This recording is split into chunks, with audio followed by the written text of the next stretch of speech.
Hey, sing.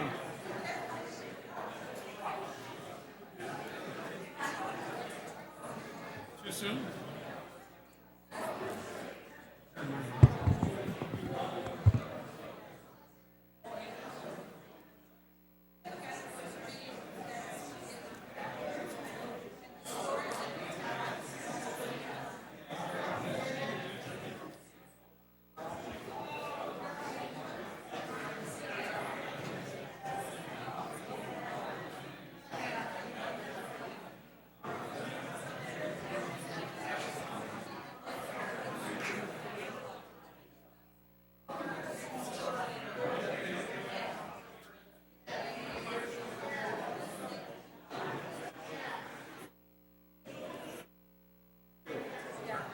So I've either sat there, I'm so proud here, of this time there. well, 16 years. 16 years. This seat or that seat. They have names in ready for representatives. Their names in here. Yeah, Ryan Spain, Patrick Nickdean. Yeah. Bruce Brown's been in this one.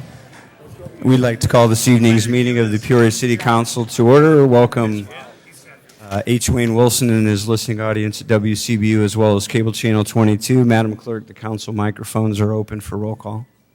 Mayor Artis. Councilmember Akeson. Here. Councilmember Sear.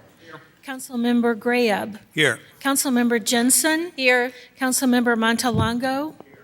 Councilmember Moore. Councilmember Euler. Here. Councilmember Riggenbach. Here. Councilmember Ruckriegel. Here. Councilmember Turner. Present. You have a quorum present, Mr. Chairman. Thank you, Madam Clerk. We'd like to invite everyone to join us and stand for a moment of silent prayer or silent reflection, followed by the Pledge of Allegiance.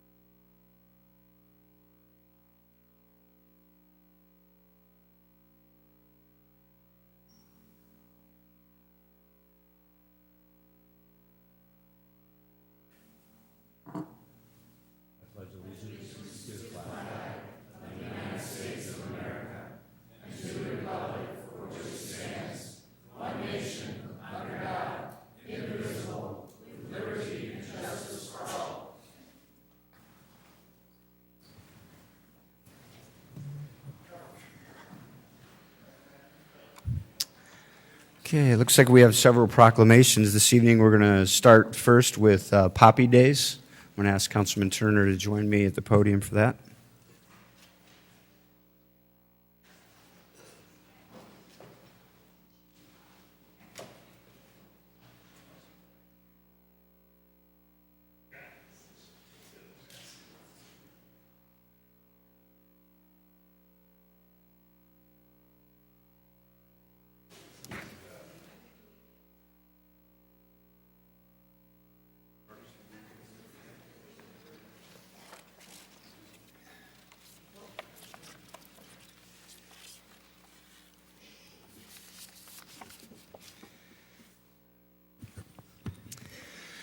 Whereas America, the land of freedom, is preserved and protected by citizen soldiers who bravely sacrificed their lives for our country. And whereas Poppy Days are a time to honor those who have fallen while serving our great nation. The tradition of wearing the bright red poppy flower began in 1921 when it was first identified by the American Legion as the memorial flower. And whereas the poppy flower is worn as a symbol to honor the dead, while also representing a sign of hope and renewal for the living. All of the poppy flowers that are distributed among communities are assembled with pride by America's righteous disabled veterans. And whereas poppy flowers will be distributed throughout Peoria May 18th through the 20th, when the American Legion and the American Legion Auxiliary unite in their efforts to keep the memory alive of those who perished while serving, in addition to honoring those who served. Now, therefore, I, Jim Artis, Mayor of the City of Peoria, do hereby proclaim May 18th, 19th, and 20th, 2017, as Poppy Days in Peoria, Illinois, and encourage all citizens to wear the memorial poppy flower on these days as a tribute to those who have made the ultimate sacrifice in the name of freedom.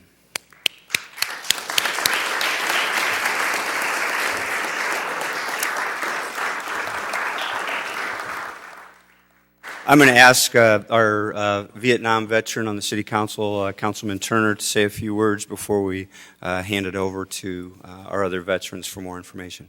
Councilman Turner. Thank you very much, Your Honor. Poppies, as the mayor said in the proclamation, are extremely important. I'd like to do something different this year from that 18th to the 20th.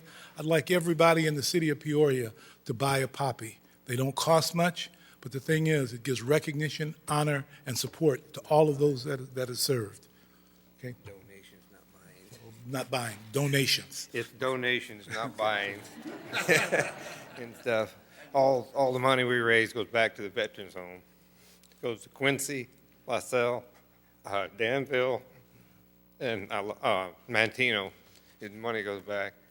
Them guys put them together, and they assemble them and everything, and then we buy them from them, and then we take the poppies we get donations for. It goes back directly back to them 100%. Thank you.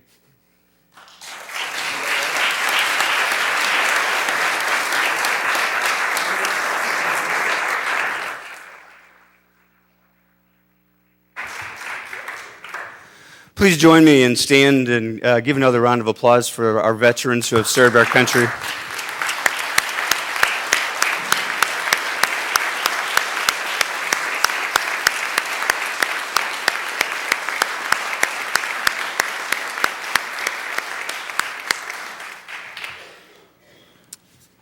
Thank you. Next up, we have the Mardi Gras in May group.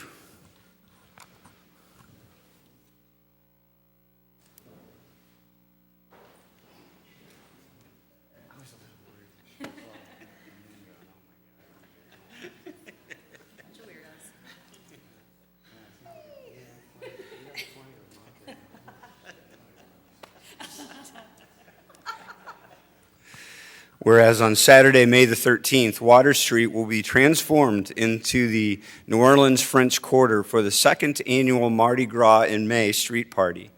And whereas live music, food, and entertainment will line the street along with a fun-filled atmosphere from 3 p.m. until 10 p.m. And whereas artists will be selling their wares and providing demonstrations and authentic Cajun dishes and drinks will be offered by local restaurants.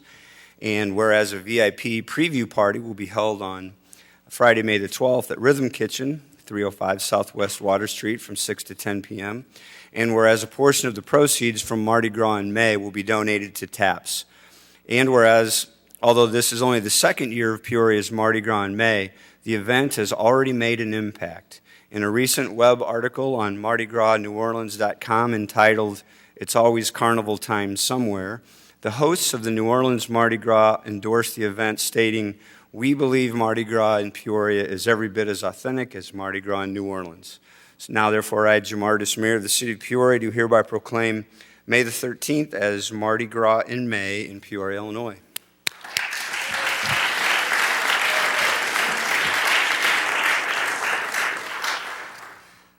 We have a bunch of people from the Convention Visitors Bureau. I'm not sure if Mr. Welch or Casey, somebody in a costume is going to come up and give us some more information. Mayor, thank you very much. This is a great honor for the second year of the Mardi Gras in May on Water Street. Last year we had an extremely successful first year. Although it was terrible weather, it was very cold and misty, but we still had a great turnout, and the ultimate goal of this is to bring economic impact and dollars being spent in Peoria. Last year we had a couple of establishments that ran out of food, ran out of beer. We actually had the assistant city manager sent me an email that he'd received from one of the local banks thanking us for doing it because the establishment that they had financed had their best day ever. So that was a sign of success for us. I'd like to introduce members of our team. We have Gail Hedrick, who is our VP of Finance, Kara Allen, the marketing director that puts this information out so that we get such a great turnout. And the brainchild is Casey Osborne. I'm going to let her speak for a minute. Thank you, Don. And what we didn't mention is this is on May 13th, which the second weekend of May is always Bradley graduation. So it's an opportunity where we have around 10,000 extra people in town. Sorry, it's hard to talk with a mask on. 10,000 people in town who would come, go to lunch, and then maybe go back to their respective suburbs. But with this event, it gives them a way to come down and really see how vibrant Peoria is, to see our local artists, to try out some more food from different restaurants, and to see some great live music and some entertainment. So thank you so much for your support and the community support. We're bringing it back bigger and better this year. We'll have 2 stages, and we're really putting the Mardi Gras in Mardi Gras in May. We're bringing up an actual New Orleans brass band from New Orleans. We're bringing up a Mardi Gras crew, people in full regalia, and it's just going to be a great time, something that Peoria hasn't seen before. So hopefully we see you May 13th from 3 to 10 on Water Street, or as we'll call it that day, Bourbon Street. Thank you very much.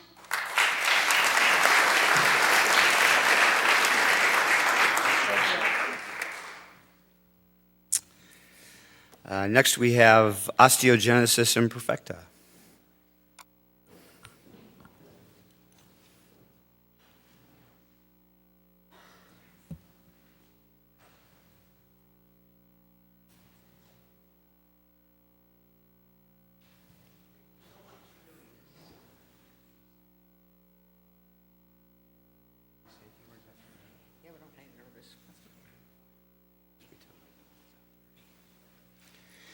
Whereas osteogenesis imperfecta, also known as brittle bone disease, is a genetic disorder characterized by fragile bones that break easily.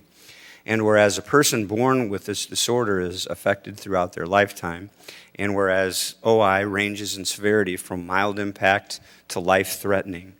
And whereas because there's no cure for OI, treatment focuses on minimizing fractures, correcting the deformity through surgery, reducing bone fragility, maximizing mobility, and sustaining independent function. And whereas increased funding for education and research are needed to help find more effective treatments. And whereas the Osteogenesis Imperfecta Foundation declares May the 6th through the 13th to be National OI Awareness Week, board members, staff, medical professionals, and volunteers are joining together to focus attention on OI in an effort to increase awareness. Now, therefore, I, Jim Ardis, Mayor of the City of Peoria, do hereby recognize May the 6th through the 13th as National OI Awareness Week in Peoria in support of the Osteogenesis Imperfecta Foundation's efforts to raise awareness of this rare disorder.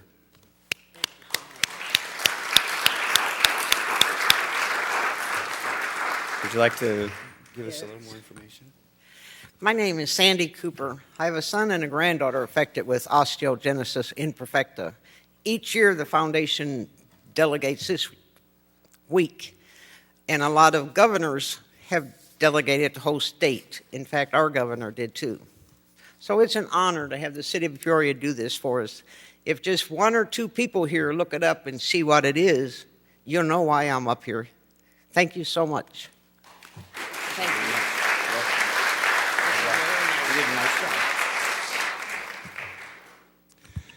Peoria Healthcare Advocate of the Year.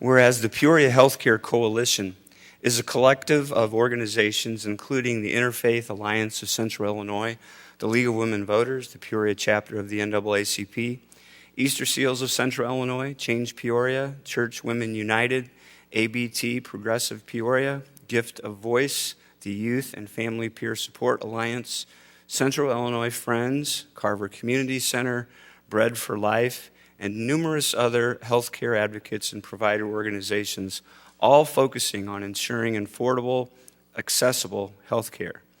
And whereas the economic health and viability of our community is predicated on everyone's access to affordable health care, and whereas the Carver Community Center will host the first annual Peoria Healthcare Forum on May the 16th, a day-long event to spotlight health disparities, innovations in healthcare, and the people's voices in the Peoria area. And whereas Gary Hall, Peoria citizen, Vietnam veteran, and strong advocate for retirees, labor unions, and affordable, accessible health care, has been awarded the statewide Ever Thrive Loretta B. Lacey Community Advocate of the Year Award. Now, therefore, I, Jamardis, Mayor of the City of Peoria, do hereby recognize the Peoria Healthcare Coalition and Gary Hall as the Ever Thrive Loretta P. Lacey Community Advocate of the Year Award winner.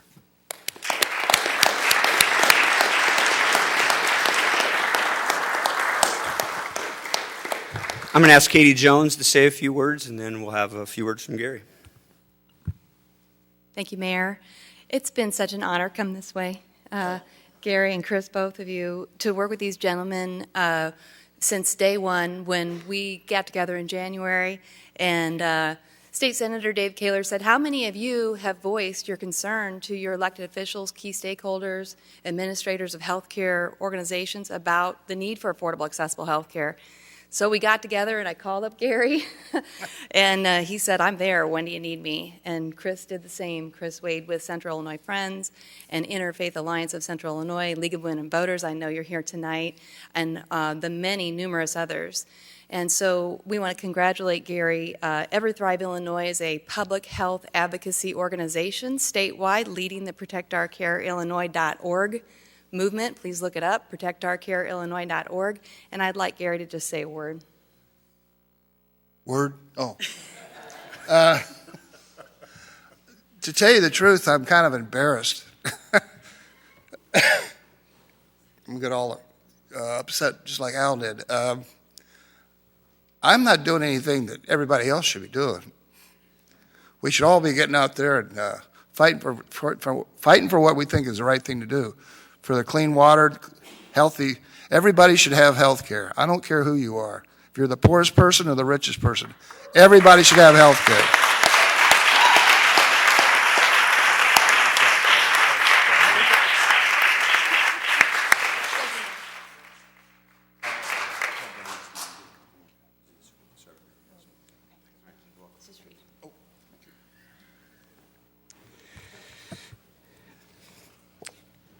Is the Richwood speech team here yet? All right, they are here. Come on down. Councilwoman Jensen, are you going to join me for this one? Okay.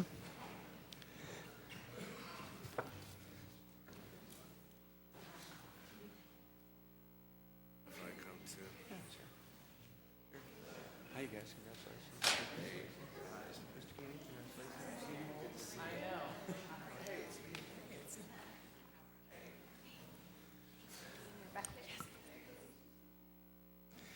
Whereas the Richwoods High School speech team was the IHSA regional and sectional champions during the 2017 season, and whereas the RHS speech team advanced in 12 of the 14 individual events of the state tournament held at the Peoria Civic Center in February, and whereas RHS had the most state qualifiers of any high school in the state of Illinois, and whereas the following students advanced in dramatic duet acting, Maddie Morrow and Adrius Blake, and extemporaneous and impromptu speaking, Mary Sherman, in humorous duet acting, John Marsh and Adrius Blake, in humorous interpretation, Beckett Kenny, in informative speaking and original oratory, Elizabeth Lindquister, in poetry, John Marsh, in prose, Katie Henderson, in oratorical declamation, Arej Muhammad, and in radio, Ginger Batten. And whereas Beckett Kenny also qualified in original comedy and was the state champion in the individual event, and whereas the Richwood speech team is coached by Alyssa Emanuelson, Lauren Emanuelson, and Brant Watson, now therefore I, Jim Artis, Mayor of the City of Peoria, do hereby congratulate the Richwoods High School speech team for their performance at state.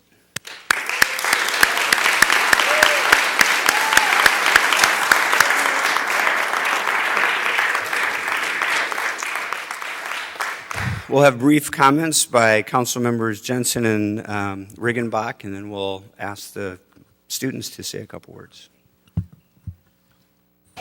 Thank you, Mayor Artis.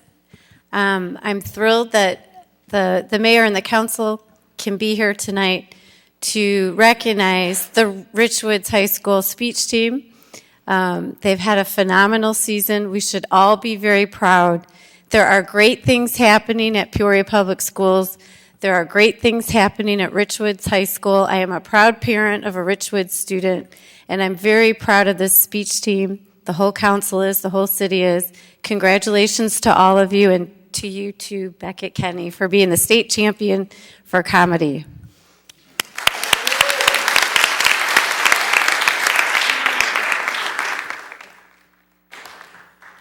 You guys have probably heard me say in the past that I'm so grateful for the fine arts programs in Peoria Public Schools. As the father of 3 daughters, they've all been blessed with my athletic ability. So fortunately, they were able to be on the speech team or orchestra or choir. And, it was so exciting yesterday to have Richwoods down at the spring celebration at the Courthouse Plaza. And we're just excited to continue the enthusiasm to congratulate these guys tonight. And special congratulations to Miss E, who's been a faithful coach even when she didn't have the talent that she does now. So all the best to you guys.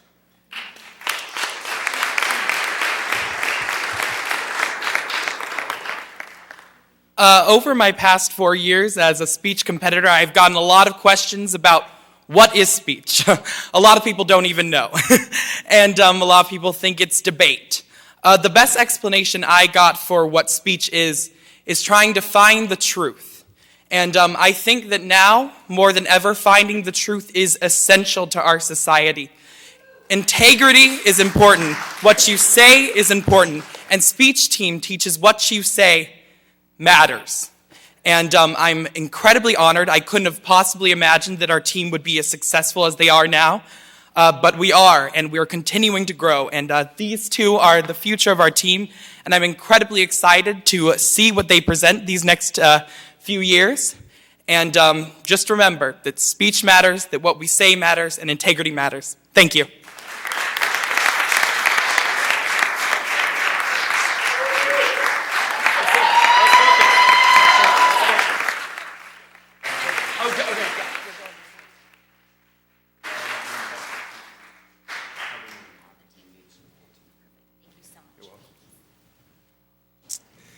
And last but not least, it's National Public Work Week. So our Public Works Director is here, and the Assistant Director is here.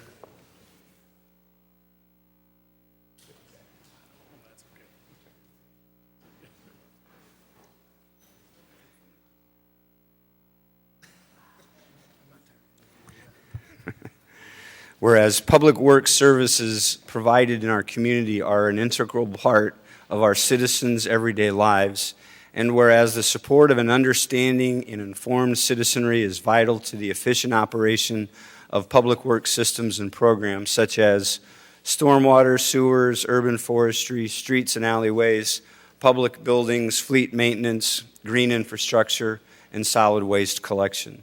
And whereas the quality and effectiveness of these facilities, as well as their planning, design, and construction, are vitally dependent upon the efforts and skill of public works officials.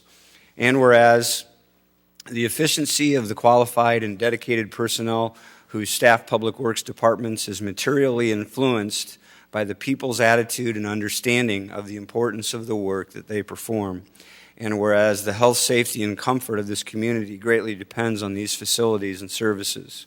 Now, therefore, I, Jim Artis, Mayor of the City of Peoria, do hereby proclaim the week of May 21st through the 27th as National Public Works Week in Peoria, Illinois.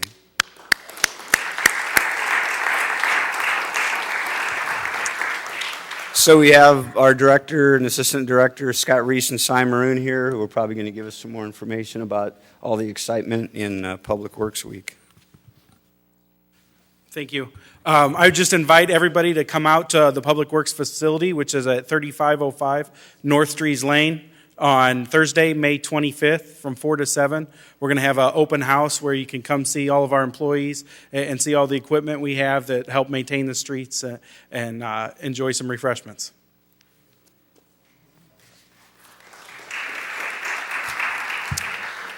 Well, if I could take a second here, and I'd like to congratulate all those that stood before us up here tonight and accepted their proclamations, especially the veterans, and for those in Gary's group that's about health care. One thing I want to say about Public Works is we just want everybody to know, and we want you to come out and take a look, touch and feel the equipment next week, or in a couple of weeks.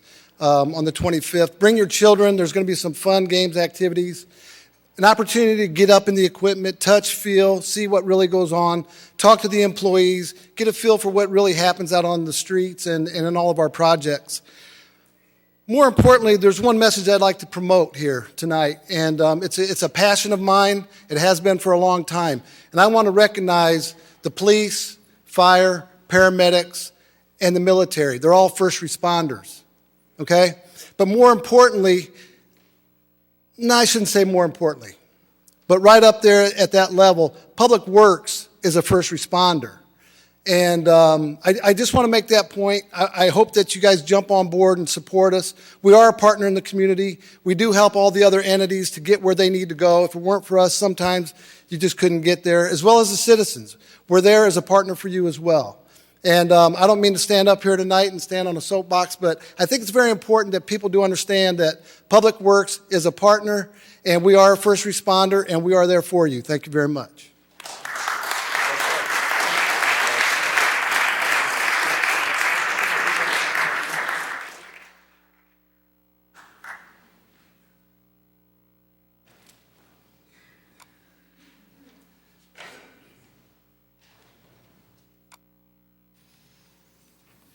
Councilman Graham. Mr. Chairman, I move to approve the minutes of the regular City Council meeting held on April 25th, 2017, and the special joint City Council meeting held on May 2nd of 2017 as printed. Thank you. The motion was seconded by Councilmember Turner. Are there any corrections or changes to the minutes? Seeing none, please cast your ballots.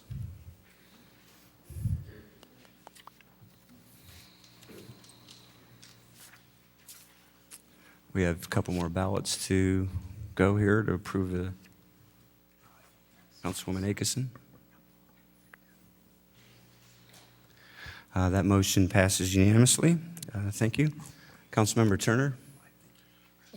Mr. Chairman, it's been brought to my attention by a Corporation Counsel that an item has been placed on the agenda by mistake, and I'd like to make a motion to have that item removed.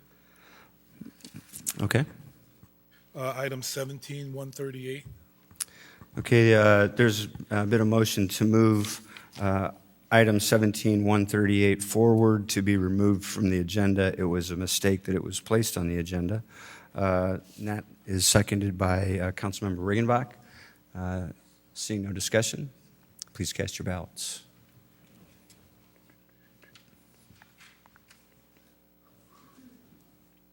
That motion passes unanimously. Thank you. Madam Clerk.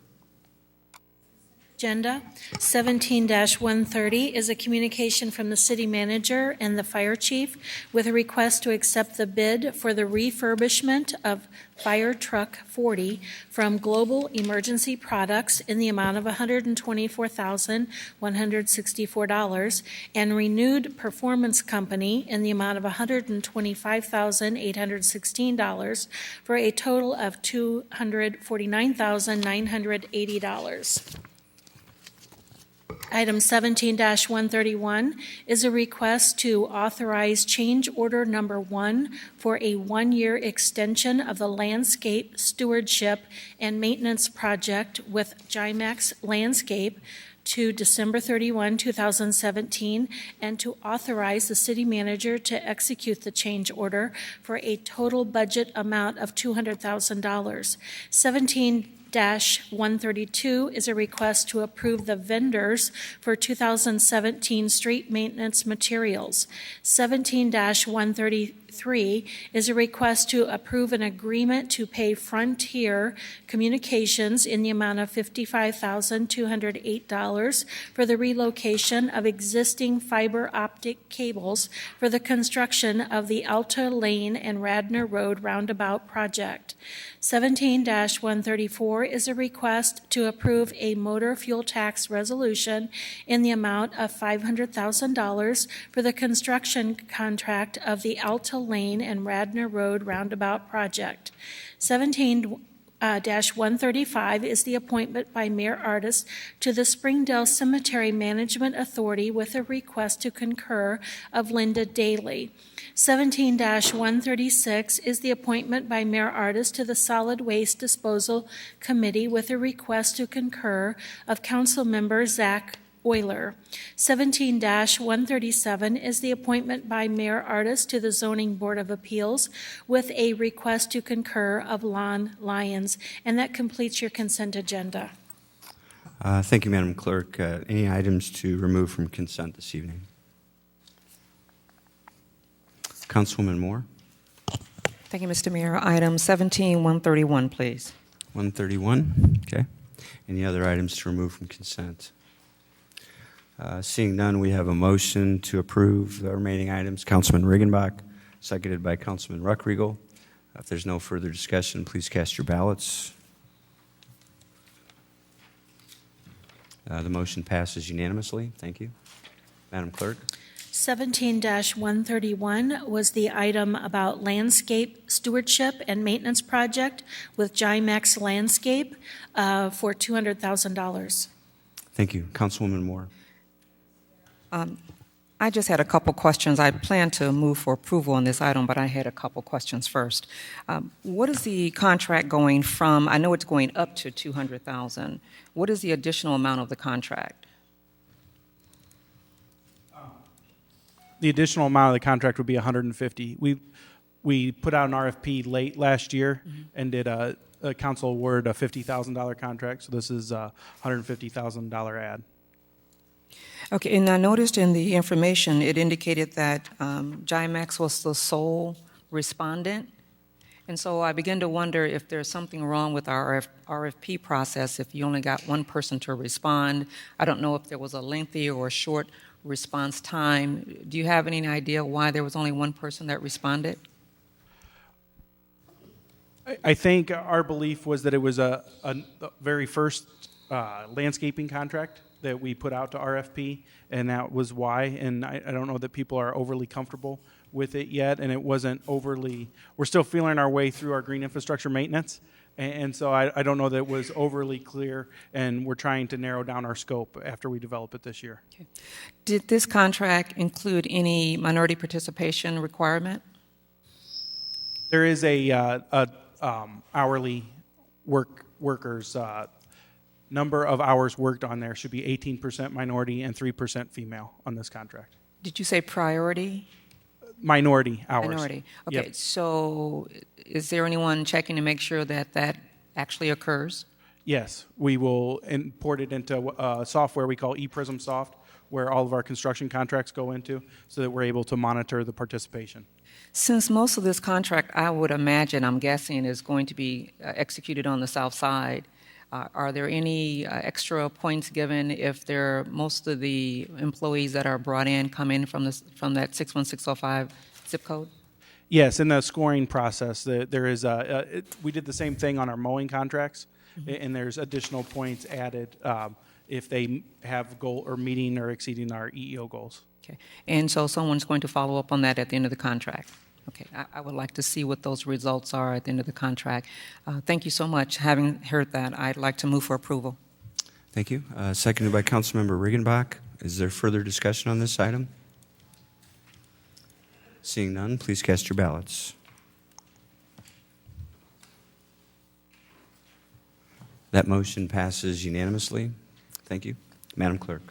Where at regular business 17-139 is a communication from the city manager and corporation council with a request to approve a resolution stating that the city of Peoria is committed to being a welcoming city. Okay.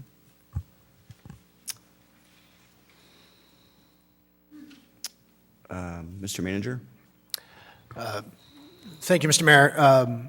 At the request of Councilwoman Jensen, we put this agenda item on the agenda, and it was crafted. You'll note that it was written up as it was coming from the city manager and the corporation council. This resolution was an attempt to craft that resolution at the direction that came back from Councilwoman Jensen. Last week, due to travel and other circumstances, we weren't able to close the loop, so staff drafted this resolution for the council's consideration, and that's why it's coming for you in front of you this evening as it's drafted. Okay, thank you. Somebody want to offer a motion on this? Councilwoman Jensen? Thank you, Mr. Mayor. Although I would have preferred to have an opportunity to give some more input on this resolution and compare it to what other cities are doing, I am going to support this resolution and I move to approve it. I think it's important that we take a stand as a city, that we are a welcoming community and we welcome all residents, whether they are immigrants or not, and that I think it's important that all immigrants, especially given the political rhetoric of the last year, feel welcome in the city of Peoria and are able to fully participate and contribute to our city. So with that, I move to approve this resolution. Is there a second? Councilwoman Akeson, second. Discussion, Councilwoman Akeson. Thank you. I wholeheartedly support this resolution, and in addition, I would like to see some actions and not words. I think that what we should do is imagine ourselves as an immigrant, imagine ourselves as someone that does not speak English, and finds themselves in Peoria, and then what do they find when they get here? I think our website needs to be capable of translation into multiple languages. District 150 is already doing that. CityLink is already doing that. The city manager and I, along with the director of technology and our communication director, we're meeting tomorrow to review some of these opportunities that could exist on the website. In addition to translation, I think that we need to link all the services that an immigrant would need. I know that in cities that foster support for people who are here as immigrants or refugees, they link services that could be easily accessed, but if you don't speak English and you don't know anything about the transportation system, it can be very frightening. And I know that I've spent many hours talking to people who've come here as immigrants, and it is not an easy process, and it could be easier. It's a requirement to be able to speak English, and I think that we need to do everything we can to make people who come here successful. So I wholeheartedly endorse this resolution, but I would like to see it followed up with some actions. Thank you. Further discussion on this item? Seeing no lights, please cast your ballots. The motion passes unanimously. Thank you.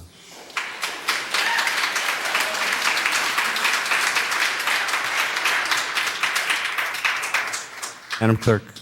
17-142 is a communication from the city manager with a report back on the community conversations on race working groups with a request to receive and file. Thank you, Mr. Manager. Thank you, Mr. Mayor. At the request of Councilwoman Moore, we have put together a report back on the workshops that we had on the community conversations on race. We had 7 workshops. We broke out after the second community conversation that we held. We broke into work groups to look at 7 specific areas.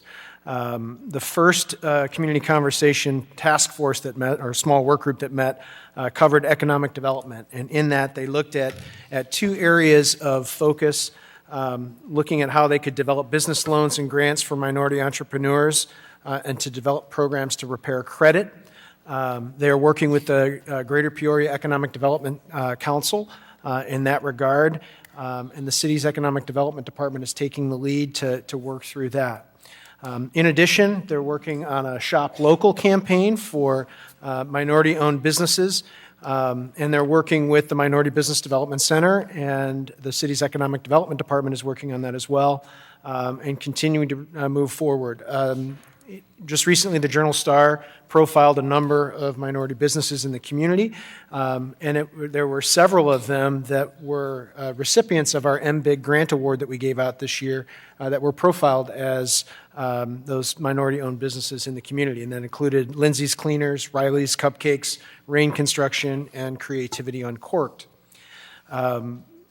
Under the next session that we had that was going at the same time on the 13th of March was the infrastructure group. They sat down and started to look at what we could do to improve lighting, sidewalks, bus shelters, and also looking at policies that would encourage redevelopment in the city. And our departments of community development and public works are going to continue to take the lead in that conversation. The third conversation was concerning health. That actually occurred on March 14th, just before, or excuse me, later in the evening on March 13th. And in this, we have a group that's called the Invest Health Group, that is a grant-funded group of cross-disciplinary parties that are there from the Health Department, the City of Peoria, Peoria Public Schools, Illinois Central College, and the Economic Development Council. And this work group is really looking at how they can improve healthy food access inside the city of Peoria, and then also looking at what we can do to work on improving prenatal care. So those are the two areas that on the health side that they're beginning to go forward with. There's going to be some neighborhood meetings in the near south side in late May and early June, so those are moving forward. They're also working with, as far as next steps go, the Invest Health Group is working with Gifts in the Moment in the Peoria Park District and the University of Illinois to improve healthy food access in that pipeline of healthy food access. The fourth community conversation we had pertained to justice. That meeting was held March 13th as well at the Lincoln Branch Library. We had a number of people there. We talked about issues of restorative justice. That was one of the areas that we focused on. And then we talked also about the fact that we were just recently the recipient of $176,000 in Department of Justice funding to reduce violent crime. And this grant fund has actually funded a research partner with the University of Illinois to analyze the methods that we're using to try and reduce violent crime in the community and potentially look at the implementation of procedural justice, which is different from restorative justice elements. And what procedural justice is talking about is trying to improve trust in policing in the community as well. So, and building public trust in our policing efforts. So that process is underway in concert with the Don't Shoot initiative, our workforce development professionals, the professionals that we have that are working across all of the public agencies. Peoria Citizens Against Violence are involved with that. Southside Community United for Change is involved, as well as the Advisory Committee on Police and Community Relations. The next item that we had out of the Justice Committee that we were focusing on is really a discussion on recidivism and reentry into the community, and we're looking at and discussing, and the group is still discussing the issues of prison reentry and recidivism and what we need to be doing to look at trying to tie this and connect this back with workforce development and finding gainful employment for people as they're coming out of the criminal justice system. So the police department and the manager's office will continue to work on that front. Our fifth community conversation pertained to asset development. The asset development group met. They talked about issues of around tenants issues, whether that's a quality affordable housing, tenants' rights, or financial literacy, and then also home ownership strategies. And what were the barriers to home ownership? what were the education strategies we needed to implement for helping to educate people on how to keep a home, what they need to do to maintain a home. So the City of Peoria's Community Development Department is continuing to work down this front and will continue to. We also had a request from Councilwoman Jensen to have a policy session that will get scheduled about an affordable housing plan for the city, so that'll be coming forward as well. The last two community conversations pertained to workforce development and to education. With regard to workforce development, we held that meeting on March 15th. We had a number of issues that were discussed, but really the two main issues from a workforce development standpoint came back to agency coordination. There was a lot of discussion at that work session that there are a lot of people that operate in the workforce development space. We need to look at how we can connect these agencies and coordinate them in a more comprehensive manner. And then also, what can the city and what can all of these workforce agencies be doing to improve the job readiness issue for many of our people that are seeking employment in the community, and looking at trying to make sure that we build those gaps. We analyzed it and looked at the fact that there are roughly about 3,800 people that aren't employed in 61605 if we break out the numbers and look at what that is. There is a group that the Greater Peoria EDC has that is looking at workforce issues. They just recently released a talent forecast that they were talking about this. So we're really going to let them take the lead on driving that discussion, and they've pulled a lot of those community agencies back together to begin that dialogue. The last item in the community conversations was education. Here we really focused on two financial and institutional issues. And we focused on the challenge that there is with the school aid formula right now at a structural level with the state. And then the second issue was really the issues of how can we help to partner with Peoria Public Schools as they implement the alignment program. Are there efforts that we can work through to help them in like an adopt a school program? How can we create and retain more teachers locally? How can we grow our own teachers within the district to try and have a diverse workforce within the school district? So those were all elements that were discussed at that meeting, and we'll continue that dialogue as well.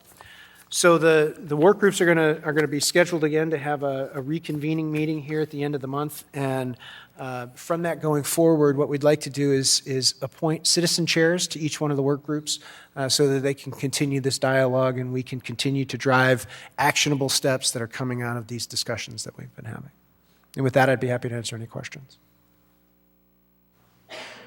Councilman Moore. Thank you, Mr. City Manager. And this was what, if you recall, the last meeting in April, I'd asked for a report to come back because the conversation started the end of October, early November last year. And 6 months later, a lot of people are starting to feel like, okay, we talked before, we talked again, and we talked around. And so enough talk, and let's start seeing exactly what's happening.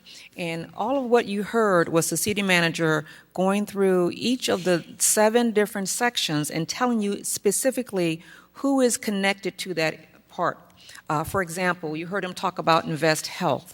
There's a group that is coming out of the community conversations, and those people who were involved with the health piece talked about what was needed in that area. Well, there's an organization who is partnering, who's already doing the work. And I've asked the city manager for those groups who have indicated they're already doing the work, if we could get feedback from them on a monthly basis, put that feedback on the website so you know what these groups are doing. There's a lot of work that's happening. He mentioned University of Illinois and the City of Peoria receiving the grant, $176,000. That is real money going toward real issues that you, who were on that justice group, talked about. He talked about the businesses who received a grant from the city. The city had acquired a grant in collaboration with the county and provided grant funding for, I think it was eight minority businesses. All of these things happened after that last designation by 24/7. And so without trying to go back and talk about the things that the city manager talked about. One last thing I will bring up, though, is the tenant issues that came out of that group, the asset development group. And on page 5, it talked about affordable housing, tenant rights, and financial literacy. The first meeting on tenant rights was held in 61605 at the Carver Center. And that meeting is being moved around to different zip codes, so everyone has the opportunity to hear Prairie State Legal Service come out, and others came out and talked about what tenants' rights are. Landlords have rights, and tenants have rights, and oftentimes the tenants don't know what rights they have. And so that was a very good meeting. So what I hope you're hearing is that we are responsive to those who were at those meetings, more than 300 at both meetings. It was no small chore for you all to come out, and it was definitely needed, because I've said before and I'll say it again, those around the horseshoe cannot think of all the things that need to be done, and you can help us do a better job at what we do by doing exactly what you're doing, advocating, being here, telling us what you think. I see a lot of people in the room that I've talked to, and you don't mind telling us what you think, and I appreciate that. And so having said that, is this on the website? Is this available for anybody to see? It will be. It will be. Okay. So please take a moment to look through this document to see what organizations that you may already be part of that is working on these issues. And the last thing I want to give a shout out to the IBI magazine. If you saw this month's magazine, if you haven't seen it, I'd suggest you go and get it. It lists a ton of organizations here in the city and in the region who are doing various things in this space. We don't know, oftentimes we don't think anything's happening because we're not sure exactly who's doing it. There are a lot of groups doing a lot of things in town, and so I would invite you to pick up a copy of the IBI magazine for this month, and you will find that there's a lot of information of organizations, nonprofits that even you might want to get involved with that you didn't know existed here in Peoria. So thank you, Mr. City Manager. Appreciate it. With that, I request we receive and file it. Okay, motion to receive and file. Seconded by Councilman Regenbach. Further discussion, Councilwoman Jensen. Thank you, Mr. Mayor. Well, of course, I support what we're doing and the big community conversations we've had in the working groups. So I commend the city manager and staff and Councilwoman Moore for moving this forward. The one thing I do notice, I am a bit disappointed in the number of people that are attending each of these group workout sessions. So I'm hoping maybe we can work on doing some more publicity. I'm not sure what your plans are, if you're planning to do more outreach to get the word out about these meetings and to get people to attend them and to participate, or give them an alternative to give input online or some other things. That's a great point, and we'll be more than happy to redouble the efforts to try and encourage more people to attend the workshop meetings that we have.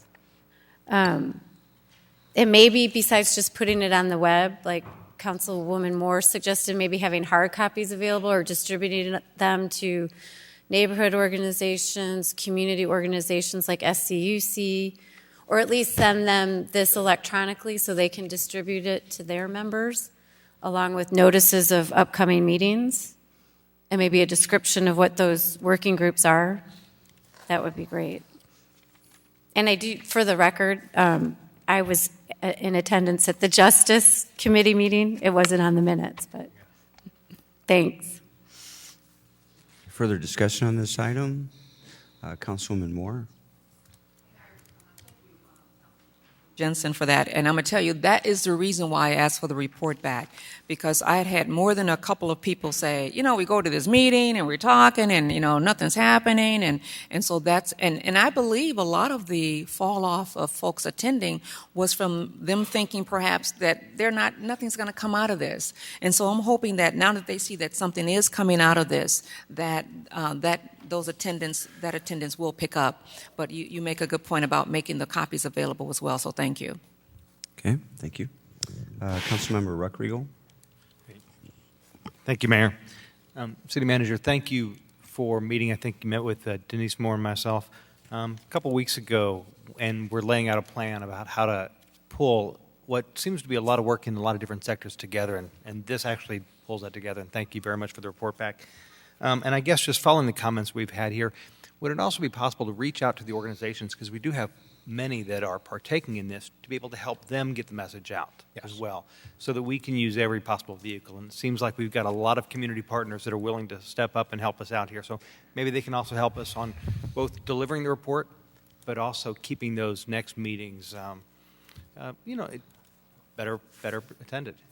We certainly can do that. That's a great suggestion. Thank you. Thank you. Any other discussion on this item? Seeing no lights, we do have a motion and a second. If there's no further discussion, please cast your ballots.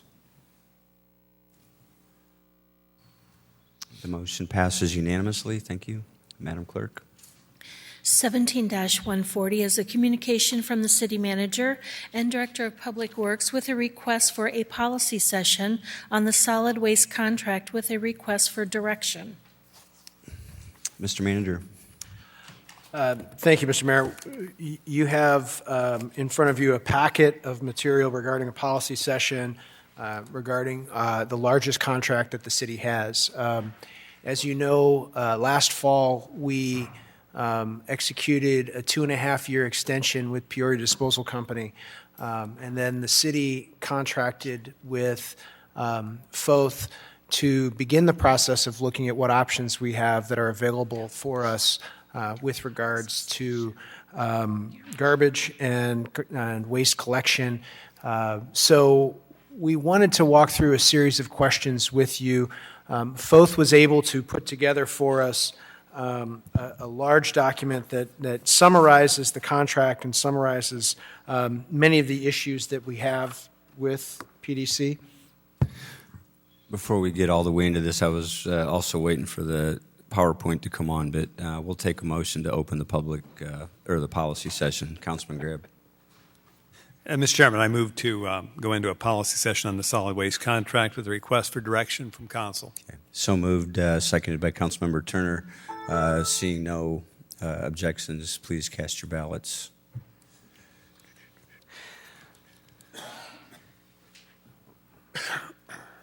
The motion passes unanimously. We are in policy session. Okay, Mr. Manager, thank you. Thank you. So we contracted with FOTH to have them look at some of the issues that are surrounding our contract, garbage contract. It is, as I said, the waste collection contract is the single largest contract the city has at nearly $7 million a year. So you have a copy of the presentation. You have a copy of the survey results. We're going to walk through the presentation. I'm going to let Director Reese walk through that. There's really 3 policy questions we want you to be thinking about as we go forward with that. And then after we walk through the presentation, if you could think about those and give us your feedback or any direction you want to give us tonight. If there's issues you want us to come back with, we'll take that into consideration so that we can revisit this matter. But number 1, is there anything that the city currently does not have in its solid waste contracts collection service that the city would like to see? So as you as council members, if you want us to see certain things, let's build that in. Number 2, would you like to see an RFP sent out for this contract, or do you want us to begin to negotiate again with PDC another extension of their contract?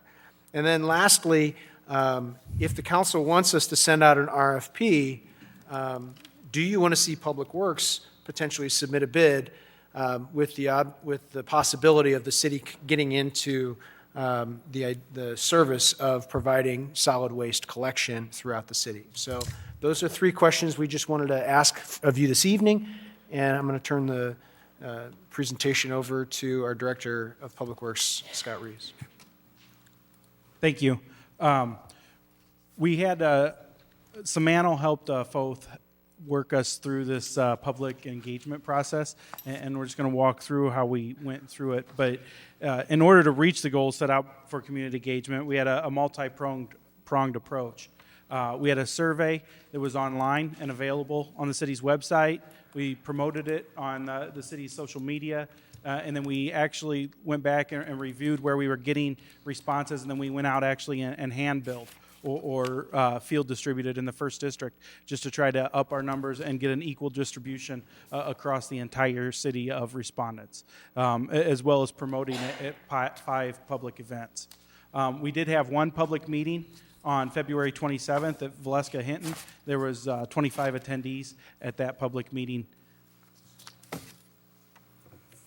So the key takeaways from that public meeting were that the folks there wanted to see an increase in recycling. They also wanted us to extend the yard waste season for collection, as well as improve general public education and public outreach about recycling, typically on that. They also wanted to clarify the responsibility of the contractor versus the city for who's responsible for collecting which items. Our contract is one of the only contracts that has bulky item pickup on it. So the PDC is responsible for picking up furniture if it's set out to the curbside. They don't take entire houses. That's an add-on to our contract, but they will take a piece of furniture or an appliance that is set up at curbside. So that is part of their contract. And in general, the public was very happy with the contract that we have, or the service that is being provided by PDC at this point in time. So we had 1,269 respondents to the surveys. We'll kind of walk you through some of the breakdown we have for a number of questions that we had. We broke it down by zip code, age, and size of household as they responded. It was the exact same survey online as that we hand-billed out to folks, and then we entered it in order to do our analysis. But this is a breakdown of the zip codes and where the respondents we had in the city at for our total of 1,269. We were happy with our distribution that we were able to get from each zip code. So this shows the overall satisfaction of the solid waste services, and really what this told us is, 77% of the respondents are satisfied with the service of solid waste that they are receiving at this point in time. And then there's also 82%, or actually 90%, supported increased in recycling. Currently, the city collects recycling once a month. It's included in the fee for garbage, except that you have to pay a $50 deposit to get the tote delivered to your house, and that's a refundable. If at some point a household decides that they don't want to recycle anymore, then PDC will come and collect that tote and refund them their $50. We also asked the question, the amount, how much are you willing to pay for additional recycling? Because we wanted to make sure that these had finite dollars attached to them so people could make decisions on it. And really, over 50% was willing to pay at least $2 a month more. And we had it all the way up to 23% were willing to pay at least $5 a month more to have additional recycling collection. There's also over 50% support for extending the yard waste season. When we last renewed the PDC contract, we actually took 2 weeks off the front end of the contract or in the spring and added them to the fall. And I can tell you, we never guess right on what the weather is going to do and how the leaves are going to fall in Peoria. We always seem to miss it by about a month. We extended it 2 weeks this year, and the leaves seem to fall a month later. And so then people were wanting us to collect leaves earlier in the season this March. But that was one of the comments, is that they wanted us to extend. We are one of the only cities that has unlimited yard waste collection or a season. A lot of other cities are pay as you throw for yard waste, or they are have places where you can take your yard clippings or your leaves. But there was less percentage that were willing to pay. There was still 31% of the respondents were willing to pay something additional for yard waste, but definitely the focus was people were more willing to pay for additional recycling versus additional yard waste collection. We sorted it by age just to see where the support was, and this kind of shows the overwhelming support for additional recycling, and it tapers off the older you get. But the younger generation is definitely very supportive. With actually every age group is over 50% for additional recycling that responded to the survey. And this kind of talks about the same age group, but on breaking it down on how much they're willing to pay, and it kind of mirrors the previous slide. Basically, the younger generations are willing to pay more for the service, and then it dwindles down. So the support for Increased yard waste was kind of equal distribution on the age groups. We didn't really see any real takeaways as far as any differences from that. And it was, again, very similar on if you're willing to pay additional for the yard waste collection based off the age groups. So then we broke it down by zip codes to see who was supportive of increased recycling based on where they lived or their zip code. And there again, it pretty much everybody was at least supported, if not strongly supported, over the 50% mark, depending on, it didn't matter which zip code they lived in. And then in general, it shows which zip codes were willing to pay additional amounts and for recycling services. And then this mirrors pretty close to the age group also, as far as there's pretty good support for increase in yard waste collection. It didn't really matter on which zip code you lived in. And then it dwindles off as you look into the willingness to pay or supporting to pay for additional yard waste collection. So the key insights we gathered from the public input process or the survey was really that 4 out of 5 residents say that they are very or moderately satisfied with the service that they are getting with the solid waste collection. 3 and 4 say they would like to increase the frequency to every other week for recycling, and 2 and 3 of the respondents were willing to pay for additional services or indicated that they would pay for additional recycling services. And that, really just what we gathered from that is that recycling had the greatest influence on the overall satisfaction level or the way people perceive garbage, and that substantially fewer people would pay more to extend the yard waste season. With that, we're open to questions. Okay, we're open for questions. Keep in mind the 3 areas that the manager has asked for specific direction on, but any other questions or things that we would like to see included in the discussion are open for conversation. Councilman Greb.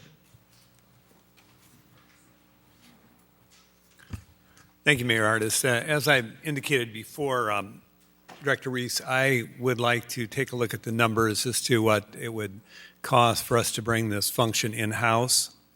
And I know in past sessions we've even discussed the possibility that if City of Peoria was picking up the trash, that we could potentially have blades on some of our trucks going through the alleys and perhaps accomplish a couple of functions at the same time, especially during a big snowstorm.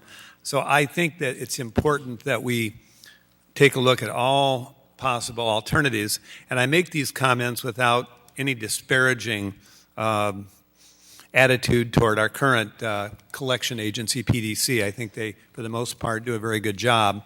But I think the council needs to know about the entire smorgasbord of alternatives.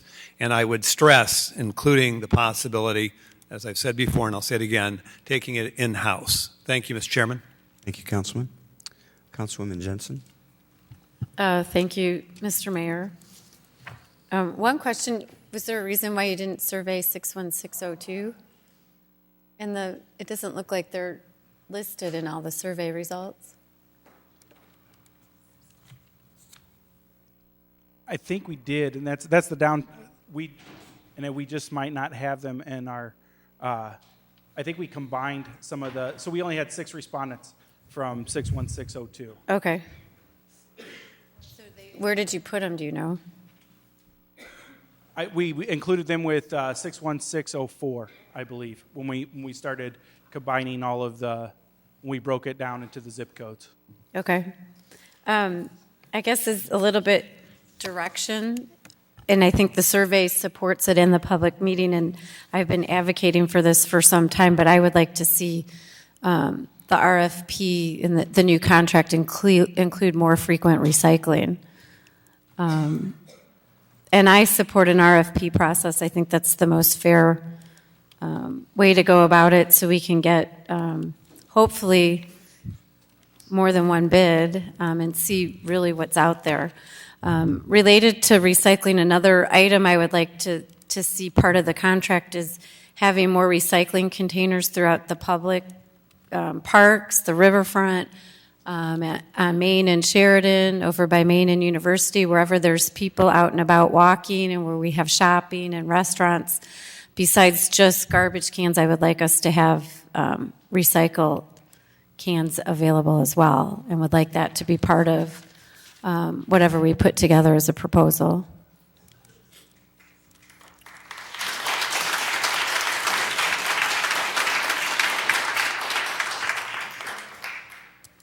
So those are my comments for now in my direction. Further comments or direction to staff? I'm sorry, I didn't hear what you said. Councilman Riggenbach? Thank you, Mr. Mayor. Director Reese, do we have any indication from our current provider what an extra week of recycling, if we went to twice a month, how much would that affect would that, if the numbers on the screen said there's a certain percentage that would support 5%, but what would one extra week going to twice a month cost? Do we have that off the top of your head? I know when we looked at it when we extended the last contract, we were looking in that $2 to $3 a month range on addition to the bill to where we are currently. And I would say that currently the garbage or the solid waste collection services is running the general fund supporting it by about $500,000 a year, and we also looked at what it would take to make it self-sustaining, and that would be an additional $2 a month on the bill also. Okay. And for additional yard waste, I remember when we had that ice storm in December and we added that emergency week of pickup, the number escapes me, and I don't expect you to know it off the top of your head, but to add an extra week after, it kind of gets into if the folks that do the recycle or the yard waste are laid off for the vendor, and so to call everybody back and put them to work for the week, our cost was $75,000 for that 1 week. So it would be significantly less than that to add. I think if we were looking at adding and defining a time instead of just calling them back and getting it operational again, you could see a decrease in that per week charge. I appreciate your comments, though, that it seems like we never get that cut off quite right. Either the leaves fall early or they fall late, and a late spring or early spring, that's so problematic. As you noted, we have basically unlimited pickup for solid waste on the consumer side. So my household can put out 10 garbage cans and they'll pick that up. If there was a way to offset that, to say every household gets one toter free, and if you have additional garbage, you pay a fee for that. We do that for recycling, and I'm not sure if I'm saying this right, but would there be a way to encourage more recycling, then say that if you have garbage, that's where the extra cost would come in? And again, this is just discussion points to have as we contemplate putting an RFP, but I think, how do we incent people to recycle more and throw away less? So if that could be incorporated somehow, I think that would be a worthy discussion. And I think it's important for us, and the education piece that you've done up to this point has been important, that bulky items are allowed, and that's a real benefit. And if that's something that we're not utilizing, if that's something the citizens value less than more recycling, would there be a way to discount the solid waste portion if some of those bulky items were restricted? So as you craft the RFP, I would just be curious if there's ways to alter the current status quo to push more towards the recycling end. That's all I have for now, Mayor. Thank you. Thank you. Councilwoman Moore? Thank you, Mr. Mayor. As I also would advocate for an RFP process, I would like for you to determine when we're asking in the RFP if there's a way to exempt homes out of collection, waste collection. I can't tell you what number of phone calls I receive from people who have vacant homes. Perhaps someone left a house to a family member and that house is vacant because no one lives there and they haven't decided what to do with the house. Yet they get a $14 charge every single month. That house is vacant. That house is not creating any trash. The pushback I keep getting is, well, the trash collector has to go down that street anyway. Well, we have smart people out here that can figure out what houses have been. Maybe there's a process where you have to turn in your house, that address as a vacant property, and if that property generates trash or something, then we bill them out for some amount because they told us it was vacant, but it is actually collecting trash. There are a lot of people, especially landlords, who may have houses that they're either refurbishing or they're doing something with, and nobody's living there. Maybe there are houses that I talked to a woman here just last week who is out of her house because it was damaged. She didn't have the funds to really get it back in order yet, and she's hoping to be back in there in August. So there's nothing going on there, and she receives a bill, $14 a month, and that just doesn't seem right that we're charging people for a service that they're not utilizing. And I think there's a way, with all the current technology, that we can figure out how to get around billing people for fines or for fees that they're not utilizing. So attached to the RFP process, I'd like to see that added or explored.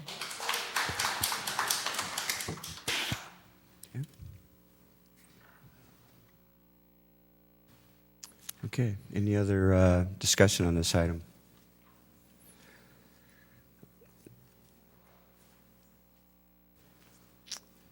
Clearly, I think we're seeing consensus on desire for a request for proposals. I think we're looking at, it looks like now we got a couple more lights, but we're looking at desire to look at additional opportunities for recycling. I have Councilman Montalongo. Thank you, Mayor. I just had one quick question on landscaping. I've seen in some communities where, and it was where there was a lot of trees where they were able to rake the leaves to the curb, and I don't know how many times a month they did that, but one of the machines would come by and suck up all the leaves, and it made it a lot easier, I'm sure, on most of the homeowners there, and I know there was a fee associated with that, which I think for those neighborhoods that have a lot of trees would probably appreciate something like that. I don't know if that's an option that we could take a look at, or if you care to comment on that. Thank you. Thank you. Councilmember Graham. Manager, we are now billing for refuse collection as part of our tax bill, correct? That is correct. So they're not getting statements, our citizens, every month, which I think is good. How would you, and I get the same calls all of you get, and which Councilmember Moore just referenced, how would you be able to remove that or extract that from the property tax bill when we're now including it as if every house in the city is getting the pickup? How could you do that mechanically?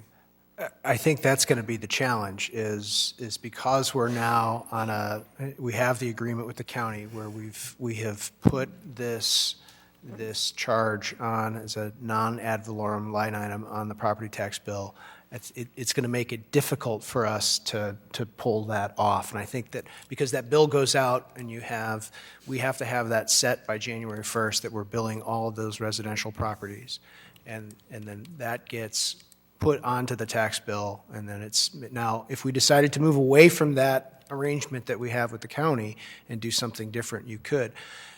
The reason that there's a fee for garbage is that we moved away from this being funded with property taxes, because this is a residential service only.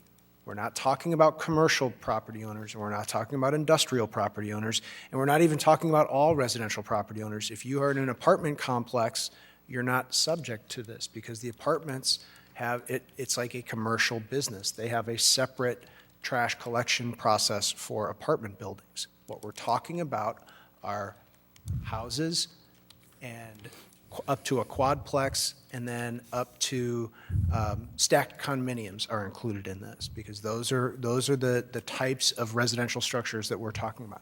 So, I mean, we'd have to look at that to see how we could structure this in a way that we could bill if we knew that house was vacant. I'm not saying it's insurmountable, but I'm saying that we'd have to look at it to see what we could do to make it. I see some challenges with it. And you know, we've had our challenges with collections with this, which we finally, I think now that has settled down and we've been able to work through that, so. I just wanted to be sure everyone was aware of the new regime we have here in terms of billing, which I think on balance is good. I don't have to write a check every week or month. But on the other hand, you know, to do what Councilmember Moore is suggesting and what, gosh, we've all gotten so many calls about this, all of us. I think we need to be aware that it's going to be somewhat difficult at this point to do it. However, it's doable, but it's going to be hard, right? We'll look at it and see if it's doable. All right. Thank you. Thank you. Councilmember Jensen. Thank you, Mr. Mayor. I had one other question I thought of is whether the city would consider separating the recycling part of the contract from the garbage pickup. I mean, is there potential there for us getting a better deal if we do that? I don't know if you have an opinion on that, Mr. Manager. I don't offhand. I don't know if Director Reese, if you have any thoughts on that, but I'll defer to the director for his comments. Our internal discussions as we were preparing to discuss the RFP process, if that was the direction council wanted to go, is that we can itemize it out. So we could have a price for recycling, a price for yard waste collection, and a price for garbage collection. And then that's how we would look for everybody to respond. And then we could also have an item in there if they provided all three, what would a price be? And that way we would be able to identify where the cost centers are and then be able to pick and choose. So you could potentially have three different vendors if we do the RFP process that way, one for recycling, one for garbage, and one for yard collection or yard waste. Is that a problem administratively, do you think, or is that something that you would support if we went that way? I mean, I'm just asking a question whether that presents any barriers, because I think that might be a way for us to get the best bids possible. But I'm not the expert, so I'm just asking. I think the biggest challenge on our part, managing it wouldn't be any more difficult than what it is now. You're just paying three different vendors. It's more on the public education process and knowing who to call if they have a problem with a certain service. Right now, citizens are pointed directly to PDC if they have any problem with any one of those three items, where we would have to educate them on who is their service provider for that function. And that makes sense. I understand. I guess I would like us to consider that as well when we put together the RFP. I'd like to hear what the other council members think as well. Councilmember Moore. Thank you, Mr. Mayor. Mr. City Manager, I try to think of ways how to do something, not how not to do it. And I understand that the PDC bill is now on the tax bill. But there's also something that every April 15th we all look forward to, and that's a refund. And so if we collect it off of someone's taxes and they prove to us that that property was vacant, then we just refund them. It's so simple. They can bring something in that shows that it's been vacant and there's been no code enforcement action on that property for trash. And so we just refund them whatever, that $14 times however many months. If there is a charge, because now that's an extra service, and the house has been vacant for a year, well, I don't mind paying you $14 times maybe two, knowing that 10 months I'm going to get back, and you're going to keep 2 months for a service charge. At least I get $140 back, and you kept 28. I can go for that. But the fact that you keep all $168 all year and no one's been there, that's a little harder to swallow. So yeah, I understand it's on the tax bill and it's problematic, but just send them a refund. Thank you.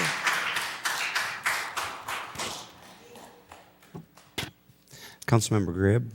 Well, the Councilmember Jensen's point about knowing all the alternatives, including separating out the recyclable cost.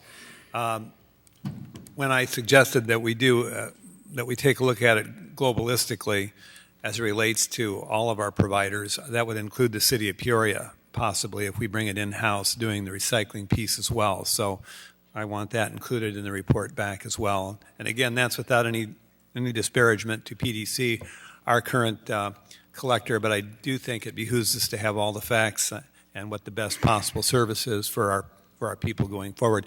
This is the biggest single contract that we have as a city.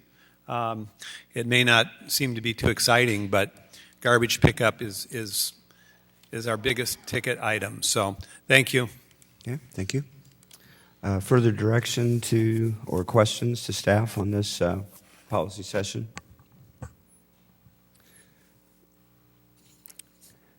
The only thing I have, Mr. Manager, is, we talked about it earlier, but a discussion on if we do keep,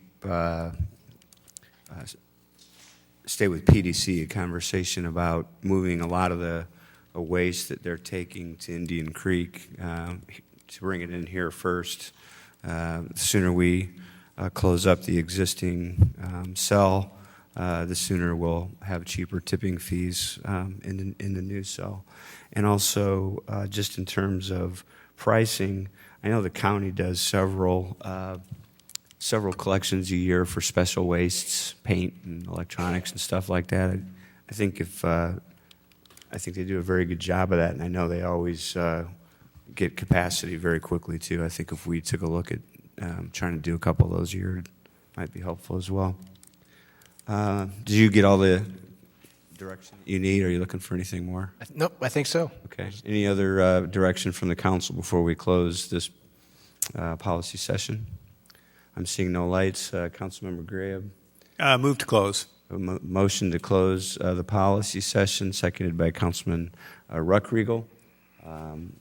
Seeing no further discussion, please cast your ballots to close the policy session. And that motion passes unanimously. Thank you very much. Thank you, Mr. Director, for your presentation this evening. Madam Clerk. Item 17-141 is a communication from the City Manager and Director of Public Works with a request for a policy session on the water company buyout with a request for direction. Okay. Councilmember Graham. Move to go into policy session on water company buyout with a request for direction from the Peoria City Council. Okay, we have a motion to go into a policy session on water direction, seconded by Councilmember Euler. Seeing no further discussion, please cast your ballots to go into policy session.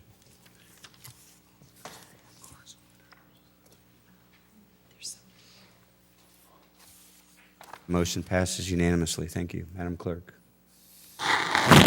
It's not Madam Clerk. This is Mr. Manager. Excuse me. Thank you, Mr. Mayor.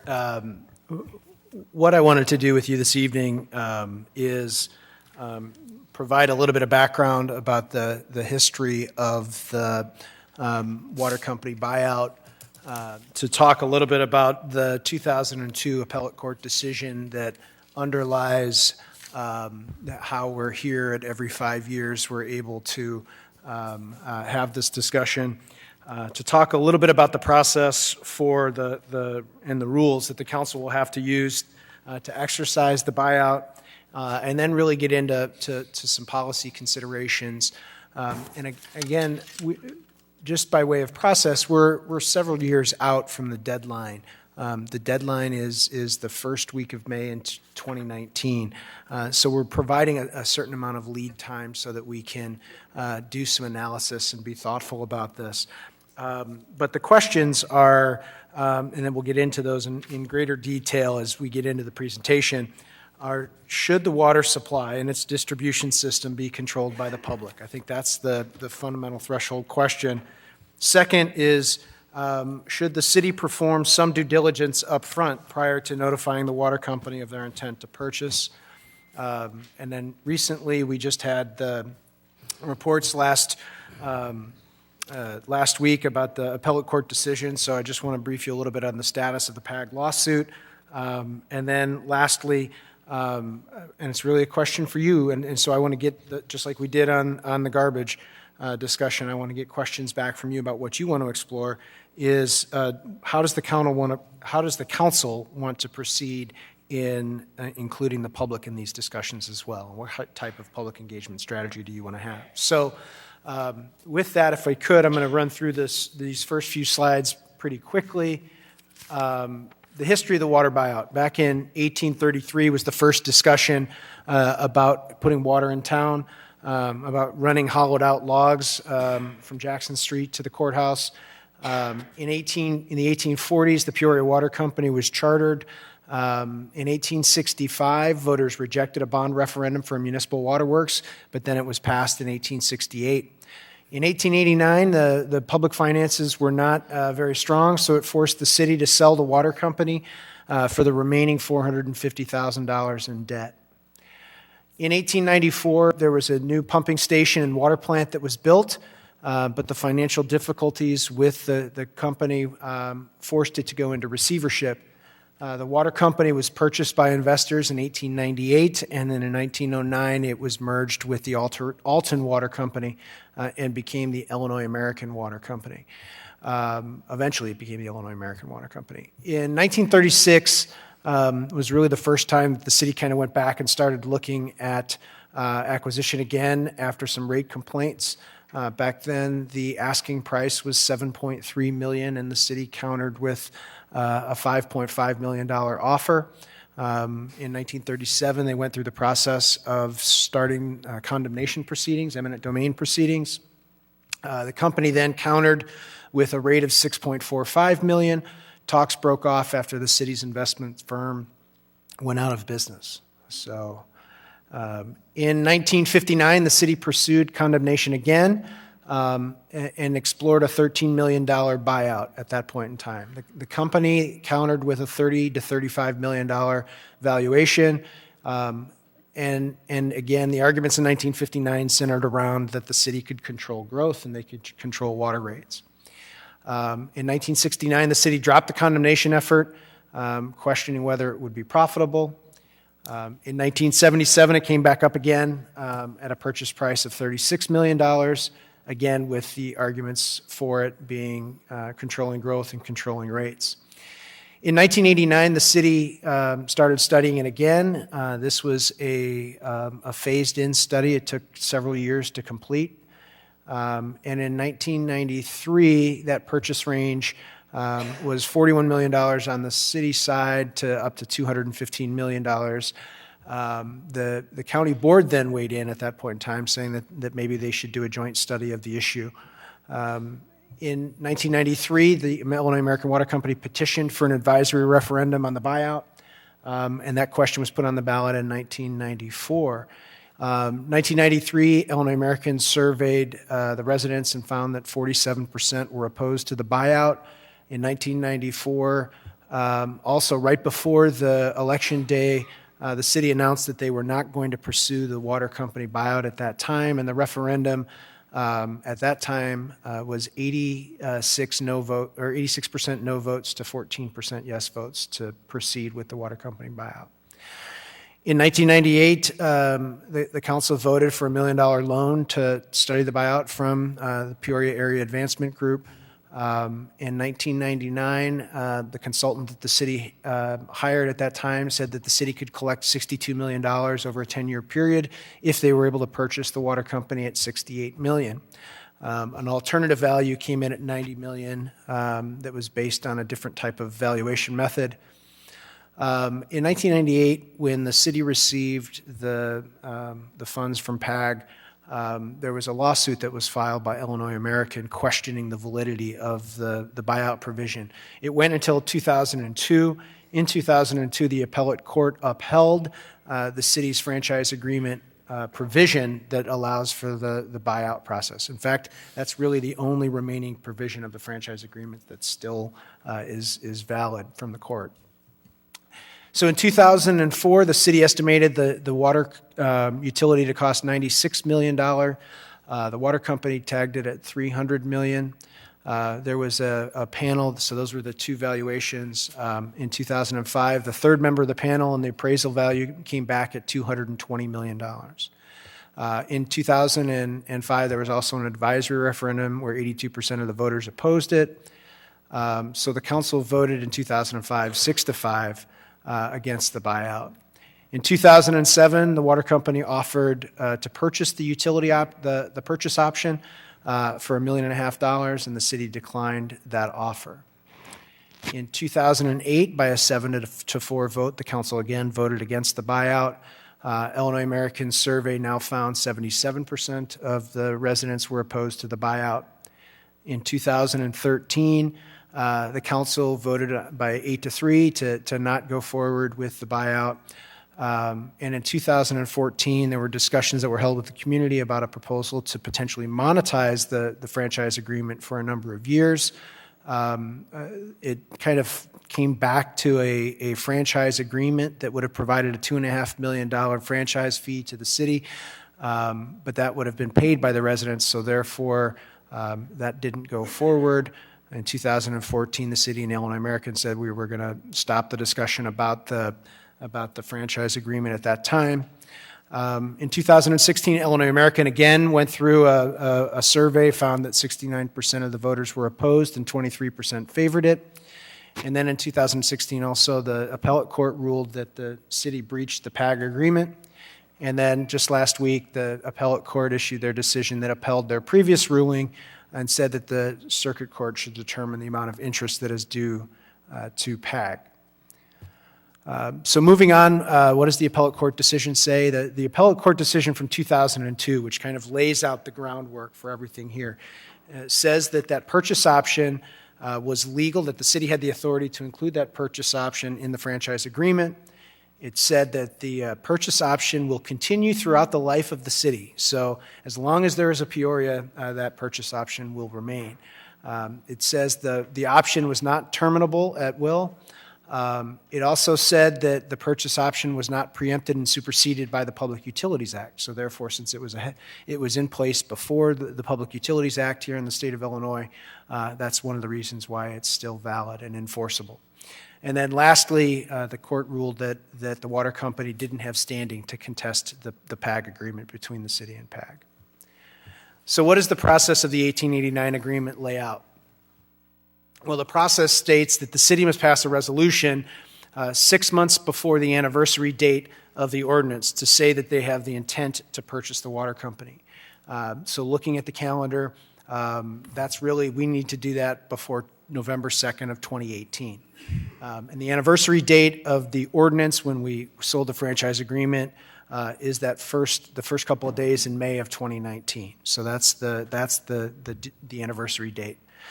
So starting that process, if we send them a resolution saying we intend to buy the water company, then the parties would then try and negotiate a price. If a price can be agreed upon, then that's the purchase price going forward. If it can't, if the city has a price and the water company has a price, they can then bring in an appointee that is a third appraiser, and that commission would then be established, and these appraisers would determine the fair market value. And then once that process was set, the fair market value and the price was set of what the purchase price of the water company would be, then the city would have a period of time to perform due diligence to see if they wanted to buy the water company at that valuation. So that's the process that we have to follow. So moving into the policy considerations. And the first policy, really the threshold question is, should the water supply and its distribution system be controlled by the public? 84% of the water utilities are publicly owned throughout the country. Only about 16% are owned by private utilities. But of that 16%, private drinking water is a multi-billion-dollar nationwide industries. There's 10 different water utility companies that are in existence that are publicly traded. And then there are, of those municipally owned systems, there are nearly 2,000 drinking water systems and wastewater systems where they have a public-private partnership in place where maybe it's owned publicly, but they've contracted with a private provider to provide that service. So, as I mentioned, as we were going through kind of the history, there are issues of economics and control, who's setting the rates, who's controlling the water rates, whether that's at the state level, as it is right now here in Peoria through the Illinois Commerce Commission, or if that should be done locally, if it's locally owned by the city council like it is in other communities that own their water systems. But it's also an issue of control. It's an issue, and it's been seen over the history of this discussion of if you control the water company, will you be able to control growth? Will you be able to control and dictate where the community grows by having the ownership of the water company? So the second aspect of the policy considerations is, should the city be performing some due diligence up front prior to notifying the water company of the intent to purchase? And I think in the document I may have referenced this as pre-due diligence, simply because I was referenced, there is that phase once the valuation is set where we have to go in and see if we want to purchase it at that price. And this is really, I think, now that we're 2 years out from the anniversary date, or just under 2 years out from the anniversary date, and we're 18 months away from the notice date of when we would have to give notice of this, that maybe we need to be looking at what legal, financial, and engineering considerations we need to be looking at ahead of time, so that we can explore those issues of economics and control and take some time to look at that. The challenge, and I think the biggest issue that we have as the city right now, is that we just don't have any funds budgeted to do any of this work. And when it comes to questions, we'll be happy to answer any. I know that Director Reese has had some discussions with a couple of engineering firms, and one in particular that gave him kind of a scope of what they would want to look at with an estimated timeline and some costs, so we can talk about that. But it could be anywhere from $600,000 to $1 million, depending on how deep you want to go up front. But that's something that I think that we're going to have to look at and move forward with. The next question that we had on our list was, what's the status of the PAG lawsuit? Again, as the history goes, and we've just kind of touched on this. This goes back now almost 18 years, 19 years. The city got the $1 million to explore the water buyout in 2005. The council declined that buyout. There was a demand for arbitration in 2006 filed by PAG. In 2006, the court held that the 1998 agreement was terminated because there was a second agreement established in 2005. There was another lawsuit filed in 2009, and it wended its way through the court system and the appellate court system and didn't get resolved until 2016, and then was finally, after a second appeal, upheld this past last week. So that's kind of the quick status of where we are with the PAG lawsuit. And then lastly, how does the council want to include the public in the discussions? In 2013, the mayor asked former Councilman Manning and the Sustainability Commission to form a working group to review the buyout and to make some recommendations to the council, which they did. Just last fall, we received a report from the CEO Council that presented the water company, or the water study that they put together to the city council, and they presented that and had some recommendations that were included in that. Over the course of this past year, there have been discussions that have been held at neighborhood associations and service clubs. I participated in one with the water company and the CEO Council and the League of Women Voters at the Bradley Osher Lifelong Learning Institute program. So the question then becomes one in this next phase is, what type of public engagement or citizen involvement do you want to have now that we're 2 years out from this as we move forward with this discussion? So Those were the policy questions that I just wanted to kind of set the table for, and I would be happy to answer any questions or just start to take questions and issues that council wants to look at, and we'll start to document those and get those on.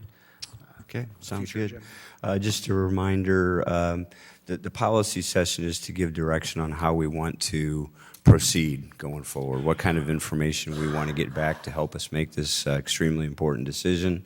I think very important in that will be information and transparency with the public meetings, information in that regard. We do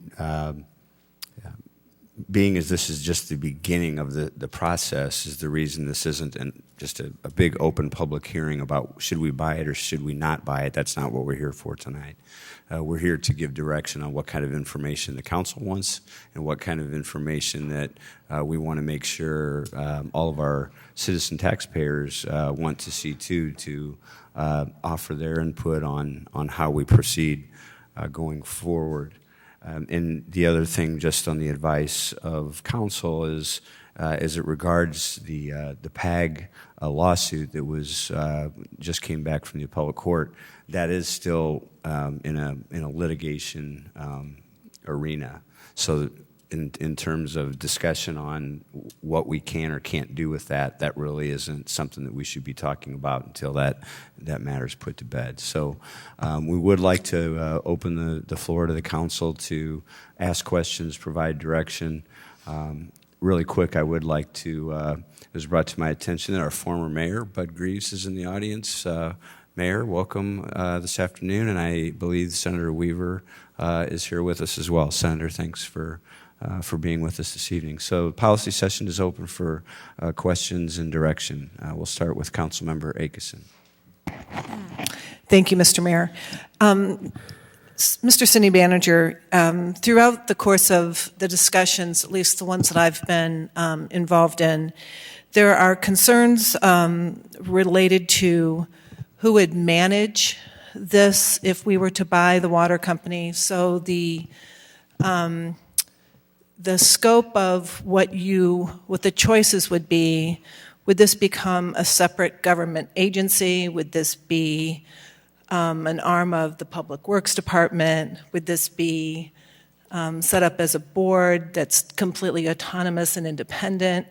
So I think that we need to understand what publicly owned utilities, what structure they use for management.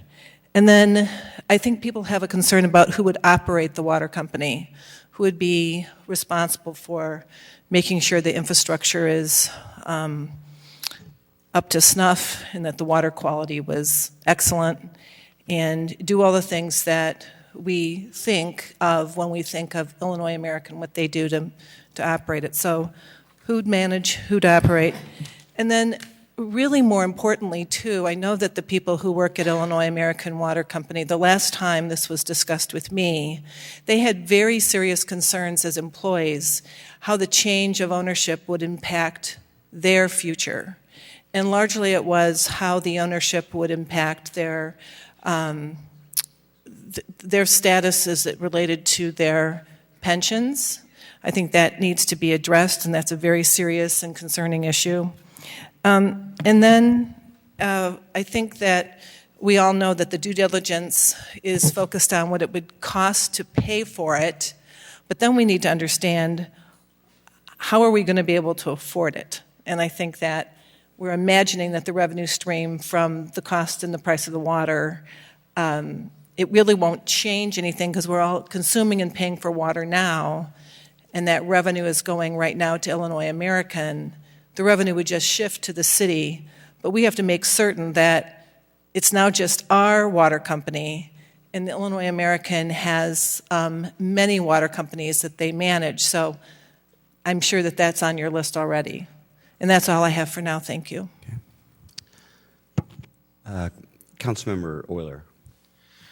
Two questions. First of all, November 2018 being the date that we would have to put Illinois American on notice if that's what we intended to do, but is there an earliest date that we can do that? For example, hypothetically, if we decided next month that we wanted to formally go down the path of due diligence and spend the next year and a half making a formal evaluation, do we have the right to do that? Or is there a date within the next year and a half that's the earliest we can start? I think that we could do it early. I think what we've looked at within the agreement is that there is a deadline that says at least within 6 months of the anniversary date, you have to give them notice that you're trying to do that. So that's really, I think, a deadline date, not a date that says the agreement's really silent on any date earlier than that. And then a second question, or maybe more of a point, some of us had the opportunity to be privy to the information the CEO Council put together regarding the numbers that they used to come to their determination that they're promoting us going down this due diligence path. And I think it's imperative that this council as a complete body sees that information together. With that being one of the biggest decisions likely this council will make together, I think that it's important that we all be in the same room looking through that data and are able to have the opportunity to hear each other's questions and discussions as a collective body. Okay. Thank you. Councilwoman Jensen. Thank you, Mr. Mayor.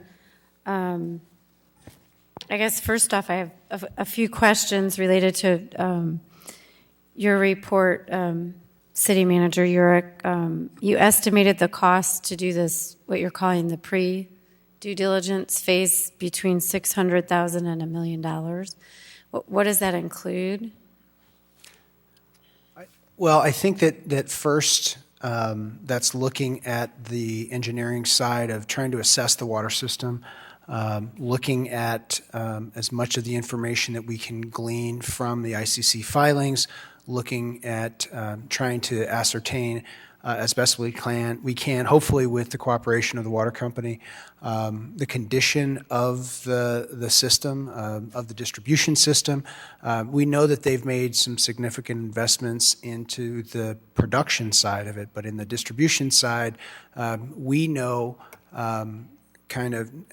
I wouldn't even call it anecdotally, we know from all of the curb cuts and street openings that we've had when we have water main breaks throughout the city, and so you can estimate from that the likelihood of how those that infrastructure is doing or not doing and where some of those challenges are.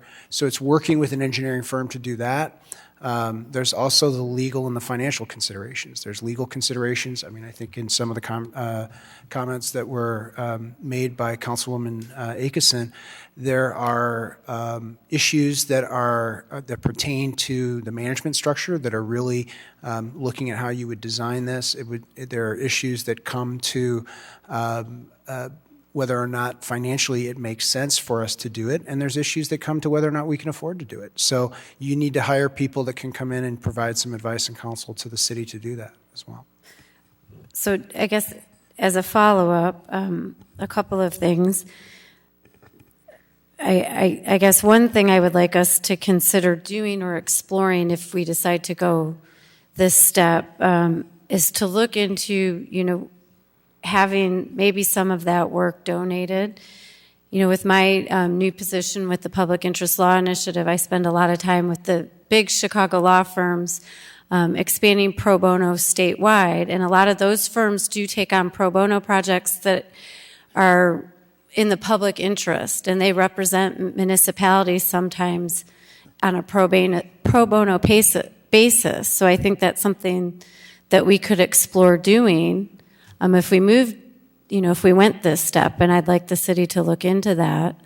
And I don't know if maybe those same possibilities are open to potentially engineers donating some pro bono work to us, or financial CPAs and appraisers. I'm not sure, but I think that's something that's worth exploring because this is such a important thing for our community to consider and to look at. With the state, of our finances, we need to know if this really could be a big revenue source for us, because we need to find revenue. So I would like to explore it further.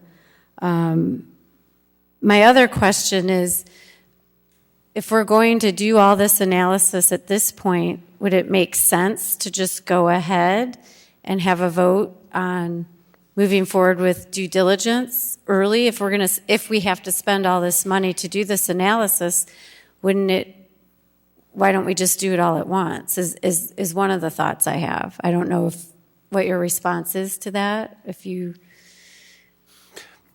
have thoughts on that.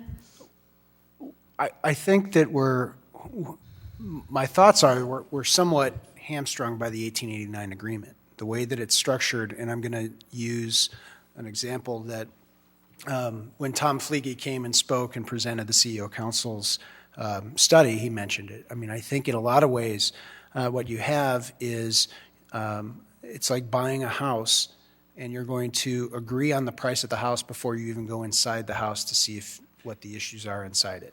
So you're looking at it from the outside before you decide if you want to buy it by going in and seeing if there's any issues on the inside. And I think that's one of the challenges. And I don't know if it was structured that way purposefully, that it made it difficult for future councils like yourselves to have to consider this.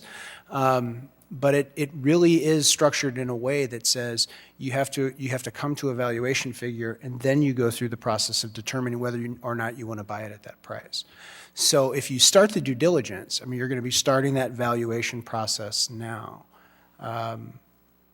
So I guess my point is, well, if we're going to have to spend all this, almost, a substantial amount of money anyway, to do that, and we may not have the full cooperation of the water company, we're not going to have all the, inside information that we need, that they would be required to give us if we did make that step. So it's something I think that we should consider if that's the will of the council. Sure. It's just a thought.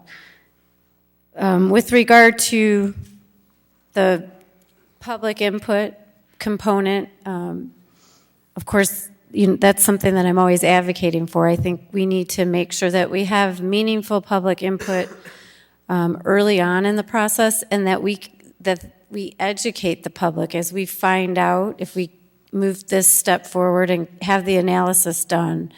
We need to make sure we do a better job of educating the public on what the outcome is of those analysis, and then have big public meetings with their input, be able to let them give input by other means too, besides just meetings, whether it's online or through surveys. I think that's very, very important moving forward.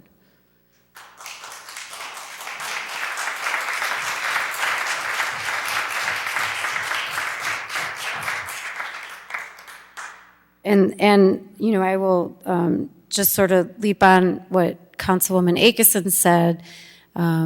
If we do take this step, we need to make sure that, and I know we talked about this, I guess now it's 4 years ago when we were looking at purchasing it before, but that it was important to make sure if we do move forward with the purchase of the water company that we protect the workers that are there and somehow are able to take on the contracts and make sure they get all the benefits and wages that they currently do there.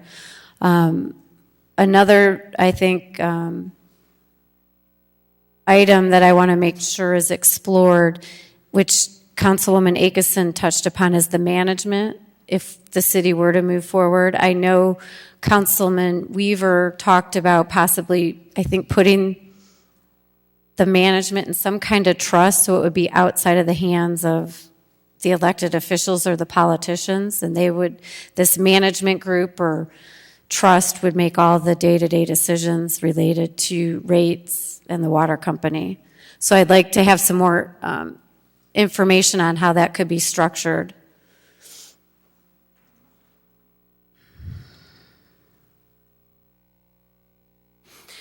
And as a follow-up then to my question about moving forward with due diligence, is it your opinion that we could do that at this point? Or are you thinking based on the structure of the agreement, we couldn't do that until later in the process. No, I think that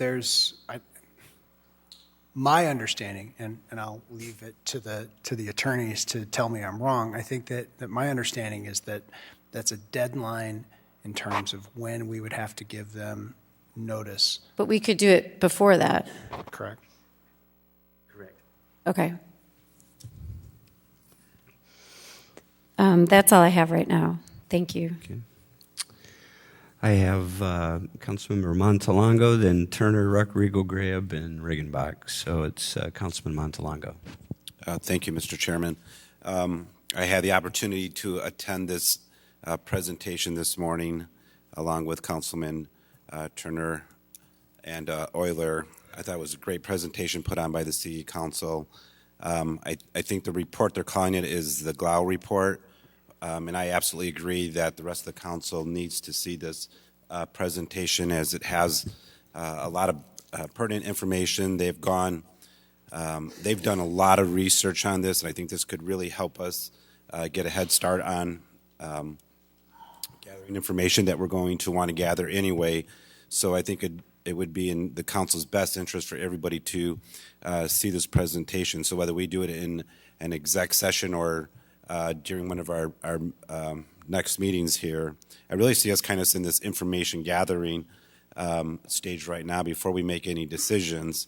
But I agree with the comments that Councilwoman Jensen made as well. With if we're going to end up spending money to do some kind of due diligence, then it would just probably make sense to just go out of the way and get the information that that Illinois American Water will be must give us, so that we can make our determination. So that kind of makes sense to me as well. Mr. City Manager, I heard you talk about a methodology, and that was one of the questions that I had today during the presentation that was presented. And I think you mentioned in 2005 or 98 that there was a certain methodology used, and that was one that they were talking about, whether it would be an asset methodology or I believe based on income. And to me, I think background information is going to be really important to kind of see how they came up with those numbers, as well as I believe we should be putting this information available for the public on the website as we get it, and open up maybe a special page and start collecting that information so people can start reading it as soon as possible. So thank you. Okay, thank you. Councilmember Turner. Thank you, Mr. Chairman. I, too, went to the meeting this morning with Councilman Euler and Councilman Montalongo to hear Joe Glau go over this analysis. What we found out, he is one of the foremost experts in this type of accounting analysis in this area of the country, and the best in Illinois. But one of the interesting things, we've had two council people, one to talk about affordability, and that's one of the things that this report deals with. It basically tells you whether you can or cannot afford to make an investment in the water company. And the other one is, we've got these pipe dreams that, oh man, we need this for revenue. It's going to be a good revenue source. And basically the bottom line, it won't be a revenue source for probably 7 to 9 years after most of us are no longer on the council. So I think everyone sitting around this horseshoe needs to see this analysis, because it gives us a good idea, and we can share that with the public later, as to whether we should make this an investment or not. It sets up basically two spectrums dealing with a high end and a low end, and the bottom line, after you go through the complete analysis, if it's going to cost you more than the number you see at the high end, you can't afford it anyway, so you don't need to go through the pre-diligence. So, I mean, I would like to ask, hopefully, the mayor and the city manager to give us a chance to at least take a look at this, so that we can determine whether or not we need to move forward and maybe don't need the pre-due diligence. Thank you, Mr. Chairman. Thank you.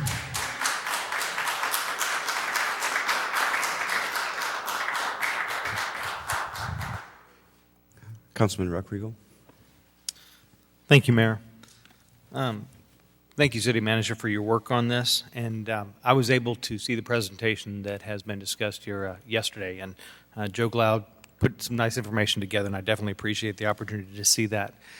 A couple things. One, I think, and we heard earlier today about some attendance that seems rather low for some important conversations that we're having in our city.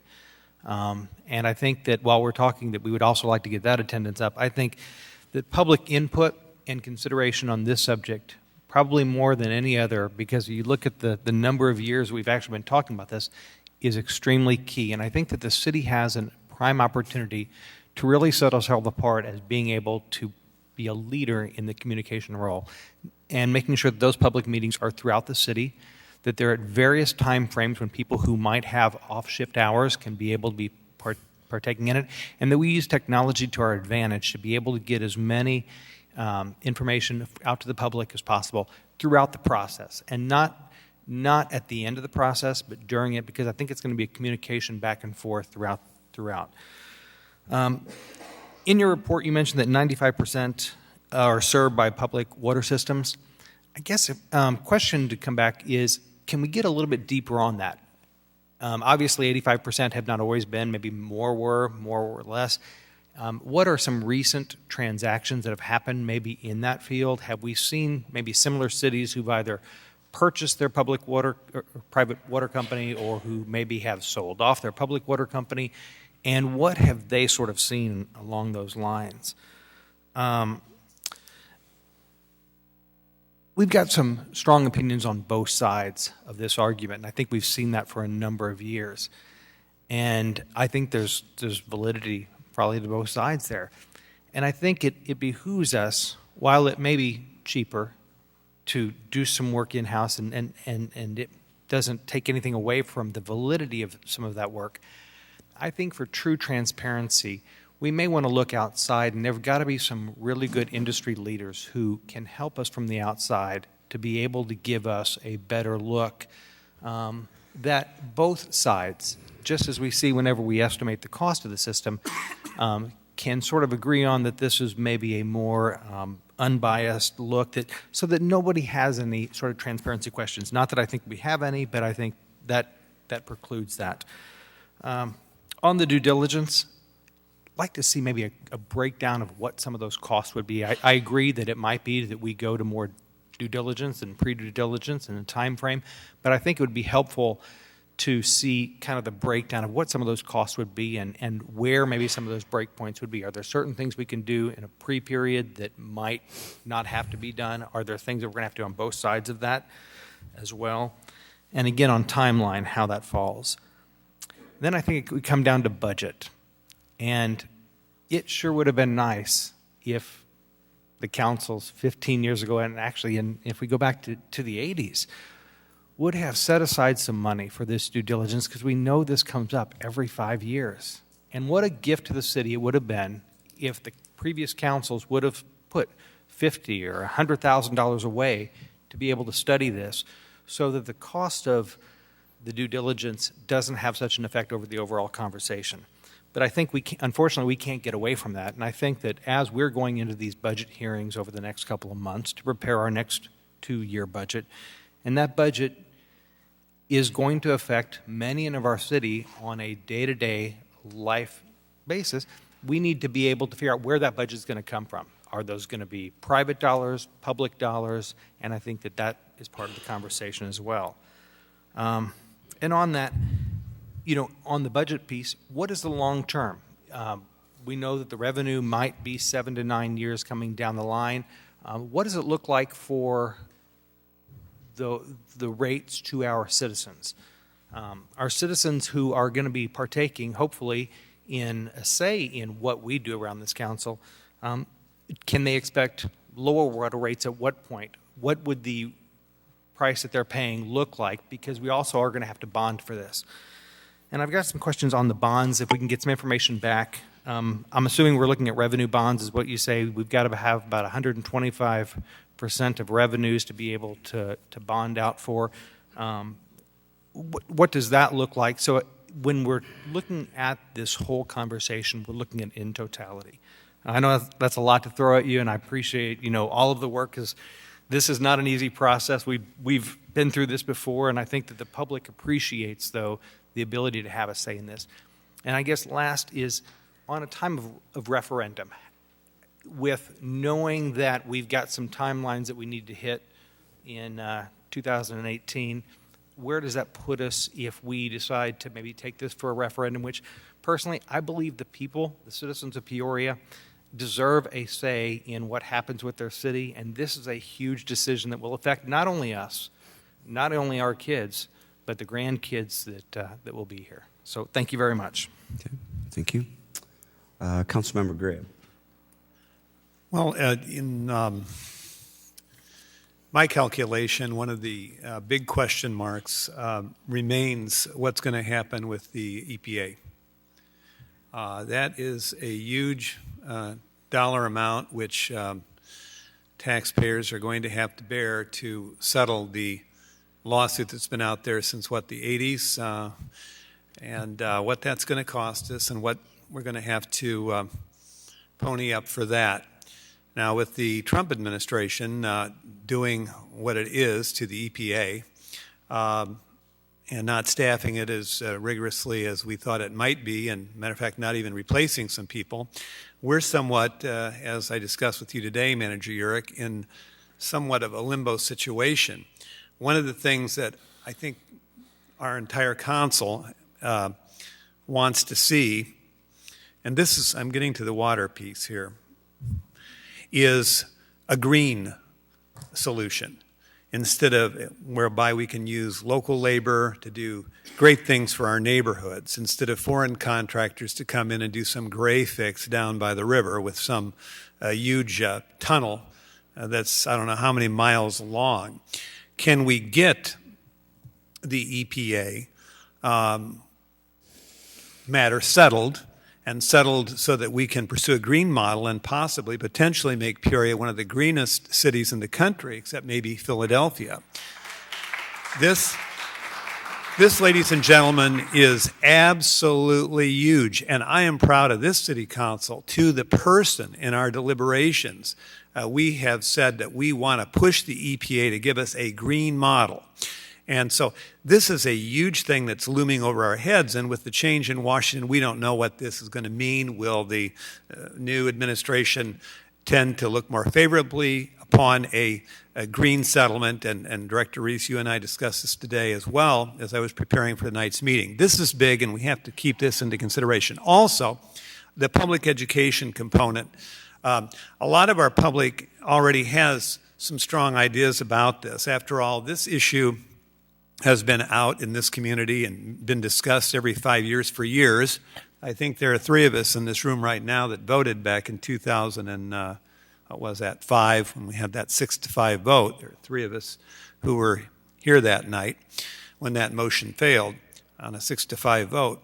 But I think we have to also consider, and I think Councilmember Montalongo, you were going there, the insane, virtually insane decision that came, I believe, from the arbitration panel, that somehow the water system in Peoria was worth more because we were a municipality and we had deep pockets, and therefore we should be forced to pay more for the acquisition.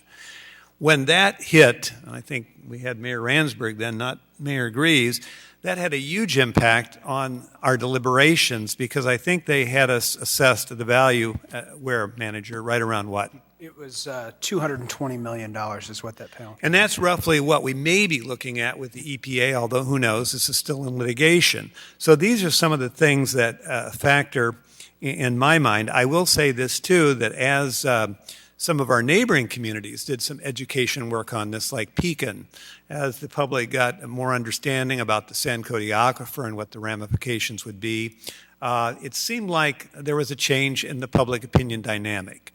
So I don't think there's anything wrong with doing this, but I want to remind everybody that we cannot spend one dime to do public education as a municipality. Manager, who has to do that for us, assuming we're even doing it? It's got to be, for example, public-spirited minded groups like PAG, which did it for us before, correct?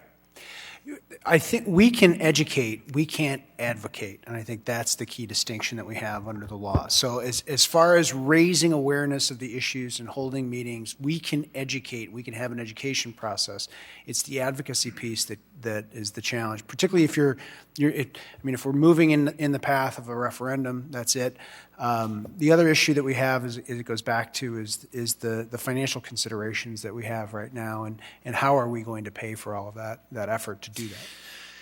Well, one of the things that I think our legal minds need to think about is, did we have a one-off? I can't begin to tell you how outrageous that decision was. Do we think that was a one-off arbitration decision, that because we were a municipality, we should be afforded to pay more than what many of us thought it was actually worth? Or do we think that could happen again, Esquire Leist? I mean, this to me is a very important question, and I don't know if you have any thoughts on that now. Well, I will say that it's extremely difficult to predict what arbitrators do or judges do.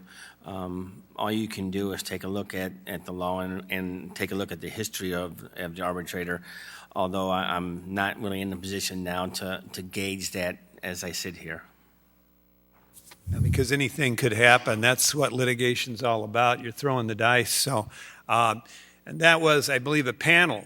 We had 3 people on that panel.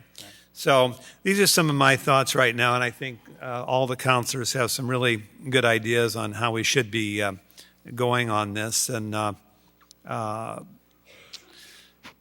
do we have any idea where we're going with the EPA? We are continuing to negotiate in good faith, and probably any further comments should probably be made in executive.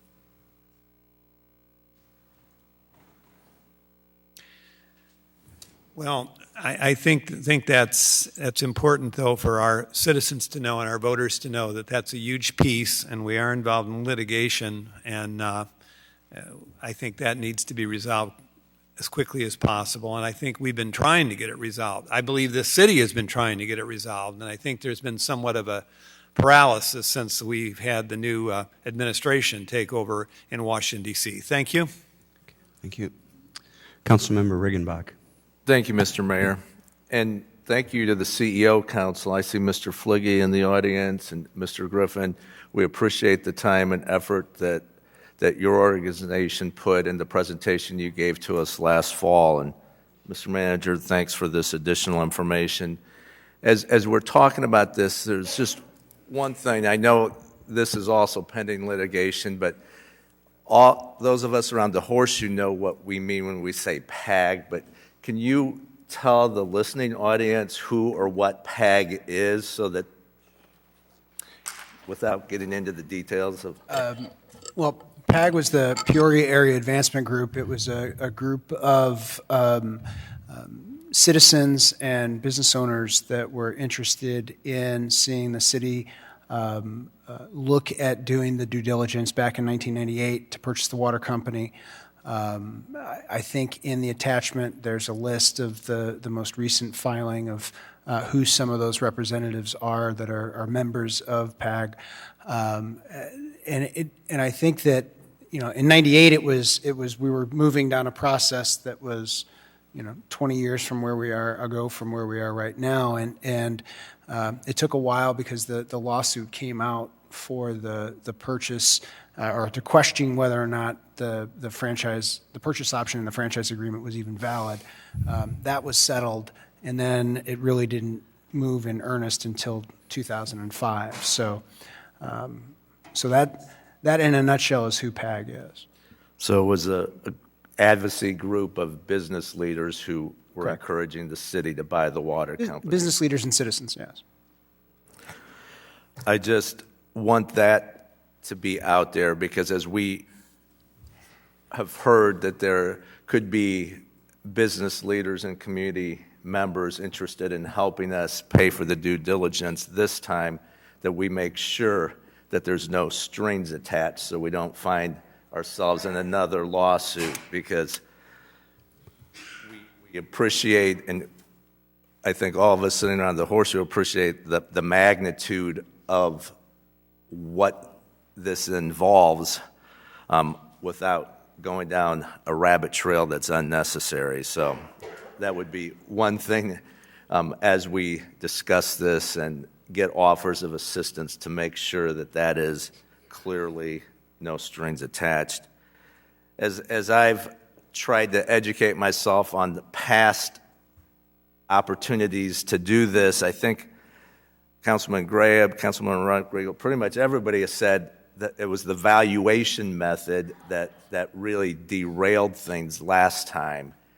And is there a way in this pre-due diligence, which I think is a great idea, that we can get a scope of what those legal parameters would be? Clearly, what happened in 2005 or 98 to 2005 in that time frame, that was probably as far down the path that the city had gotten. So a lot of that was, I don't want to say, let's learn from that experience, and let's make sure that we are looking at the universe of appraisers and the universe of legal minds so that we would get the best. And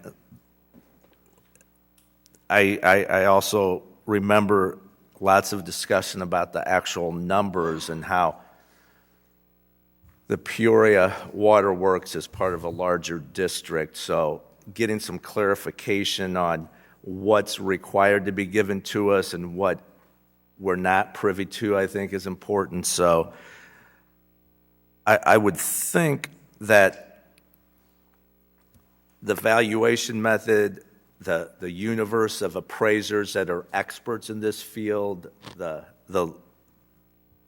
attorneys and that, those are the kind of things that I would envision as being the pre-due diligence, because I would like to think that's not going to cost us, that will be the next policy session in my mind, at least, that we can start to explore how to explore it, if you will, because the cost is going to be significant. So just I'll leave it at that for now. So thank you. Thank you, Mayor. Thank you. Councilmember Euler. Been several comments made about the private sector getting involved and making contribution to this effort. I think that as we go down this process, we also need them to come to the table with exactly what that is. I don't think that we can continue to have this conversation with generalities out in public, and we need them to tell us exactly what it is that they plan to step up with if we're going to be making that consideration. Thank you. Thank you. Any further questions or direction to Manager? Councilwoman Moore. Thank you, Mr. Mayor. So as not to repeat what everyone else said, let me mention some things that weren't said. To the last point from Councilman Euler, it has been asked of me, people hear that there's this contingent of folk who want to help with paying for the due diligence. And so the question to me is, so what's in it for them? Are they just philanthropic and they just have money, they want to write a check and just help the city out? Or is there something that they're going to get out of it?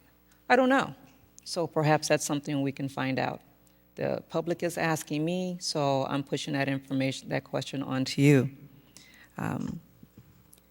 We talk about the CSO, 200, 300, maybe $400 million. The water company, 200, 300 $1 million.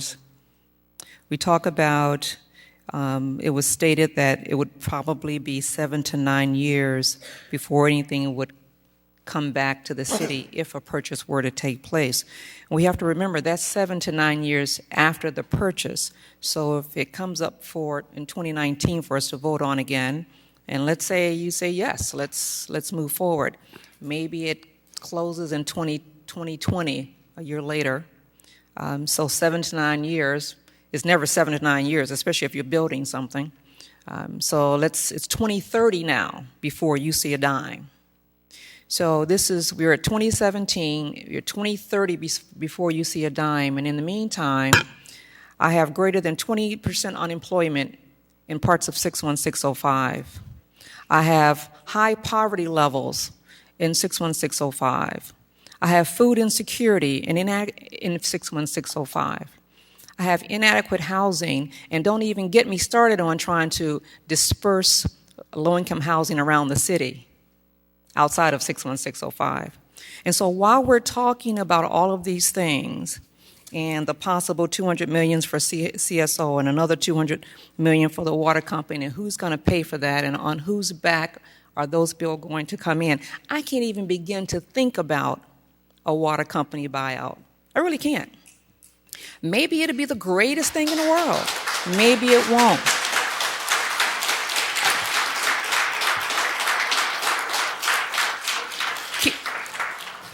People keep asking me, well, Denise, what side of this water company buyout are you on? I'm like, I can't even think about that. Feed my people, house people, let housing be built. And we talk about our infrastructure and this fancy smancy machine that went around and looked at all the roads, and we know how much road improvements we need. And then it is said that, well, you know, if you own the water company, you could pay for all this stuff. Well, in 2030, we can look at that, and because between now and then, I have to get people housed. And between now and then, we need people. You're talking about generations that are going to be impacted by a buyout or not a buyout, and I agree. But what about the generations that are being impacted today because they are growing up in a house that is full of lead? They're growing up in a house that they have plastic all over the windows inside and out because the house that they can afford to rent is of such poor quality that they have to put this stuff up here. And we have people who are suffering from issues with space heaters and carbon monoxide because of bad furnaces. I don't know. We sound like a bunch of elitists sitting around this table talking about this money that we need to spend when we got people sitting out here listening and watching on TV who don't know where they're going to get the next $5 to pay a bill or to send their kid to school, and school's about to be out. And let's not forget, a lot of those kids get food from school, and now with the state of Illinois budget realities, those kids won't even eat most times during the day. But we can sit here and bandy about $200-300 million like it doesn't make a difference, and it does. And so so my direction to you is help me figure out all this other stuff, and then I'd be more than happy to talk to you about the water company. But right now, this is what I'm seeing. So, but let me be clear. I'm not saying I'm for it. I'm not saying I'm against it. I'm saying feed people first.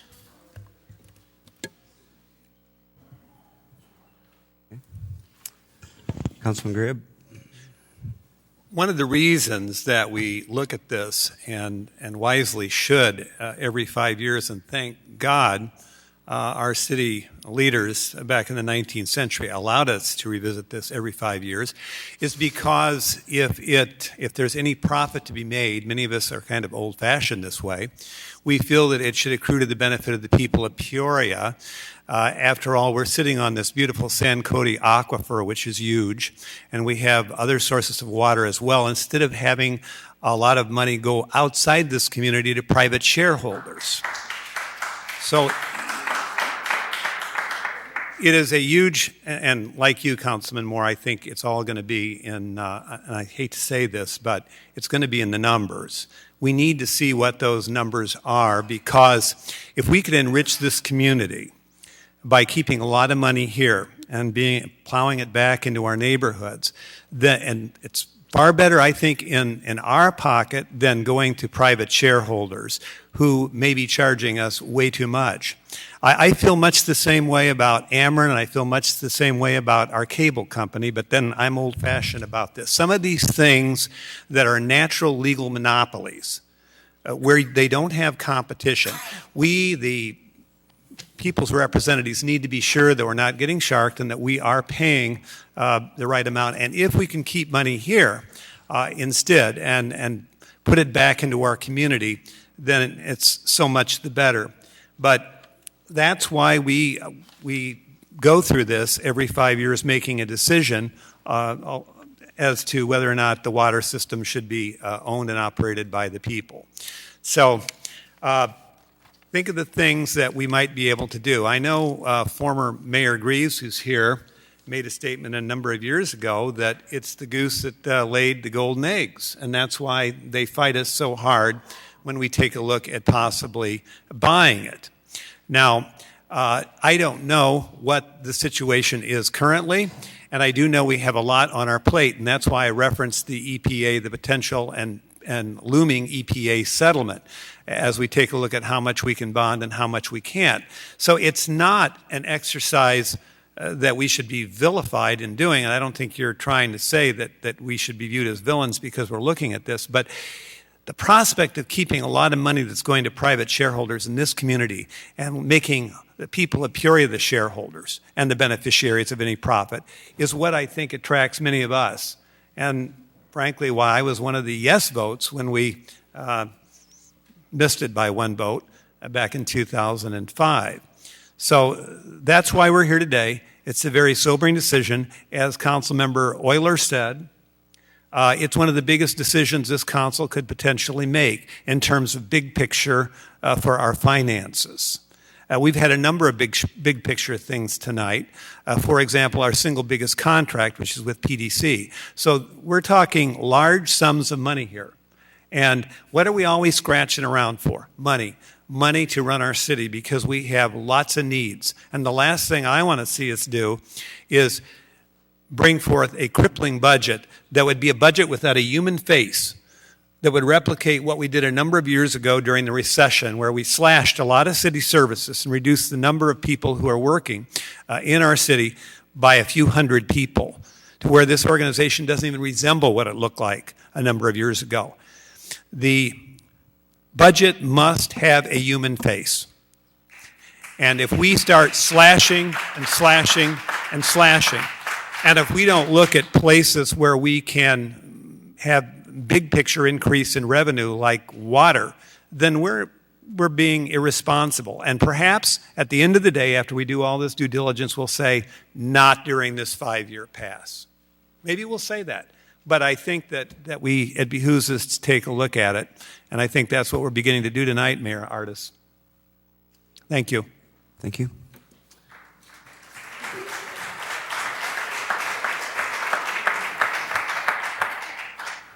I'm not seeing any more lights from the council. Does anyone have a closing comment? Or probably the only thing I'd like to add, Mr. Manager, is I've been on the council and had to make this decision a number of times, and we've been criticized sometimes for not having all the information that we need to make this decision.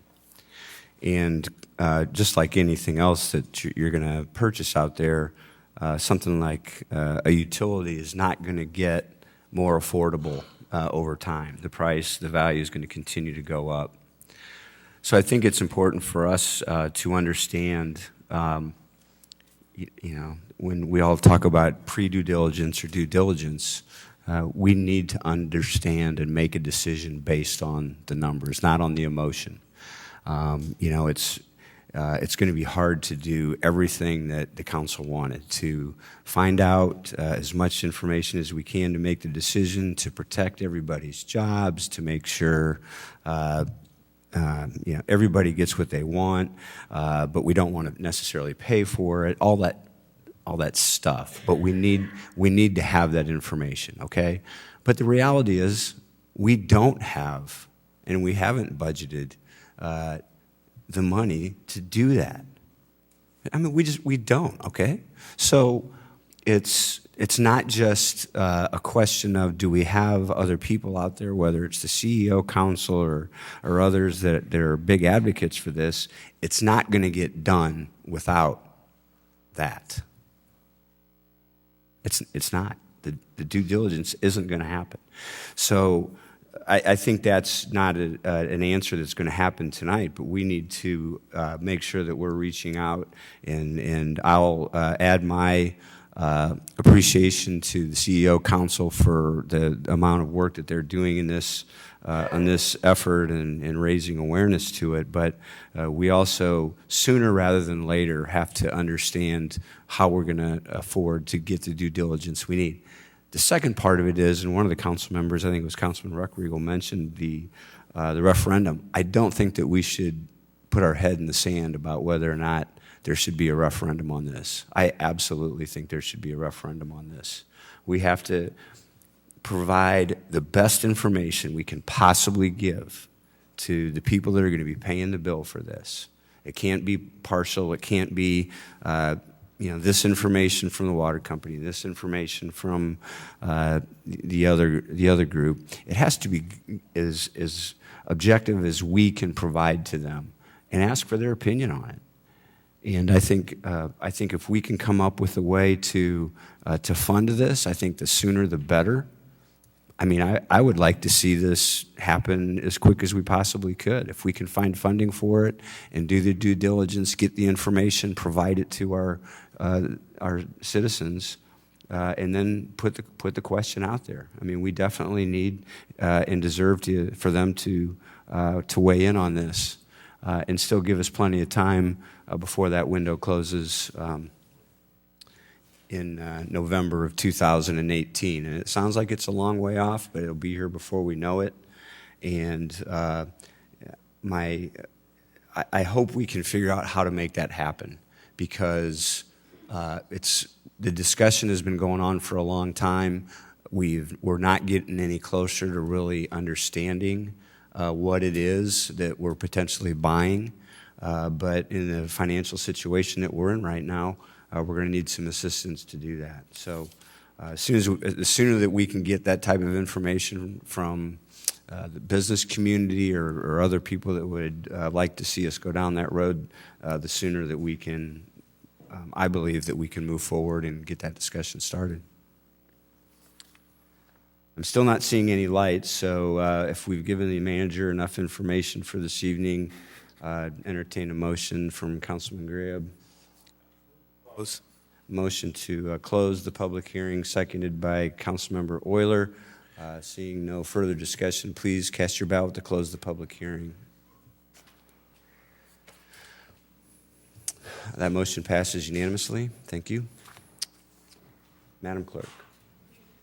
Finished business 17-067 is a communication from the City Manager and Corporation Council with a request to adopt an ordinance amending Chapter 20 of the Code of the City of Peoria to add Section 20-112 regarding the possession of cannabis under 10 grams and drug paraphernalia, and amending Chapter 32 of the Code, amending Section 32-3 to allow administrative adjudication of all the violations of the city code.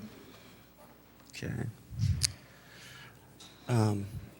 Maybe I'm not seeing a light on this, but maybe Mr. Leist, there's been a lot of discussion around. Well, actually, there hasn't been a lot of discussion around this because we've deferred this item for several different meetings, but.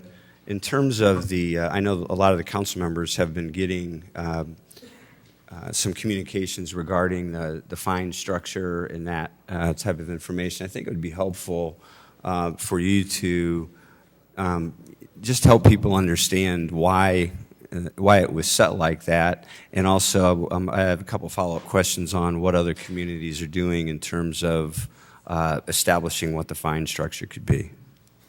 Yes, Your Honor, I'd be glad to do that for you.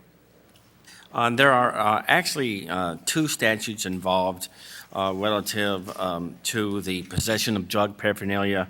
That is Section 720 ILCS 600/3-5. And that statute specifies that there will be a fine of up to $750 set by state statute relative to the possession of drug paraphernalia. There is another section that is applicable to the possession of drug paraphernalia and the possession of marijuana. And that is Section 720 ILCS 550/4. And that section provides statutorily that it is a state fine that there be of not more than 10 grams of a substance containing cannabis. There's a minimum fine of $100 and a maximum fine of $200. So there are a couple of statutes that are in play here, and so that's why you have the wide range from $100 all the way up to $750. And I will say that range is in accord with our neighboring communities. East Peoria has a range of $350 to $750. Bartonville has a range of $500 to $750. Pekin has a range from $200 to $750, and Chillicothe has a range not to exceed $750. So we are within the fee structure with the surrounding communities, and I think that the Administrative Adjudication Act in many ways will lessen the cost for individuals, at least first-timers. One of the things that we've been, again, haven't talked about yet, but I think it's time we should start talking about it is, if we go through the administrative adjudication, we're not necessarily bound by that same structure that the state's talking about. We're home rule. If we want to set that amount at whatever the amount is, we can. It doesn't need to be 350 to 7, right? I mean, the state's already minimized this, and all we're trying to do is bring our local ordinances more in line with where the state is, right? That is correct. We're not bound by where the state statute sets the fine. We are, like other communities, are free to set our fines any amount we deem appropriate. So I think the communication does a good job of, but the public doesn't necessarily. Some people might not have had access to it, but as it is right now, when this goes through the circuit court and the fines are assessed, how does the city benefit financially from that? There really is a minimal financial benefit to the city. It merely is to deter the use of illegal drugs. Most of the money goes to the court process, which is required to process the matter in court. You have to pay for the circuit clerk fees, you have to pay for the bailiffs, the judges, court reporters, and so essentially the money that is essentially paid goes to fund those resources, and it's not a moneymaker for the city. So, some people have concerns that if we adopted this administrative adjudication process, that we would never have the remedy to take offenses to the circuit. Is that correct? No, and that was one of the matters that Councilmember Jensen brought up at first reading, and at the next meeting, we indicated that while we still have the option of going to circuit court for whatever reason, if we thought it was appropriate, this really just allows us another avenue. So we can go to circuit court and we can go into administrative adjudication based upon the city's election. Okay. Well, I know that this is something that we've been moving around a lot on without discussing, but I'm hoping that we can have discussion tonight and actually take action on this item. I'm definitely an advocate for bringing it within our administrative adjudication system. I would definitely be supportive of a significantly lower structure with potentially higher higher fines for repeat offenders, but I think that this has gotten a lot more undue attention just because of the structure that's in place on the state side that you said we don't have to follow, correct? Okay. So maybe we can open this up for discussion and hopefully get it to a point where we can have some action on it tonight. We'll start with Councilwoman Jensen because this is one that she's been monitoring. Councilwoman Jensen. Thank you, Mr. Mayor. I want to thank staff for their patience and the council, since I was the council person who's deferred this a number of times. I am still opposed to this proposal, and it's not so much related to the fine structure, but I have real concerns, which I have voiced here on the floor before. I've brought them privately to the city manager, but I have concerns with the administrative hearing officer and the process. I get a number of complaints about the process and the way it's been handled with the current ordinance violations that are being handled by the hearing officer. So I am opposed to adding anything at this time until we clean up that process and we make that process run better. I get complaints from citizens throughout the last 3 or 4 years over and over again about the way they are treated by the hearing officer and the way things are being handled. So I am not supportive of putting anything more in front of the hearing officer. So I will, with that, I will make a motion to oppose this proposal, and I hope that I get a second. Thank you.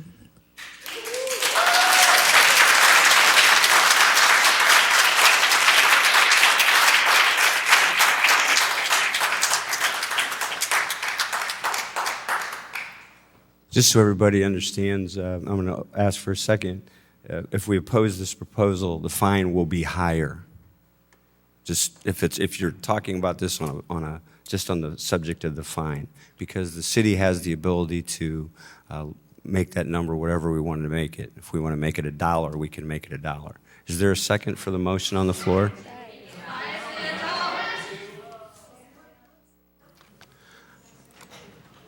Yeah. We would appreciate some level of decorum, please. Councilwoman Akeson is seconding the motion. Okay. And there's Councilwoman Akeson would have the floor. Thank you, Mr. Mayor. So you just brought up the point that I wanted to explore with our Corporation Council. The way that this ordinance is written, can we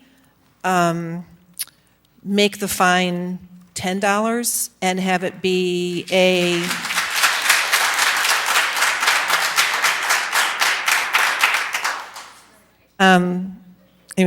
these are hypotheticals. I'm just trying to ask him a question. I don't know if $10 is the number.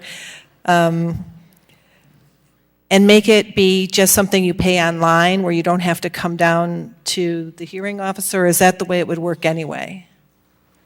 The answer to the first question, there's actually two questions. So the answer to the first question is yes, you're free to set the fine as to whatever you believe your constituents would support. So you are free, and the city is free under its home rule authority to set the fine at any amount it deems appropriate. The second question is, are you indicating that someone would just stipulate to a guilty finding and mail it in like you do a circuit clerk situation? Well, no, like when you get a parking ticket, for instance, in the city of Chicago, you get a parking ticket and they put a ticket on your car and you just go to their website and you go, I'm going to pay the parking ticket. And that's it. There's no other action taken, which would seem like that would be a savings all around for everybody. And then I was under the impression that as a home rule city, we can't make something less arduous, only more. So if there's already a state, I thought the state had some sort of minimum fine of $100, but that's not the case. No, that's not the case. So we could set the fine at whatever we thought would be a reasonable fine for a first offense, and make it super simple to pay it if we wanted to. Because I think this was discussed actually back in 2011. You know, it seemed like the police department was kind of promoting, kind of getting this off their table because it was so expensive and time-consuming to, you know, get it into the court system. And I appreciate having it go to the hearing officer, but I'm thinking, why don't we make it even easier than that? It's just a thought. Okay. I have Councilman Ruckriegel. Okay. Thank you, Mayor. And I think that clarification is important for the public to hear, because I think in kind of juxtaposition is what this may read, by bringing it in-house, we are able then to set that fine here locally. And I've gotten quite a few emails over the past couple of days on this, and a lot of them are personal stories and some very good information in there, and I appreciate each and every one of those for the information they have. A couple of the problems that I have on what we have in front of us today really is the fine structure, because I think it goes to equity. And when I'm looking at a fine structure, and I know we may mirror some other cities around us, from $300 to $750, there's a lot of play in there, first of all. And to me, I don't understand, you know, how is somebody going to get $300? How is somebody going to get $750? Where does that equity come in? And where does it go back to what it, I guess, costs us as a city to actually be able to process that, which I'm assuming is quite a bit lower. I think that the fee, if we're looking at a $350, if we're looking at a $750, those are punitive fees. And I could only support, by bringing it in-house, we can actually talk about what would be considered a reasonable fee based on what it costs us to do as a city. And I think that, you know, I'm looking at the other piece of this, which is East Peoria, Bartonville, Pekin, Chillicothe, all also have additional fees for drug paraphernalia. From my understanding, and can you address this, in our ordinance as it's written here, we wouldn't have an additional fee for drug paraphernalia. Is that true? I'm sorry, your last question kind of... It is the way the ordinance is written now. When I'm looking at East Peoria, for example, I've got maybe up to $750 on the fee, but then if I'm caught with drug paraphernalia, it can go up another $750. So that's actually $1,300, not $750. By bringing this in-house, from what I'm reading here, it's also recommended that there not be a drug paraphernalia fee, that it would maybe just be a much more manageable fee. But the $300 to $750 fee seems really out of realm when it looks at the equity of what it really costs the city. Well, let me just say this. All fines are punitive in nature. That's the point of a fine. It seeks to modify behavior by exacting a fine. So yes, it's punitive. All fines are punitive. That's why they're called fines. Secondly, certainly this body has the right to modify the amount and shape it any way it wants. For example, it could shape it like East Peoria does, where they essentially cause a higher fee if there's possession of more cannabis. Then as you possess more of it, the fine gets higher.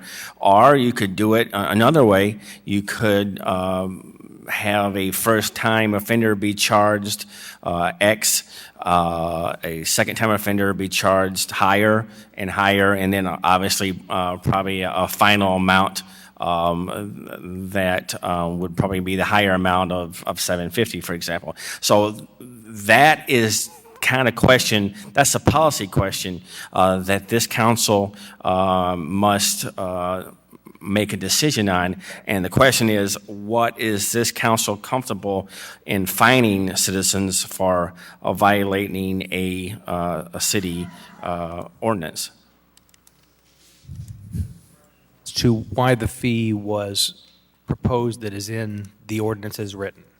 Yes. The answer of that is the statute, as I discussed prior. The section for possession of drug paraphernalia was punishable pursuant to the state statute at $750, and the section relative to possession of cannabis was punishable at a fine of $100 to $200. So the thought was, since court costs are approximately $250, the actual thought would be the first-time offender would actually pay less at administrative adjudication if the fine was $300. And that would be depending upon the discretion of the hearing officer. But this body certainly can take that out of the hearing officer's hand and can make a decision as to what the appropriate fee should be for first, second, third, or subsequent offense. Thank you.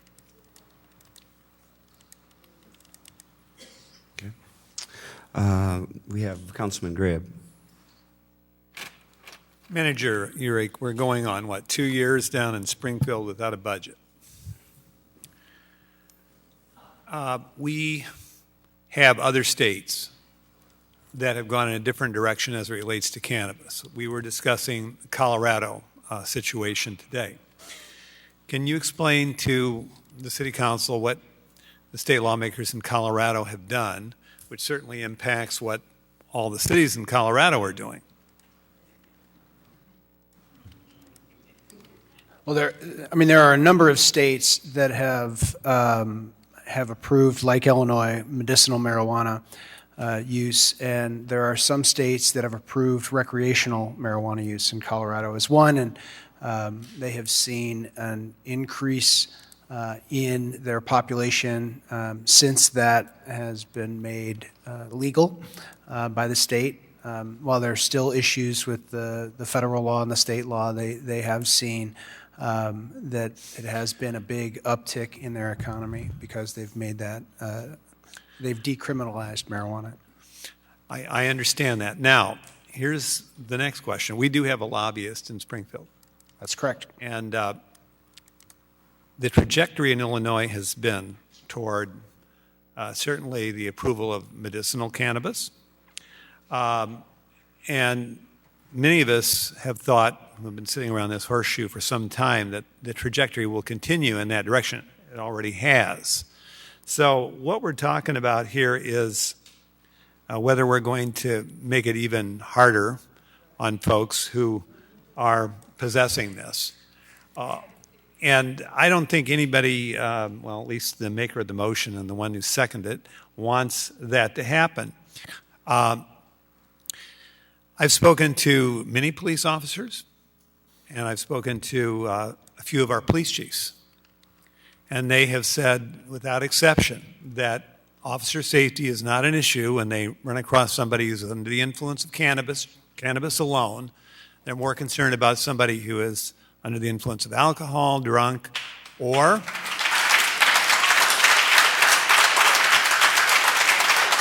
in terms of public health risk, tobacco and alcohol far exceeds what's going on here with cannabis. Yet we continue to almost have reruns of Reefer Madness as we deliberate with this over and over again. So,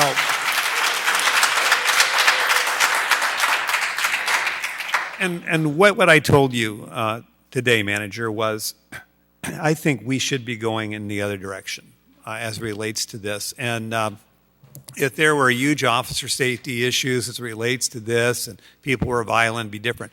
For example, we have even other countries which they will come down like a load of bricks on you if you have certain hard drugs. But in, for example, the Netherlands, Amsterdam, and so on, this is permissible, but it is very tightly regulated, and it is taxed, and we know what is in it. And right now we've got many we have a lot of organized crime involved in this, and we have absolutely no idea what's in it, as is currently with our current regime here in the state. In Colorado, what are they doing there with the regulation of it? Well, it's my understanding that as far as the recreational use, that they've authorized it, and there is a certain amount of taxing that's going on the product that's there. Like we tax cigarettes, alcohol, and then we have some handle on what is going into the product that is out there in any case. The larger economic impact I think that Colorado has seen is that because of that recreational use, they're starting to see that people are coming into the state. I mean, and there's people that are moving in, which then it's not just the recreational use of cannabis, but it's the fact that they're living, buying groceries, working, everything else. So, well, I certainly support your motion, Councilmember Jensen. I think it's good that we get it out there, but I think that the state is moving in a different direction slowly. But then again, too, our federal government still hasn't dealt with this. It's still a controlled substance as far as the feds are concerned. So, there are some issues here for sure that we need to look at, and I appreciate what you've done, Councilor Jensen, on this. Councilwoman Moore. Thank you, Mr. Mayor. I want to make sure I understand what the motion on the floor is. Is that to deny this communication that we don't, is that what you want us to do? Not to approve. So if we don't approve it, then does that mean that, and Corporation Counsel, maybe you can answer this. If this is not approved, we can modify the fine inside. So not thinking about the fine right now. If we don't approve this, does that mean that we're not decriminalizing small amounts of marijuana in this city? What it would mean, right now there is no system whereby the city of Peoria tickets small amounts of marijuana like that. And so this would require the city to begin the process of formulating the ticket system to be processed in the circuit court. And so when it goes to court, then it's higher fines and plus court costs. Correct. Okay. And if I'm understanding it correctly, the main objection is because of the administrative process that it would come in and the administrative officer. Okay. So many of us have worked at companies whereby if you are not performing at a certain level or to a certain standard, you get remedial training. And I suggest that rather than throwing the baby out with the bathwater, that perhaps there is some kinder, gentler remedial training that if it's an administrative officer that you're concerned about, that is provided to him. My concern with the administrative officer is that he has so much work that this would add to his workload, in which case I would suggest that another person be brought in to assist either with this or to assist him with his workload if we think he has more experience to come over to this. But I really don't want to throw this out. I do want to modify the fine structure, but I don't want to throw this out because of one person that we think is not up to the job. If he's not up to the job for doing this, then he shouldn't be doing what he's doing now. I've observed him, and I think his heart is in the right place. There are times where there are people who come up for their 15th and 16th time and say, oh, yeah, sure, I'll get that done. And he's seen them 15 times, and he knows they're not going to get it done, and he gives it to them. And they should get it. But there are times when there are people who may come there that may be the second person that comes after that 15th person that come up and lied for 15 times, and perhaps it's not as gentle as could be done. And so there may be some of that. I won't disagree. But to say that we need to not approve this with a smaller fine structure because of that, I think is really overkill. And so I would like to propose a counter proposal, a substitute motion, thank you, that we approve this ordinance, perhaps with, and I'm just going to spitball a number out there for the first offense, because we don't have any idea. What I would prefer is to know what our actual cost is to administer this. That's what I would prefer. but we don't have that.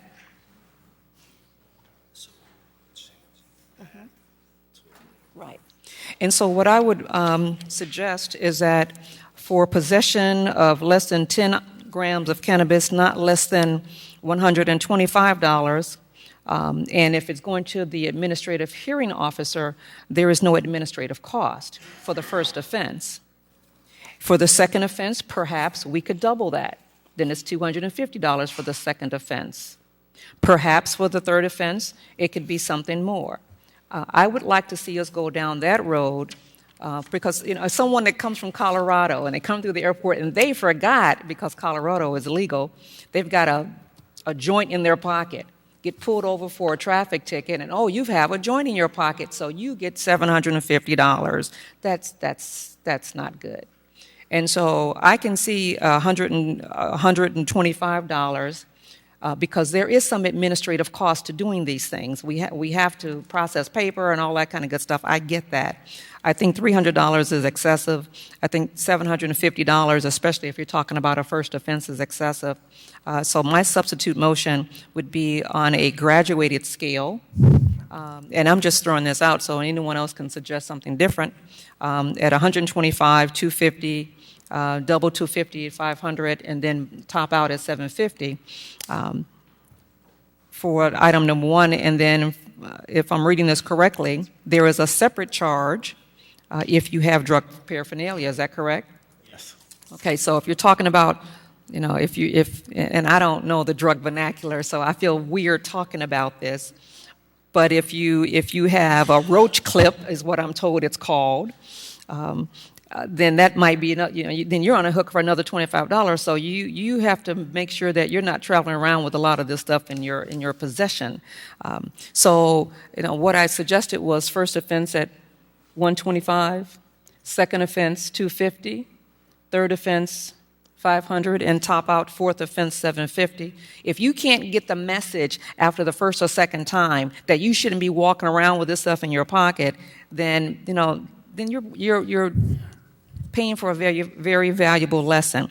But I really don't want to have this deferred or one more time or shot down when we're trying to make it more customer friendly, if you will, more public friendly.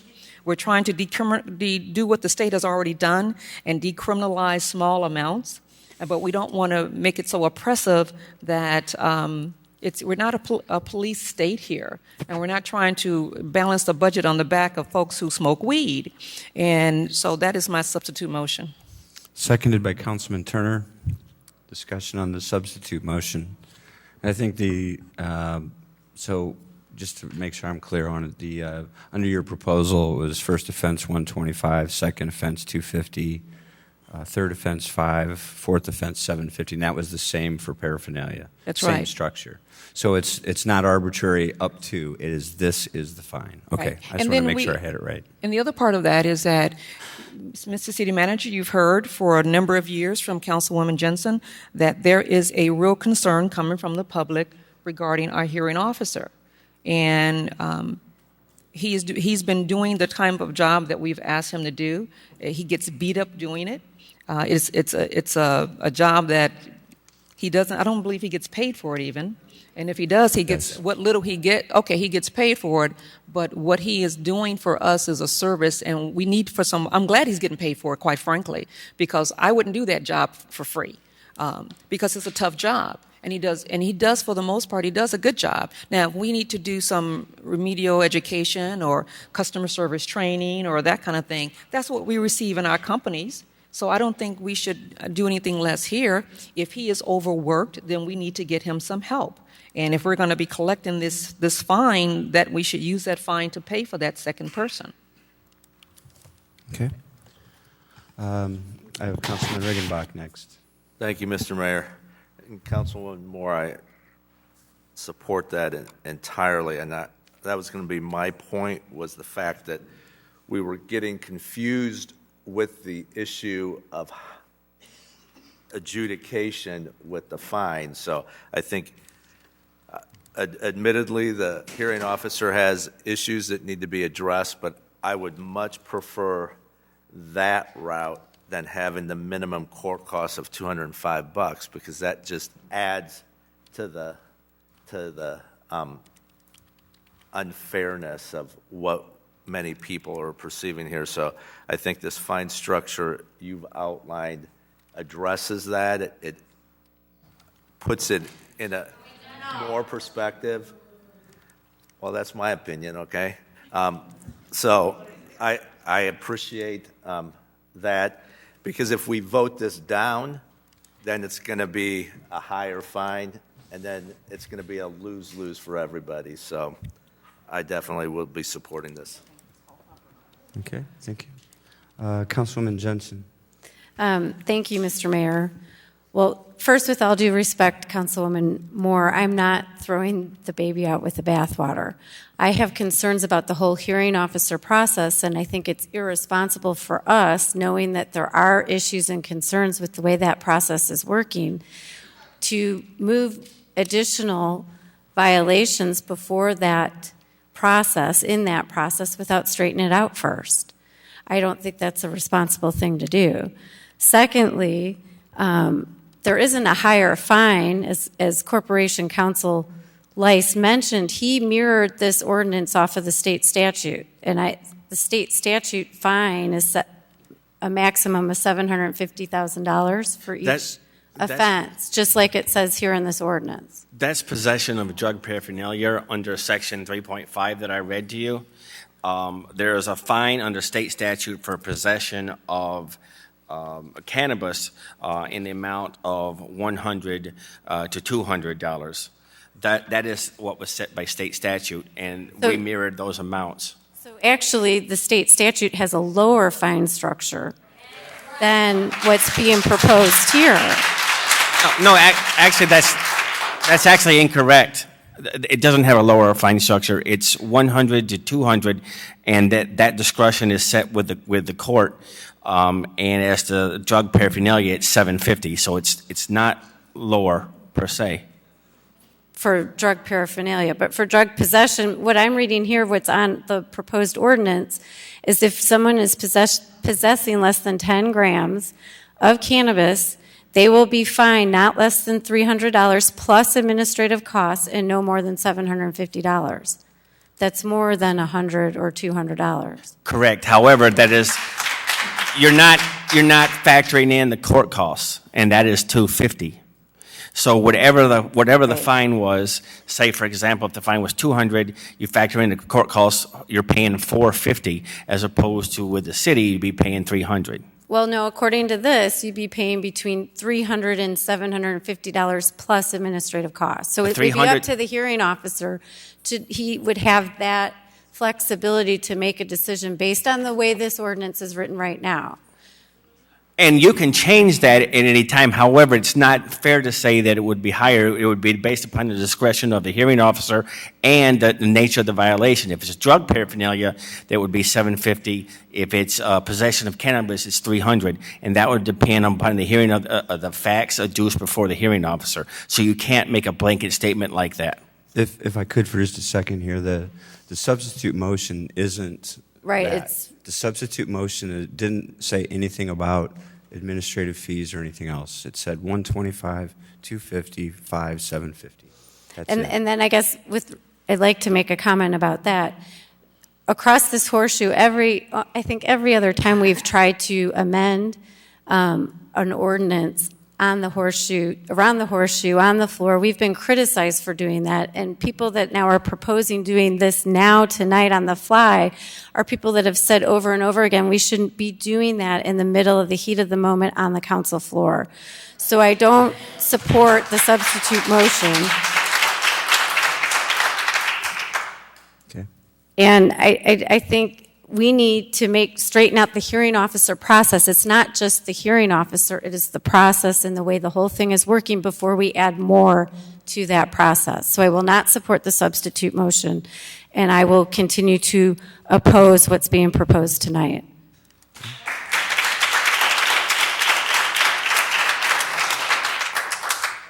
Councilwoman Akeson.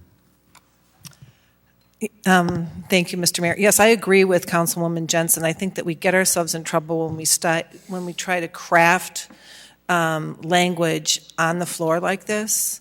I mean, I think that if we were doing a policy session and we had time to ask each other questions and do more discussion about it, but there hasn't really been any discussion on the floor.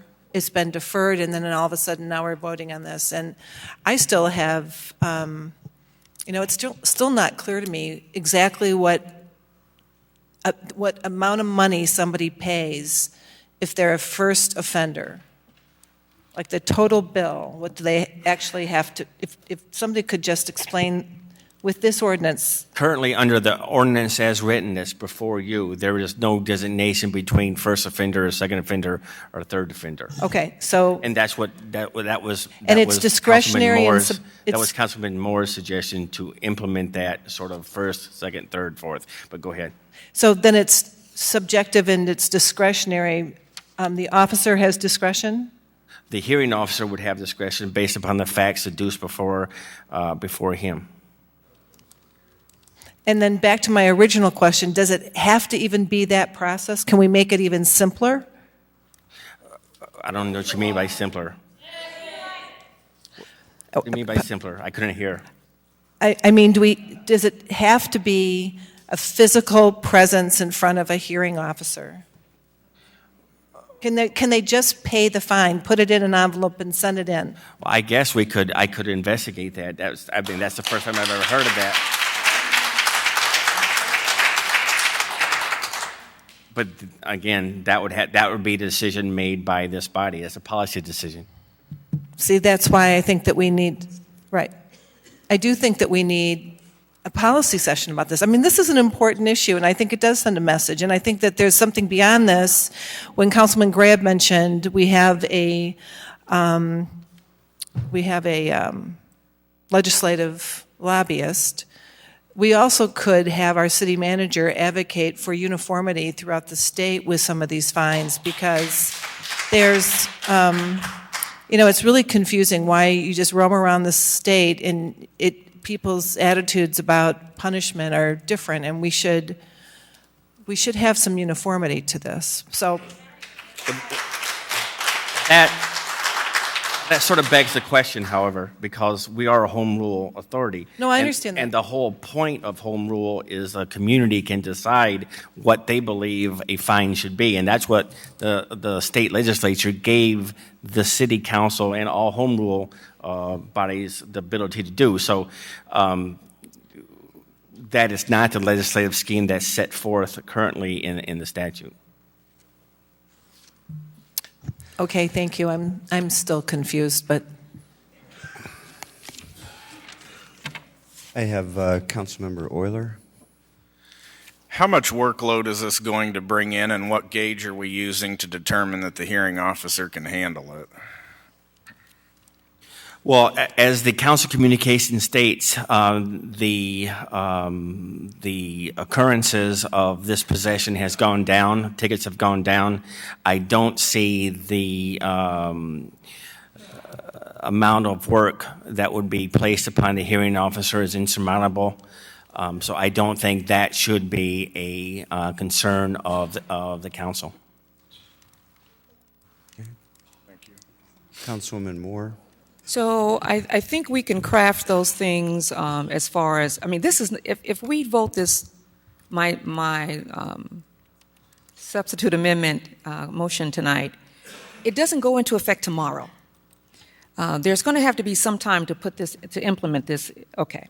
And so we have the time to come back with the next meeting and say, okay, if we want to do it online, well, we're going to have to figure that out. We can't, even if we said tonight we're going to do it online, it won't be online tomorrow. We have to get our IT people to figure out how to get that done and all that kind of good stuff. So, and then to say that we shouldn't vote on it because, you know, it's not crafting things on the floor, I can kind of get that if it was an issue dealing with the PDC or something like that. But when you're talking about something like this, really? So I'm going to, Mr. Mayor, I just want to move on my substitute motion, and I believe if you could come back, Corporation Counsel, showing folks that what the substitute motion is without court costs, Because we're not talking about adding court costs here. Correct. This the way it's written, is $300 to start, and then you add court cost. The court cost would be, as written, the court cost would be only if that amount of fine wasn't paid. Right. So there would be initial court costs on the administrative adjudication initially. So you're talking a first-time offender coming off a lot less than they would otherwise. And so I think I'm ready to move forward with my substitute motion, Mr. Mayor. Okay. Thank you. We have a motion and a second on the floor. Is there any further discussion? I'm seeing no lights. Please cast your ballots. The substitute motion, yes. The motion passes with 6 ayes and 5 noes. Voting yes, Mayor Ardis, Councilmember Sear, Moore, Regenbach, Ruck, Riegel, and Turner. Voting no, Councilmember Akison, Graham, Jensen, Montalongo, and Euler. Madam Clerk.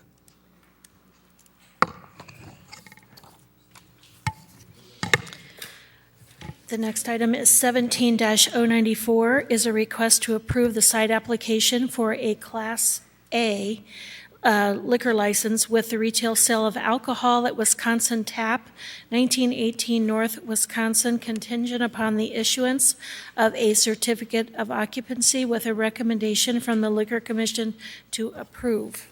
Councilmember Regenbach.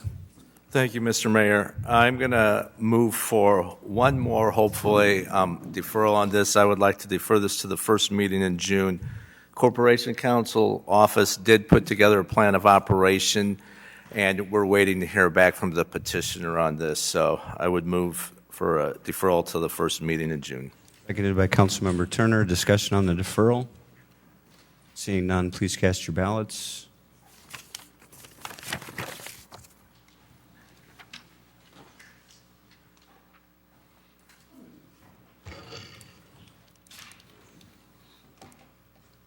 That motion passes unanimously. Thank you, Madam Clerk. If we have no further unfinished business, Do we have any further unfinished business this evening? Unfinished? Seeing no lights, Madam Clerk. we would be at new business. New business to come before the council tonight. New business, Councilman Grabe. Mayor Ardis, Manager Urake, it's been brought to our attention that most of our city facilities have the POW-MIA flag flying. And one of the places we don't have it flying is down here outside City Hall. What can we do to remediate that? I think it's important that we, with everything we've been doing tonight, that we make certain that our City Hall is in line with many of our other municipal buildings here. We'll make sure that we purchase the flags and have them put up on all the city buildings. They'll be done. Thank you very much, Manager. I appreciate that. And Councilman Turner, we want to thank you for your service. I believe you're the only veteran on the council right now. And I want to thank you again. Okay, thank you. Further new business to come before the council? New business? Seeing none, Madam Clerk. I just have a small business, new business item.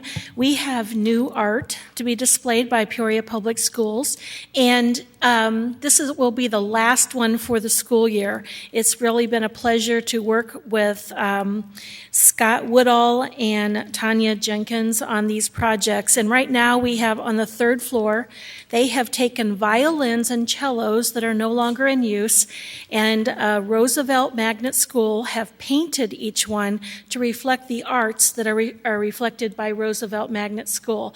So it's very colorful, and they were just installed yesterday, so we have those for just until the end of May, and then those will disappear, and we'll be working with another group over the summer.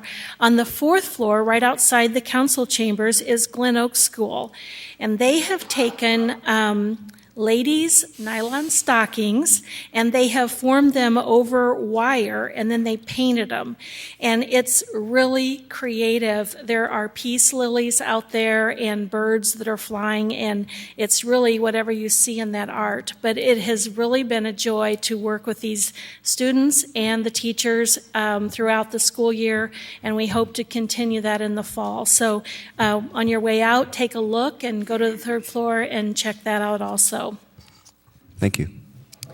We are at citizens' opportunity to address the city council. Okay, citizens to address, please, we need your name and address for the record, and we have a 5-minute speaking limit.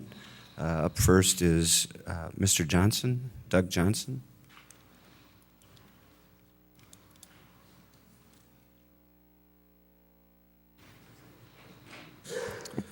Hello, my name is Doug Johnson. I live at 2805 West Larchmont Lane. Okay, can you hear me? We good? Okay. Knob on the back.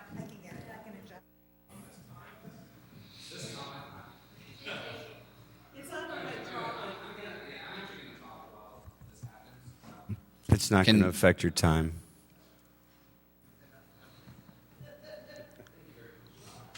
Say that. It's true. Okay, my name is Doug Johnson. I live at 2805 West Larchmont Lane, apartment A3, 61615. Okay, so a lot to address tonight. First of all, I'd like to address the water buyout. There were some comments made on the floor about not having time to think about public utilities because poverty. I think if someone's sitting on the council for a city, that they would understand that removing the profit motive from a public utility directly affects people in poverty the most. So I just wanted to point that out. I'd also like to point out the connection between Mayor Ardis's strong opposal to the water buyout and Illinois American Water being one of the largest donors to Peoria Promise. I would also like to point out when it comes to not being able to address certain issues because we have other issues, specifically poverty. There's over $2 million sitting in the South Village TIP Fund right now. And Councilwoman Moore, you also voted to put about $30 million into Pierre Marquette. So I'd just like to make sure we're getting our priorities straight here and not being hypocritical. That also includes, we mentioned getting people housed. I'd like to mention the River Trail Apartments and the type of people who would be housed at the River Trail Apartments. And what would businesses get out of donating money to the due diligence? I think a big benefit of that would be choosing to do the place where you chose to do business, having a solid, water system. Public utilities, especially water, decades from now, we're probably going to be having wars over. We have private water companies in South American countries right now who have bought the right to collect rainwater. So that hasn't hit us here, but these private industries that are capitalizing on public goods are certainly going to go after that at some point. Okay, as for the PDC contract, I also wanted to point out that I believe they're the largest contractor in the city, and they have no minority hiring program. So that should be important. And lastly, the cannabis and the fines. I think every single person in this room, and I would imagine even every single person sitting on the council, either knows somebody, has a family member, or uses cannabis themselves. One of those three. We are moving towards legalizing it throughout the whole country. This is a no-brainer issue. I don't know why we're sitting around deliberating how much this is going to cost to enforce. I mean, we're going to have to hire more police, right? Why don't we just get rid of any charges whatsoever for cannabis? There is not a single reason that anybody can come up with for why we should be enforcing this rule at all whatsoever. It affects poor people the most, it affects people of color the most, and whether you're paying $400 or $700, it doesn't matter when you don't have that money. And someone who's involved in law or criminal justice, I can't imagine that a single one of your colleagues actually believes that fining people for cannabis is an actual deterrent. It is not. It has been proven over and over and over again. There's no reason to discuss that any further at this point. You're just delaying what's inevitable. So this is your opportunity. Every single one of you has to own the fact that Peoria, Illinois is one of the worst cities in the country for African Americans to live. So if you want to stand up and be a leader, the people who would be affected the most by these petty fines would benefit the most by you standing up, leading, and just getting rid of any charges whatsoever. We don't even have to make a website for people to sign to pay their fines. You can just let it go. Police have way more important things to worry about. I'm sure the police would tell you that directly to your face, and just fining poor people for it, because police aren't posted up at Weaver Ridge. Police aren't posted up, at Lake of the Woods or the North End. We all know where police are at, and we all know who gets in trouble the most for these kinds of issues. That wasn't brought up at all tonight, but that needs to be a very, very, very important part of the discussion in this.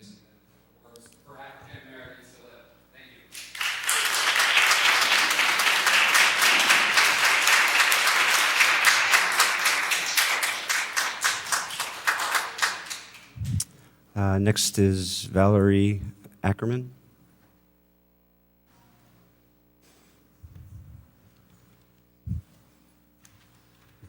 Hi, my name is Valerie Mapstone Ackerman. I live at 1325 West Moss Avenue. I got some relatives or some neighbors in this horseshoe.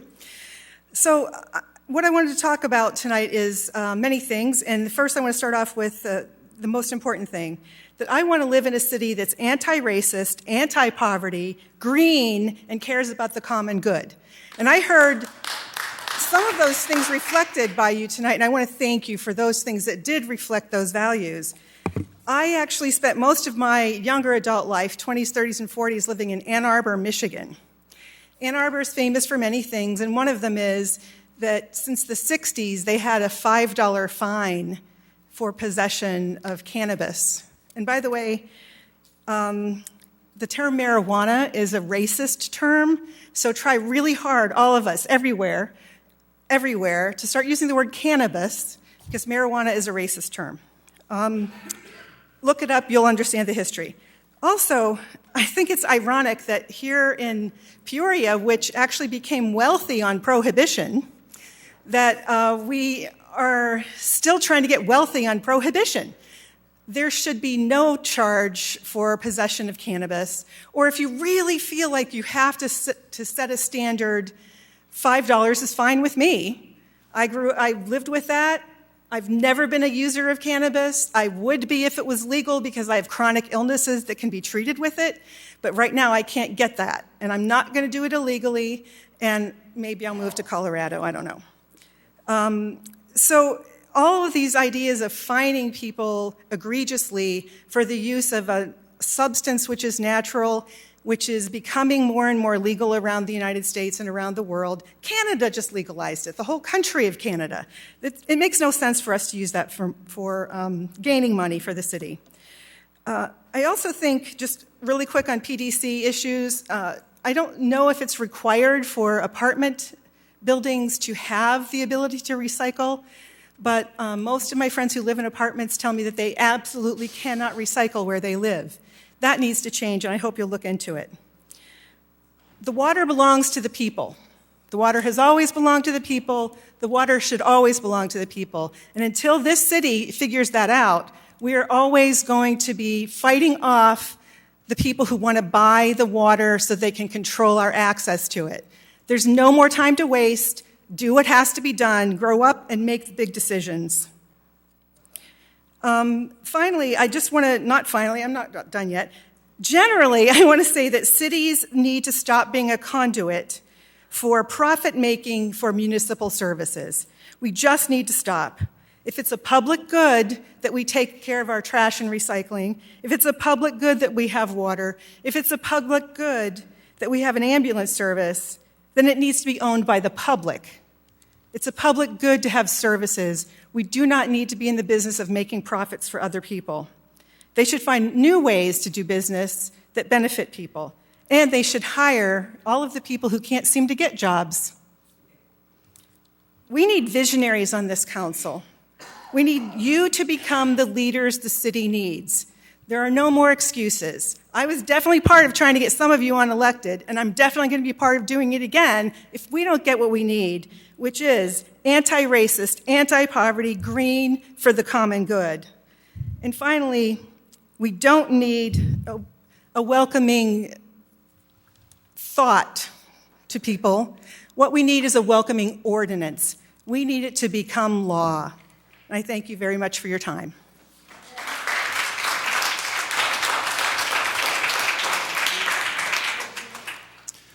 Karen Wilson.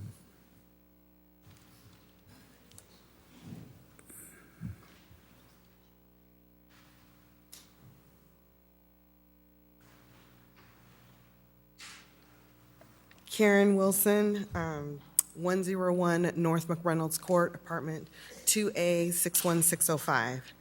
Good evening to the mayor and distinguished members of the city council. Most know me as the second vice president of the NAACP Peoria branch, as well as a member of other committees throughout the city. I'm also on the radio as a co-host of the B Word on WVL 1140 Christian Voice, where I can talk about a number of hot topics impacting African Americans. I decided to step outside of the studio because I felt like the city is going to make a very bad decision if they decide to buy the water company. And I'm going to list a couple of things that I think would help with that. The decision to have the water company become a municipality and not be privately owned, I feel is a great risk. Not to discredit the CEO Council and their study, but quite frankly, I feel like it should be done over, considering that Caterpillar was part of its contributions, and that is now leaving Caterpillar is now leaving the area.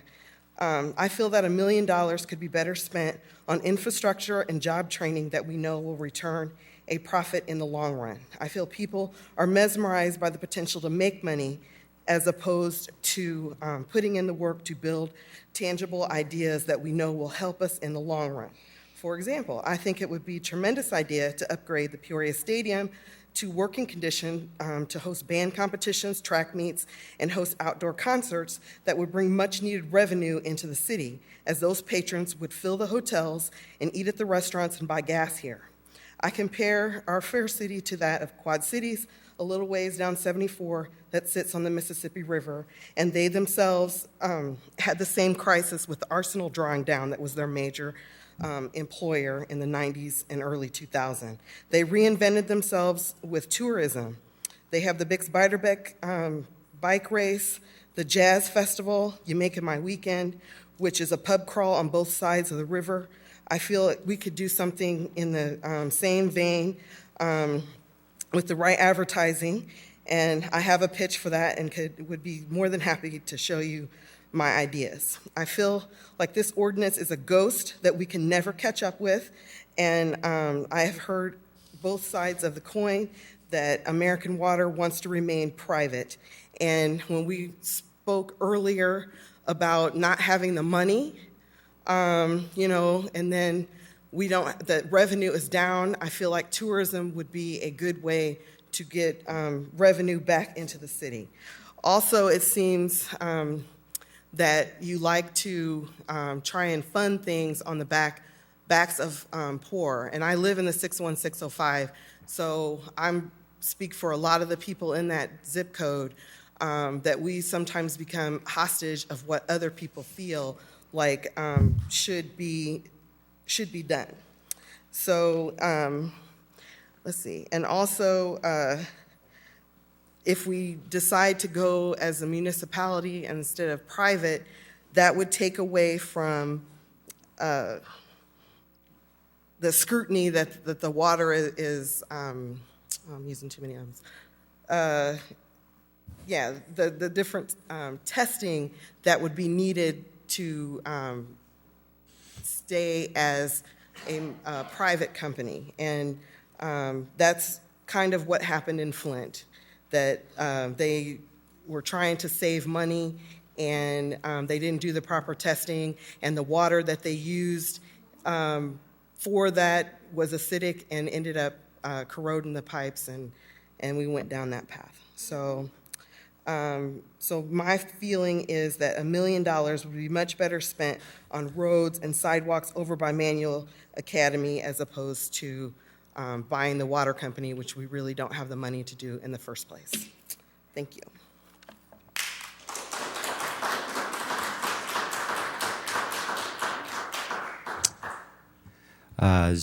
Zach Getrich. Sorry if I missed that. My name is Zach, and I live on Forest Hill Avenue in District 3. I'm here to say that a welcoming proclamation that does not carry the full force of law is not enough.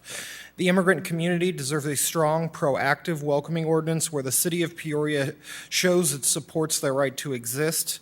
With the rise in xenophobic hatred, immigrant communities can no longer accept mere words. We demand action. We are asking the City Council to pass a welcoming ordinance. This would completely disentangle immigration enforcement and police enforcement. This is necessary because we have a federal administration stating it will create a registry of Muslims, because we have a president who ignores the desecration and threats being made against Jews, because we have an executive branch threatening to deport our Latinx neighbors, tearing up families, because 45 is trying to ban our Muslim brothers and sisters. A proactive, welcoming ordinance would require the city to not ask or collect information on immigration status, not condition services or benefits on immigration status or citizenship, not share personal information with the Immigration and Customs Enforcement or Department of Homeland Security, or respond to requests for such information, not share incarceration status or release information with ICE or DHS, refuse ICE requests to detain individuals who can otherwise go free, refuse ICE access to public facilities without a court-issued criminal warrant, refuse to participate in joint operations with ICE, refuse to enter into any kind of 287G agreements with ICE deputizing police officers to perform immigration enforcement, refuse to participate in a registry program targeting Muslims or other faiths or any nationality group, regardless of their documentation status. For those concerned that an ordinance may put the city at risk of losing federal funding, I'm here to tell you this is fake news. The man making these statements has no comprehension of the Constitution, of states' rights, or of local sovereignty. Several U.S. Supreme Court decisions have held that the 10th Amendment to the U.S. Constitution prevents the federal government from, quote, commandeering local governments to do its work. Just last month, on April 25th, 2017, a federal judge placed an injunction on the current administration's executive order defunding quote-unquote sanctuary cities, stating it violated the First, Fifth, and 10th Amendment to the Constitution. Peoria should stop being a follower and start being a leader in Illinois. Police collaboration with ICE involves federal overreach. If police are too busy doing the federal government's responsibility, they can't properly respond to Peoria's needs. We need you to start leading for the people of Peoria, not corporations, not establishment institutions, and not for the bigots and white nationalists. Peoria leaders should see the need to strengthen relationships between law enforcement and immigrant communities, not alienate them. If immigrants are reluctant to call local police for fear of having their status discovered or being turned over to ICE, crimes go unreported and perpetrators go unpunished. Law enforcement agencies should recognize the need to build trusting relationships with immigrant communities to enhance the entire population's public safety. All of the above can only be achieved by passing an ordinance. A resolution or proclamation or whatever this was today to make you feel better will do nothing to protect the immigrant communities. It will do nothing to protect the Muslims and Hindus and Sikhs of our community from facing hatred and violence. A non-binding resolution is literally the definition of nothing rather than something. The threat of deportations, travel bans, xenophobia, and religious discrimination cannot be alleviated without real policy. At a time when vulnerable communities are under attack, the city of Peoria must demonstrate its commitment to equality and justice by standing and acting in solidarity with the immigrant community. Thank you, and solidarity with all peoples.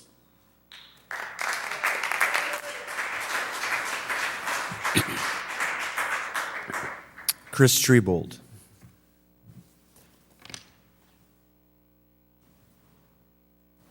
Is Chris Trebold still here? Okay. Chris Wade? Maybe? Oh, I'm sorry. Good evening, Mayor, council members. Many of you probably received an email from me this morning, or actually late last night, regarding this cannabis issue, and I want to speak to that a little bit. According to patchwork policy and evaluation of arrests and tickets for marijuana or cannabis misdemeanors in Illinois, and I quote, Illinois is doing very poorly when it comes to saving police time and money on low-level misdemeanor arrest, one of the most frequently occurring charges in the state. In Illinois, the rate of which police arrest individuals for the possession of cannabis is more than 150% higher than the national rate. In addition, Illinois ranks 5th in the nation when it comes to arresting cannabis possession offenders, with the majority of arrests for cannabis, 84%, being misdemeanor possession offenses. Illinois has had one of the highest rates of racial disparity of the nation. A more efficient method to address the use of vital police resources, time, and to save money in Illinois by creating a coordinated statewide approach to the issues which should be considered. Some of the points that I want to bring up and highlight are prior to SB 2228, which is now Public Act 99067, patchwork of local decriminalization ordinances existed with fines ranging widely, but with the overall concept that the tickets would be less burdensome on law enforcement and on the ticketed citizens that more than an arrest, legal fees, and court costs, etc. SB 2228, now known as Public Act 99-067, was written to address this patchwork and set a uniform standard for the possession of small amounts of cannabis all throughout Illinois with reasonable fines and a goal of minimizing or eliminating collateral consequences of those tickets by requiring expungement of all records within 180 days if the ticket is paid. The law still allowed for local municipalities to have additional fines or ordinance terms above the new law, but ultimately still about behavior, possession of less than 10 grams of cannabis, which is now considered only a civil penalty under the state law. Additional fines should serve a specific purpose since they are no longer applied instead of state criminal penalties, but rather in addition to. As we have evolved our policy in Illinois, the racial disproportionality of the way we implement the laws is unchanged. Even as Chicago's cannabis possession charges have dropped from more than 22,000 annually to under 100, 80% of those are still minorities, even though we still know that drug possession and use is more or less uniform across all racial groups. Any additional fines will continue to fall upon those who neither specifically deserve it and in many cases cannot afford it. Under the new state law, as long as the state fine is paid, a person cannot be charged with a crime. But with the additional fines, this could complicate matters significantly for low-income citizens, undermining the goal of the state law. I ask each of you to weigh the desire to punish or compassion. Thanks.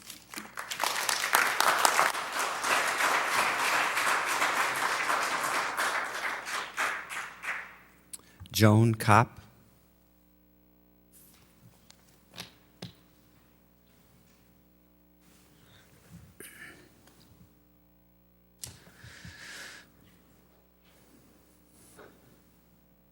Hello, good evening. My name is Joan Kopp. I live at 215 West Sam J. Stone Avenue, apartment number 1106.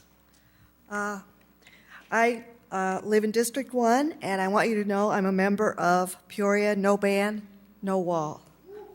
We are a group dedicated to defending our immigration and refugee neighbors.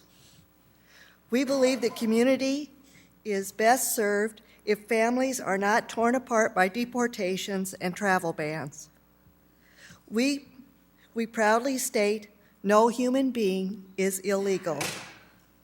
If Peoria cares to truly be a welcoming city to the immigrant community, it must say the same thing.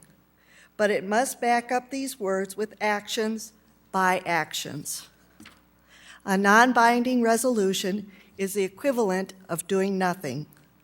I am here because the main issue is fear. In this last decade, we have seen millions of people deported and hundreds of thousands of families torn apart. With the current administration's disdain of virtually every community of color, the tensions and anxieties of the immigrant community have never been higher. I am here tonight because they are afraid to be here. If you think a non-binding resolution will mitigate these fears, then you have yet to meet those most affected by xenophobic policies. Please know passage of a strong, proactive, welcoming ordinance as recommended by Peoria, No Ban, No Wall, and our allies would benefit 1,000 Peoria families. After all, these people are our neighbors, they are Peorians, and they are human beings. If Peoria cares to claim it believes in human values, then this must include families of mixed status, families made up of citizens with legal permanent residency, and undocumented family members. Family values mean all families, families of all color, families of all religion, families no matter their sexual orientation, and transgender families, all families. But this requires action. Peoria, No Ban, No Wall, and its allies have been working on the grounds in these communities, and we have seen the fear, the anxiety, and the confusion. So we, Peoria, No Ban, No Wall, in conjunction with other groups and individuals, have developed a welcoming ordinance that would ban city officials from contacting, collaborating, or assisting with immigration customs enforcement solely because of a person's immigration status. This ordinance would draw a firm dividing line between ICE and our police, thus disentangling the criminal and immigration system. This ordinance would prevent the police from threatening or coercing someone based on his or her documentation status or nation of origin. It would ban access to city databases, facilities, and other resources for the purpose of implementing registries based on race, religion, immigration status, national or ethnic origin, or to conduct civil immigration enforcement. It would grant protection for immigrants who are survivors of crimes, and it would set standards for surrounding areas aspiring to stand with immigrant communities. The ordinance would benefit all immigrants regardless of race, gender, religion, and/or previous interactions with the justice systems. It would especially benefit children who are so vulnerable to disruption and separation due to the loss of family members, through loss of family members through deportation. It would benefit communities of color that already experience hyper-criminalization. It would benefit Peoria community institutions and businesses, which would continue to benefit from the contributions that immigrants make to the diversity, culture, and economic success of our city. Peoria has the opportunity to be a leader in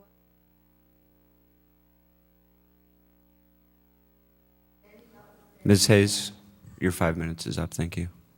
Thank you.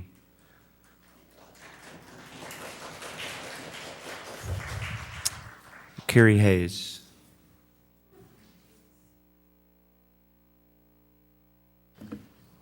Good evening. Carrie Hayes, 2211 West Cattell. I'm here for two reasons today. The first one would be to discuss the cannabis ordinance that you guys so unanimously agreed upon today. I can't believe you did it. It's very, very seldom that I agree with Councilmember Graham and not Councilwoman Moore.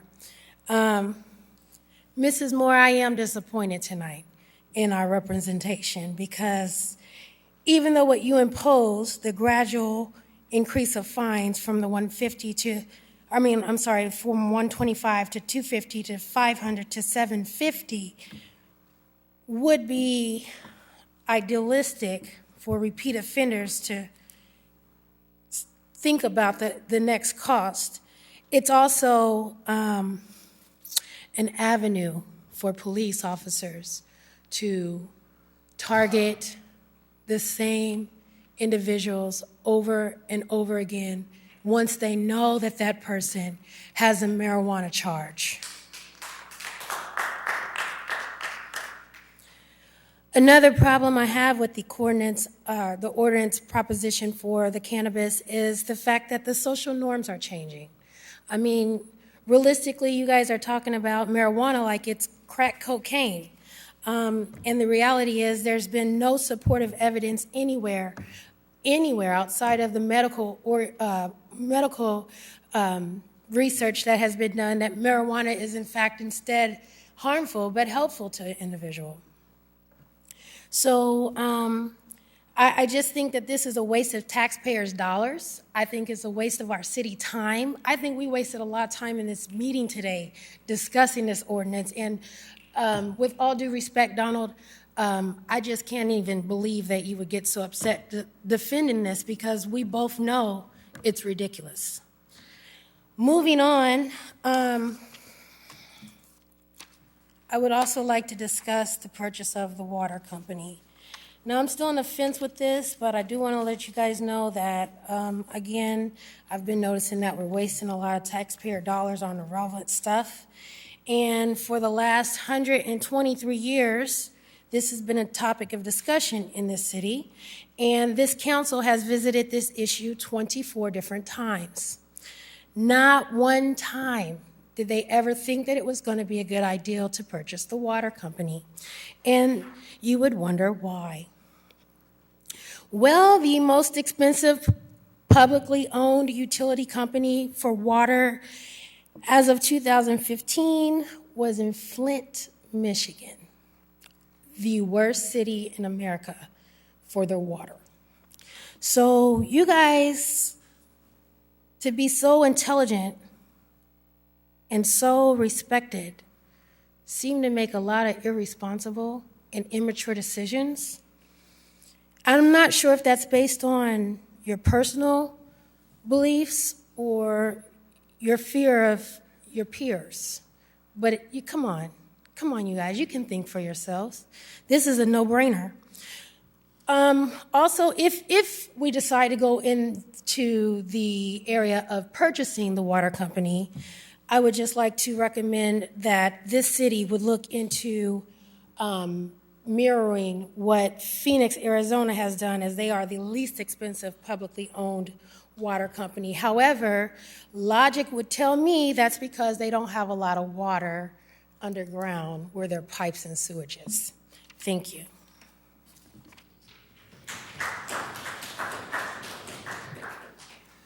Mary Givens.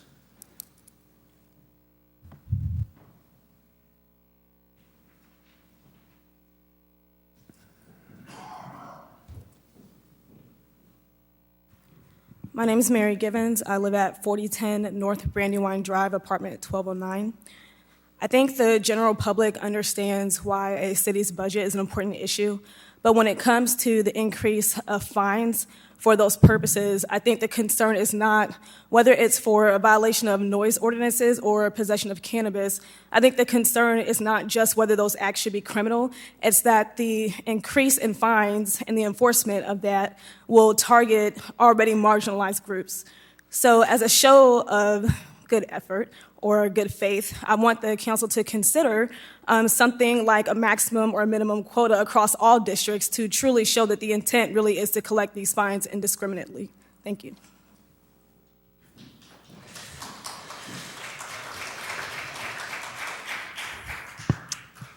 Anthony Walraven.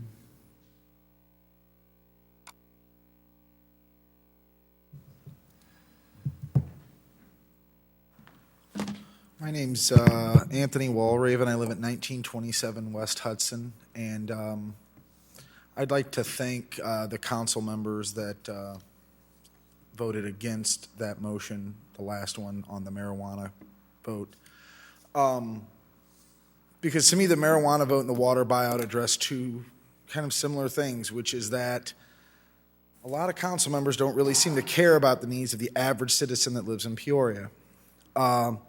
The city council mentioned that the fine in Bartonville was about the same as what it is in the ordinance. The fine in Urbana is $50. You could lower it to whatever you wanted to. And the fact that it can just be changed on the floor with numbers that just kind of seem to be made up out of nowhere when the original thing went through a legal department. That doesn't really make a lot of sense to me as someone who's not, I guess, educated on the way the city council works. Marijuana should be legal. I think we all agree with that. Most of us agree with that. That's not something that you can do yourself, but you could definitely strive to make it as non-punitive as possible. Fines are punitive, you're absolutely right, but we have differentiating degrees of what we fine people for. That's why if I throw a cigarette butt on the ground, I get a different fine than if I back my car into someone else's, because one of them doesn't damage someone else. These fines hurt people. And the fact that these fines go up in value hurts people. It will hurt actual people in this city. And then with the water company, $1 million is a lot of money. I don't have $1 million. If I had an extra one, I'd just give it to you, and you wouldn't have to pay me back if you didn't buy it. But we found money to give to a baseball diamond. We found money to give to a downtown hotel developer that couldn't get loans from a bank. We found money to forgive the Peoria Chiefs for money they owed us when we helped them build their ball diamond. Now, those are all things that don't benefit the public. I mean, maybe they benefit the public. They haven't benefited me. I like the Chiefs, but they're a Cardinals affiliate. I'm a Cubs fan, so it's no good for me. So to act like $1 million is something that the city can't possibly find for something that actually would generate revenue. How much revenue have we gotten from the Marriott Hotel? How much revenue have we gotten from the Cubs Foods that is actually abandoned now, and the city had to spend money to tear down those houses? This council, time and time again, makes decisions that benefit the very, very wealthy, and they refuse to make any kind of decision or spend any kind of money that would benefit the public as a whole. 87% of the United States is served by a municipally owned water company. There is nothing right now that would prevent Nestle from buying Illinois American Water and putting bottling plants along the Sand Cruz Reservoir. There's nothing. And there's nothing we could do about it because we don't own our own water. If it doesn't make economic sense, I guess we don't do it. You know, I obviously, you've got to pay bills. We've got to balance the budget. But to dismiss it as if that $1 million was going to be spent on the schools, and to dismiss it as if that $1 million was going to be spent on extra services, we know that's not the case. We give $700,000 a year to the city's Convention and Visitors Bureau. We give $700,000 a year to the Civic Center. We can't give half of that to each of those things and get really, really close to funding a due diligence proposal. We can't do that. We just have to dismiss it. Because there are some people in this room that seem very dismissive of even considering the idea. If it's too expensive, we shouldn't buy it. But there's a lot of really prominent businessmen in the city that seem to think that it's worth at least looking into. So I think we should, at the very least, do the right thing for the public, look into it, and if it doesn't make sense, then walk away from it. That's fine. We don't have to buy it. But to sit there and say that that it's almost like this absurd idea that we would spend this kind of money, well, I think it's absurd that we spent that kind of money to build a baseball diamond. I think it's absurd that we spent that kind of money to build the hotel. I think it's absurd that we spent the money and forgave the city, the Peoria Chiefs, their money. And I would note that there was no referendum on any three of those issues. So I think it's kind of gutless of people to want there to be a referendum on this and pass the buck when you had no problem voting to give that kind of money to other people. Thank you very much.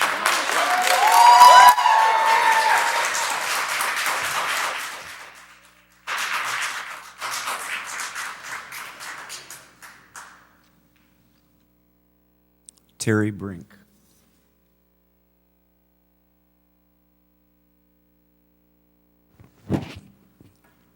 My name is Terry Brink, and I live at 213 North Lynn Street, and I think I've texted a few of you. I'm here to talk about facts and alternative facts. It is an alternative fact to believe a non-binding resolution will protect immigrant and refugee communities. The only way to ensure a welcoming city is to pass a strong ordinance. Fact: an ordinance will benefit all Peorians, including all immigrants, regardless of race, gender, religion, orientation, and/or previous interactions with the justice system. An estimated 5,792 people in Peoria are foreign-born, mostly from Mexico and India.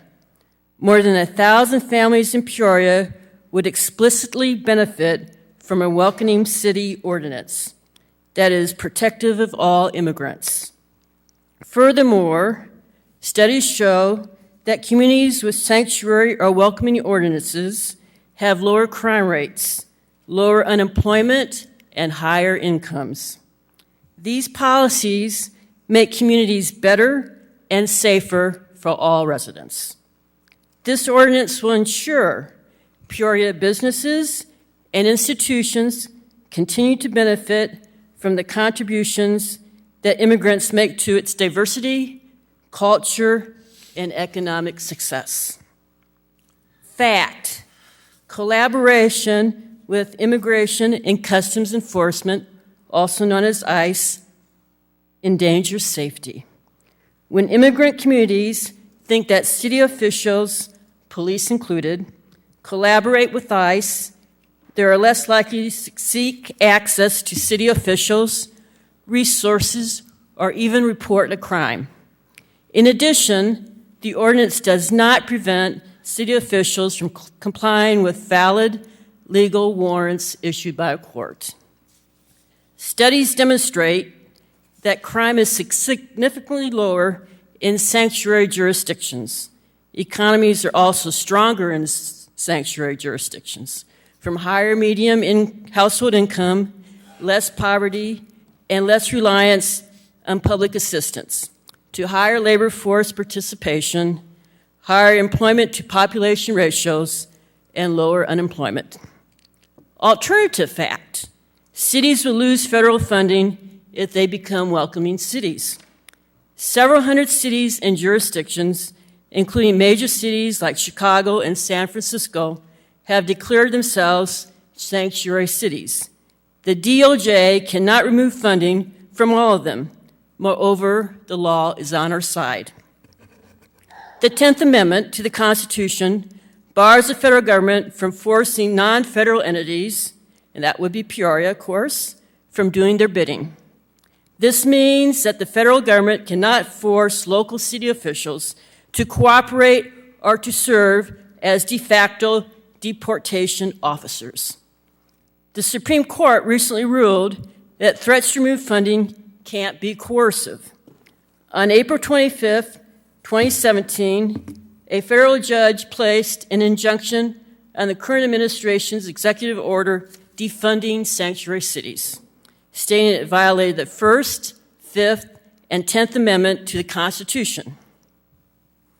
Alternative fact: we need to get rid of all the bad hombres. The rhetoric is untrue.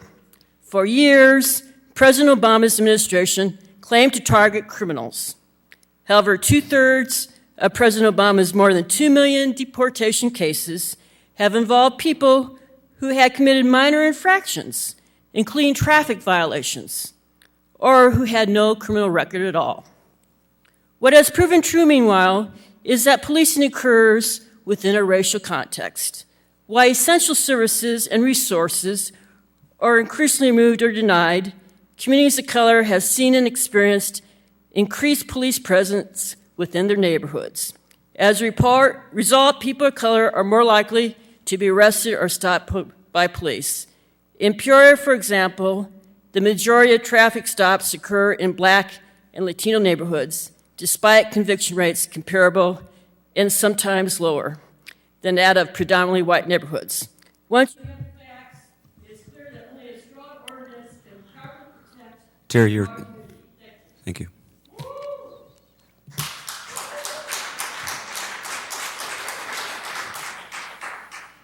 Roger Sparks. Is he still here? Okay. Kathleen Katie Jones. Mayor Artis, council members.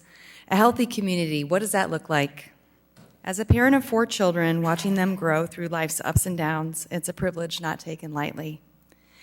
Caring for these youngest citizens of our community, as well as our beloved seniors, we should ask ourselves, as a society, what would a healthy healthcare system look like? Sadly, greed is informing healthcare policy decisions in Washington. Our veterans get it, fighting for our equal rights, including access to healthcare coverage. Check out votevets.org. You may wonder, why would Medicaid expansion cover veterans not currently covered by VA benefits? Ask a veteran. Ask Gary Hall about that black ribbon on his hat, about the incidence of suicide among veterans. So don't shake your head when I bring up the issue of health care and veterans. These same values that they fought for led our great society to develop a social safety net through Medicaid and unemployment insurance, because all families among the 99% are vulnerable to job losses and other ups and downs in life. It's a fact of life. We stand together as Americans, fighting for a society that protects its citizenry because it's an honorable healthcare policy to do so, to support the health and well-being of all Americans, regardless of zip code or income level. It's the right thing to do. It's the moral thing to do. So what about water? We citizens have been told that we're living 70 feet over a rich resource, the Sand-Cody Aquifer. But when we ask about the quality of our water, the leaders might say, well, that's not our area of expertise. We're businessmen and women. So the CEO Council is telling us to buy the water company, but they haven't done the due diligence to investigate the quality of our water. They haven't consulted the lead levels currently affecting our water, or brought in the Sierra Club or other environmental advocates to help them consider that component of it. I would argue that that's a relevant issue. So I consulted the Sierra Club. They're suggesting that we demand transparency. We should ask ourselves, how would buying the company improve our water quality? Could we possibly be putting ourselves in danger through buying it? Would this decision possibly jeopardize the quality? We are talking about water and not widgets, after all, right? These questions need to be thoroughly discussed with the public's involvement, thanks to the council members who made that point. Citizens throughout the country with city-owned water have had some serious problems with their safety. We're learning due to the failure to make system upgrades. This can disproportionately impact people living in lower-income communities. The other problem is that rates appear to be so low when we compare our community against another one, it may be an artificial low rate. Taxes and fees can be added. And what that does then is we're subsidizing the wealthier citizens' water bills on the backs of the lower income families.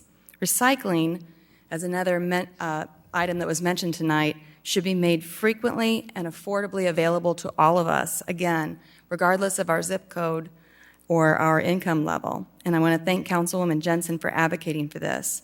To quote our bright young scholar Beckett Kenny, state speech champion, we need to demand transparency, truth, and integrity. Thank you.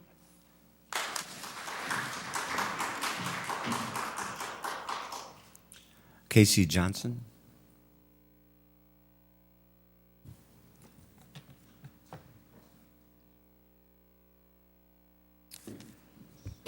Hello, my name is Casey Johnson.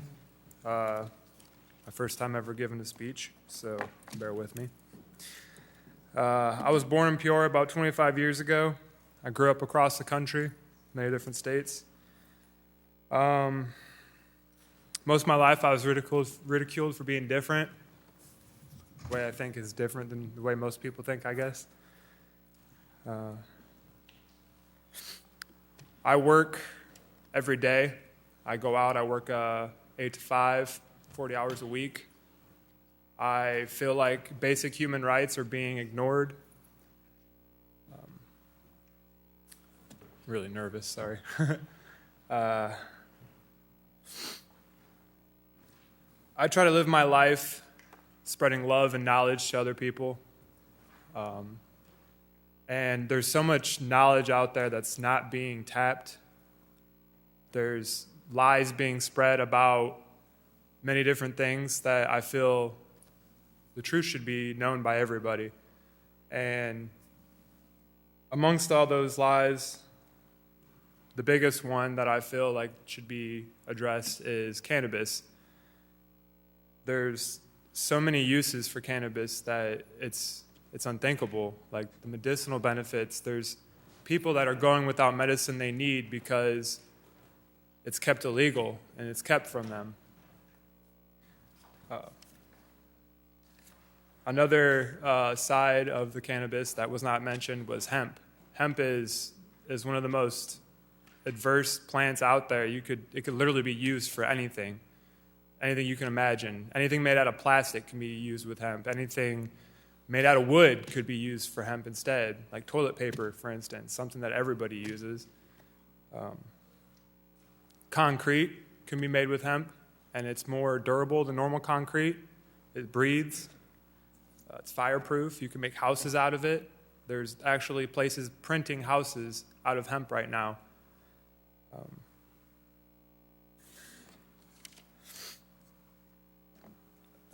A lot of people live in fear of what other people think of them. And I think it's time that people stand up for what they believe is right. Some people focus all their insecurities on others, and they need to look inwards and see what their problems are to fix them. Because when we project our insecurities on other people, we bring them down. And I feel like there's not enough love being spread in the world. There's too much hate and fear.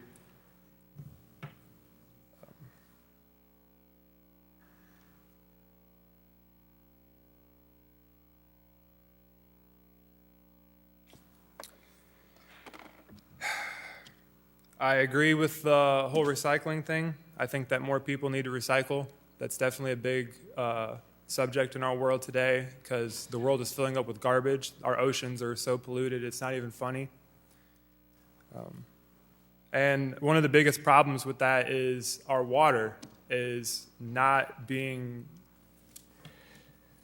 given to the people the way it needs to be. We're forced to buy bottled water to drink because the tap water isn't safe to drink.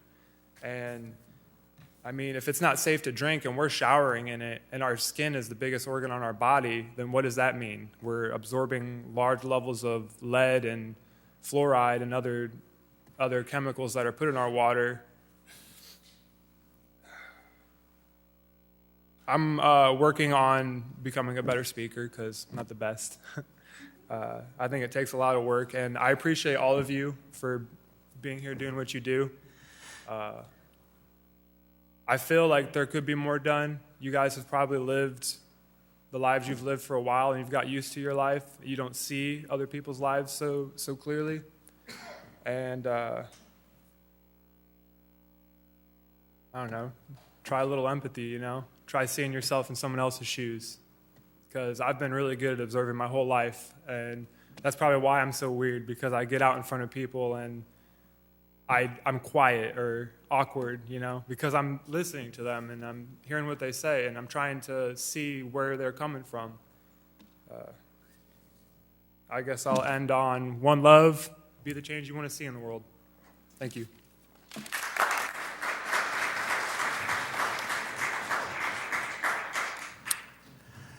Tom Conlon.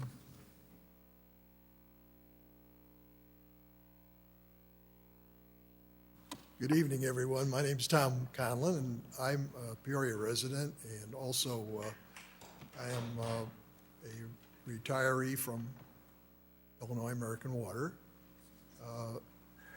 And this whole water buyout issue, I guess, you know, I've been through this so many times. I'm beginning to feel like an old war horse, but is something that I felt the need to come here tonight and talk to everyone about that. And you know, there's so many issues here, pitfalls, and American Waterworks. First of all, the parent, of course, of Illinois American is American Waterworks, and they are the world's largest investor-owned water holder of water utilities. And there's a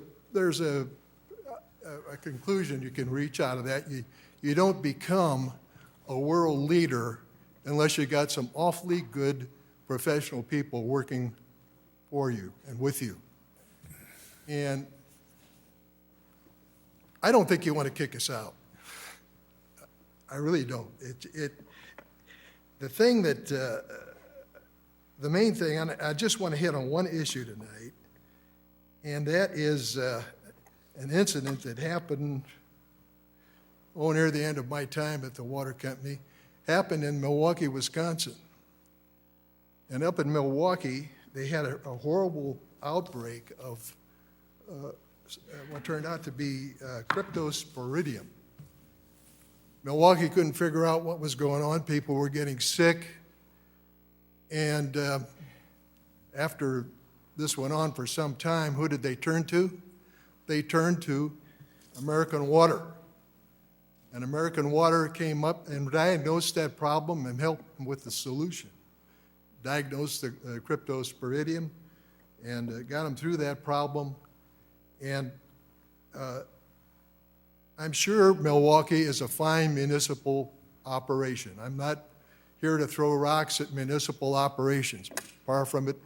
In my time at the Illinois section of American Water, or American AWWA, American Water Associations, I work with a lot of fine municipal people, fine people, and they're great. And I don't mean to throw rocks at any municipal operation. That's not my intent here. My intent is to take the high road and say that why kick out a good company that's been doing a good job here for a long, long time. You know, the taxpayers here and ratepayers that might be listening in, and I hope this does come to a referendum so you can, but one thing you're going to hear about time and again, comparisons. Comparing Peoria's rate with other towns and municipalities of similar size, and lo and behold, they'll find any of a number of towns where the rate is substantially lower.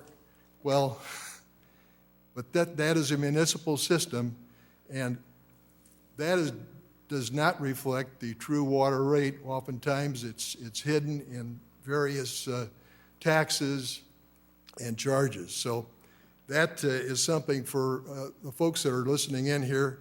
The folks around this horseshoe here are going to make a very big decision, and I wish you'd be talking to them and expressing your concern about this before they once again jump into this thing and spend umpteen, who knows how much dollars on studies and due diligence. It's something that you just, I don't know. I think it essentially comes down to looking at this and saying the money's not there to do it. And as a citizen of Peoria and a taxpayer, and I'm a lifelong Peorian, I don't think there's the money there to do this thing. And if you do it, where are you going to come up with the money to buy it? That's all. Thank you.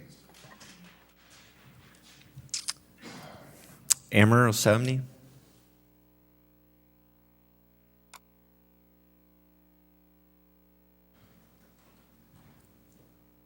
Good evening. I'm Earl Samney, 3922 North Columbus. Well, just a few points here. First, how do you feel about paying double what Chicago residents are paying for utilities.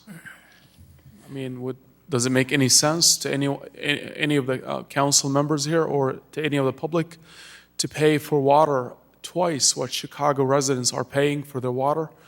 This is number one. I mean, we are paying significantly much higher rates than major city residents are paying for their water, which makes absolutely no sense compared to the income difference that we have between here and Chicago. So this is number one. Number two is this is directed to the city manager, and I wanted to check if there's any process or procedure that we can start to challenge that unjust condition, which we cannot go through the books of the water company until we are able to provide an asking price, and we agree on that. And, which we heard that example earlier, like you have to agree to the price of the house before you enter the door, which absolutely ridiculous, So is there any way for us to challenge that? Or is there any way that we can legally challenge that and try to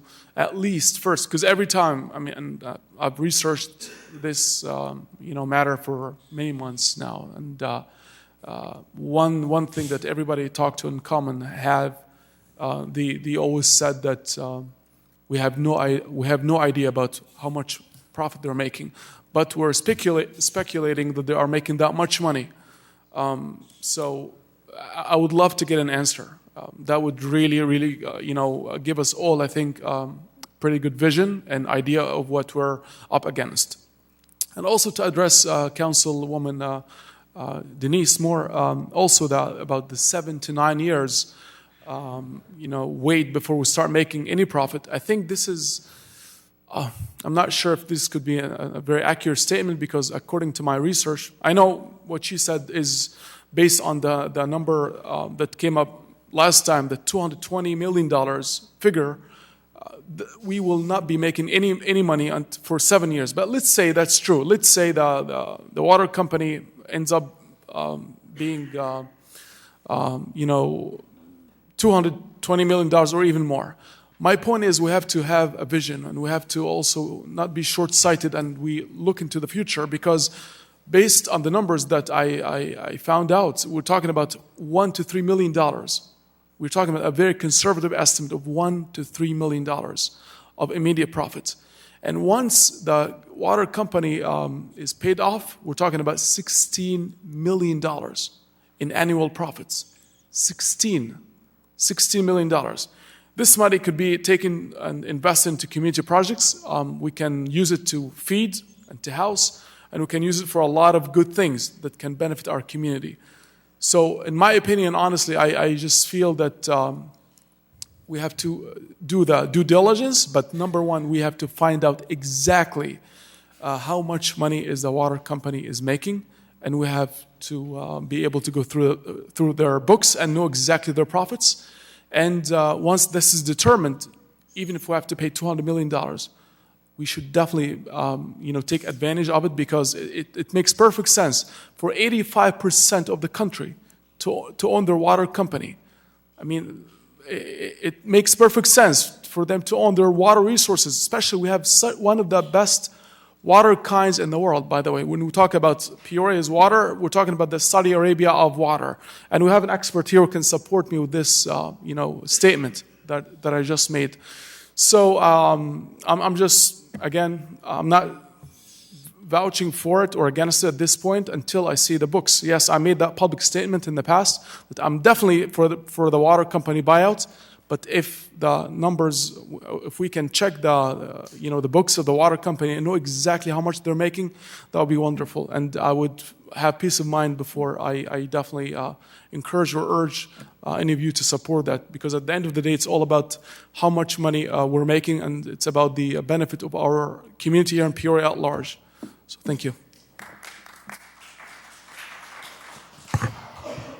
Roger Goodson.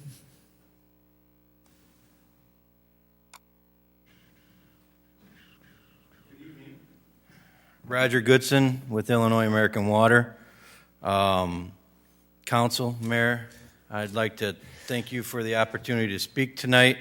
I know that it was a policy session, and you guys were trying to gather your information to establish a policy to work with the city manager.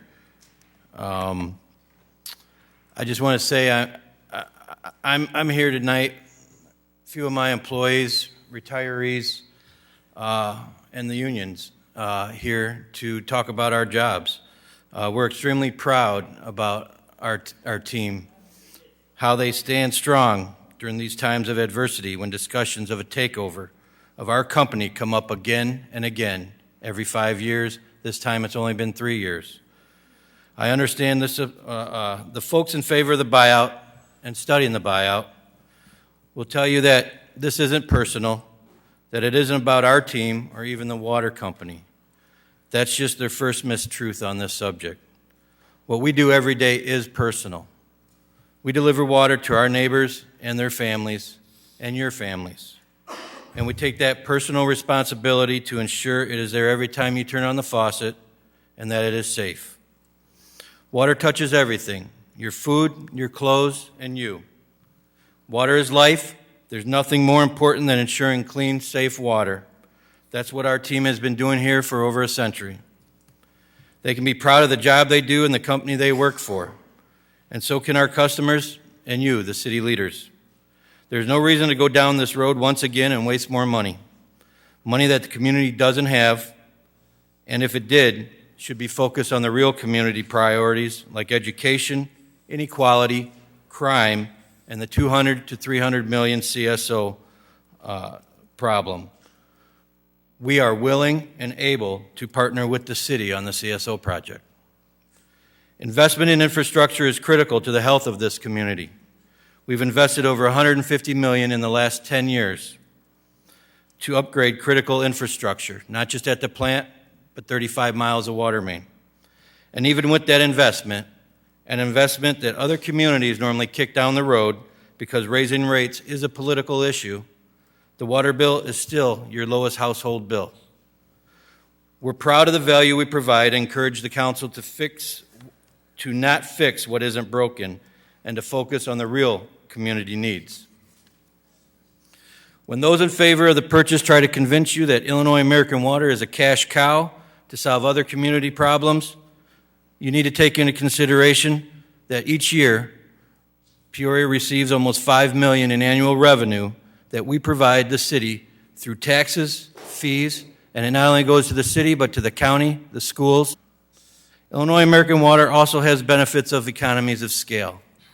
When purchasing pipes, hydrants, chemicals, and other critical supplies, we pay significantly less than the city of Peoria would on their own.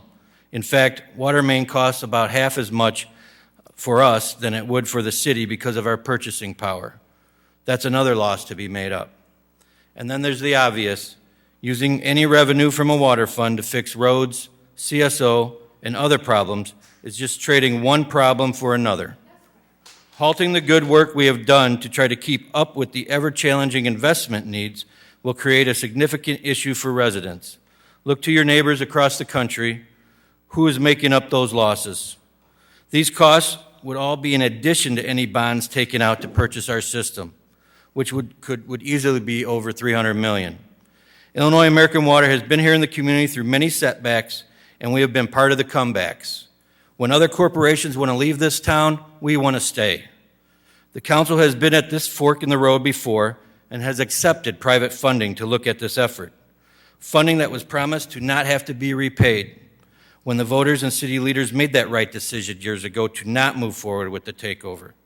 Just last week, as a city manager talked about, you now have an IOU of at least $1 million. And that is from a group similar to those that are behind today's efforts. I encourage you, our city leaders, to learn from the past and protect the community from more broken promises to support Illinois American Water and are continuing to do what is best. Provide safe, reliable water at a fair price. Thank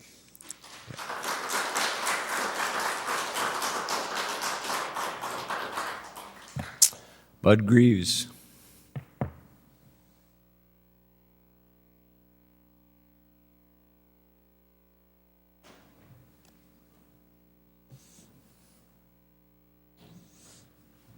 My name is Bud Greaves. I live at Rural Route, Canton, Illinois. Excuse me. I was here 20 years ago, and it wasn't but about a month or two after I sat in Mayor Artis's chair when the hierarchy of the water company called me up and said they'd like to take me to lunch at the Peoria Country Club, no less. Well, we all know there's no free lunch. And what they said to me at that lunch was, Mayor, there's this pesky thing called the option that's been going on since sometime in the 1800s. It's no good. We want it to go away, and we think you and your council would want it to go away as well. And they offered $50,000 to make this pesky option go away. Well, I got to thinking about it. Why should the people of Peoria pay a private company for their own water? The council, fortunately, at that time agreed with me. And we I went out and got a group of devoted citizens, people who are your neighbors, who run businesses here in town. And they raised the money to give the council the fortitude to move ahead. And it was really about the option, whether the option was valid or not. And there was a long legal harangue. Finally, the appellate court held that it was a valid option. And believe me, folks, that's worth a lot of money today, because they'd still very much like it to go away. Because if nothing else, we keep them honest. Now, why should we even look into this? Well, let me give you an analogy, and I've used this a lot. Let's say we had two very fine athletes. They were milers. They both weighed exactly the same and ran exactly the same mile. Let's say it's a 5-minute mile. And then on one of them, we strapped a 25-pound sack of soybeans, and then another 10-pound sack, and another 5-pound sack. And we had them run that same mile. Now, who do you think would win? And by how much? 200 yards, 300 yards. And if they ran longer, miles and miles and miles, this difference would be huge. What point am I making? The sandbags represent the 3 or 4 items that a public company does not have to, or a municipal entity does not have to carry. 1, the salaries for the top executives of this company. The last I looked was around $10 or $12 million, with the CEO making $3 or $4 million. 2, the cost of capital. Yes, as the gentleman pointed out, there's going to have to be pipes replaced and so on and so forth. We're going to have to do it, or they're going to have to do it, but it's going to be cost plus with them, not with us. The third thing is, and that's the big one, the return of capital. The Illinois Commerce Commission says you get to recover your cost plus make, I think it's 9% on capital. Well, these 3 sandbags weight that runner down. And there's a very important concept in investing, and I've been in it all my life, and that is time and compounding. And that is why, folks, that we pay more than any other area, such as East Peoria, Decatur, that has their own water system. It's really that simple. I want to address this idea of that we've talked about tonight, because I sense that the council is ready to move ahead on this pre-due diligence thing. I guess in my mind, what is pre-due diligence? I heard the figure $1 million spread around. What are we going to get for that? Are we going to hire engineers and accountants and consultants and lawyers to prepare a file like this, and what's it going to say? Do we buy, or it's not going to say do you buy or don't buy. There's only 2 things you need to know. what is the price? What is the cash flow that you can get on that price? You don't know that, you can't buy it. Bud, you're 5 minutes. Thank you, Mayor. You're welcome.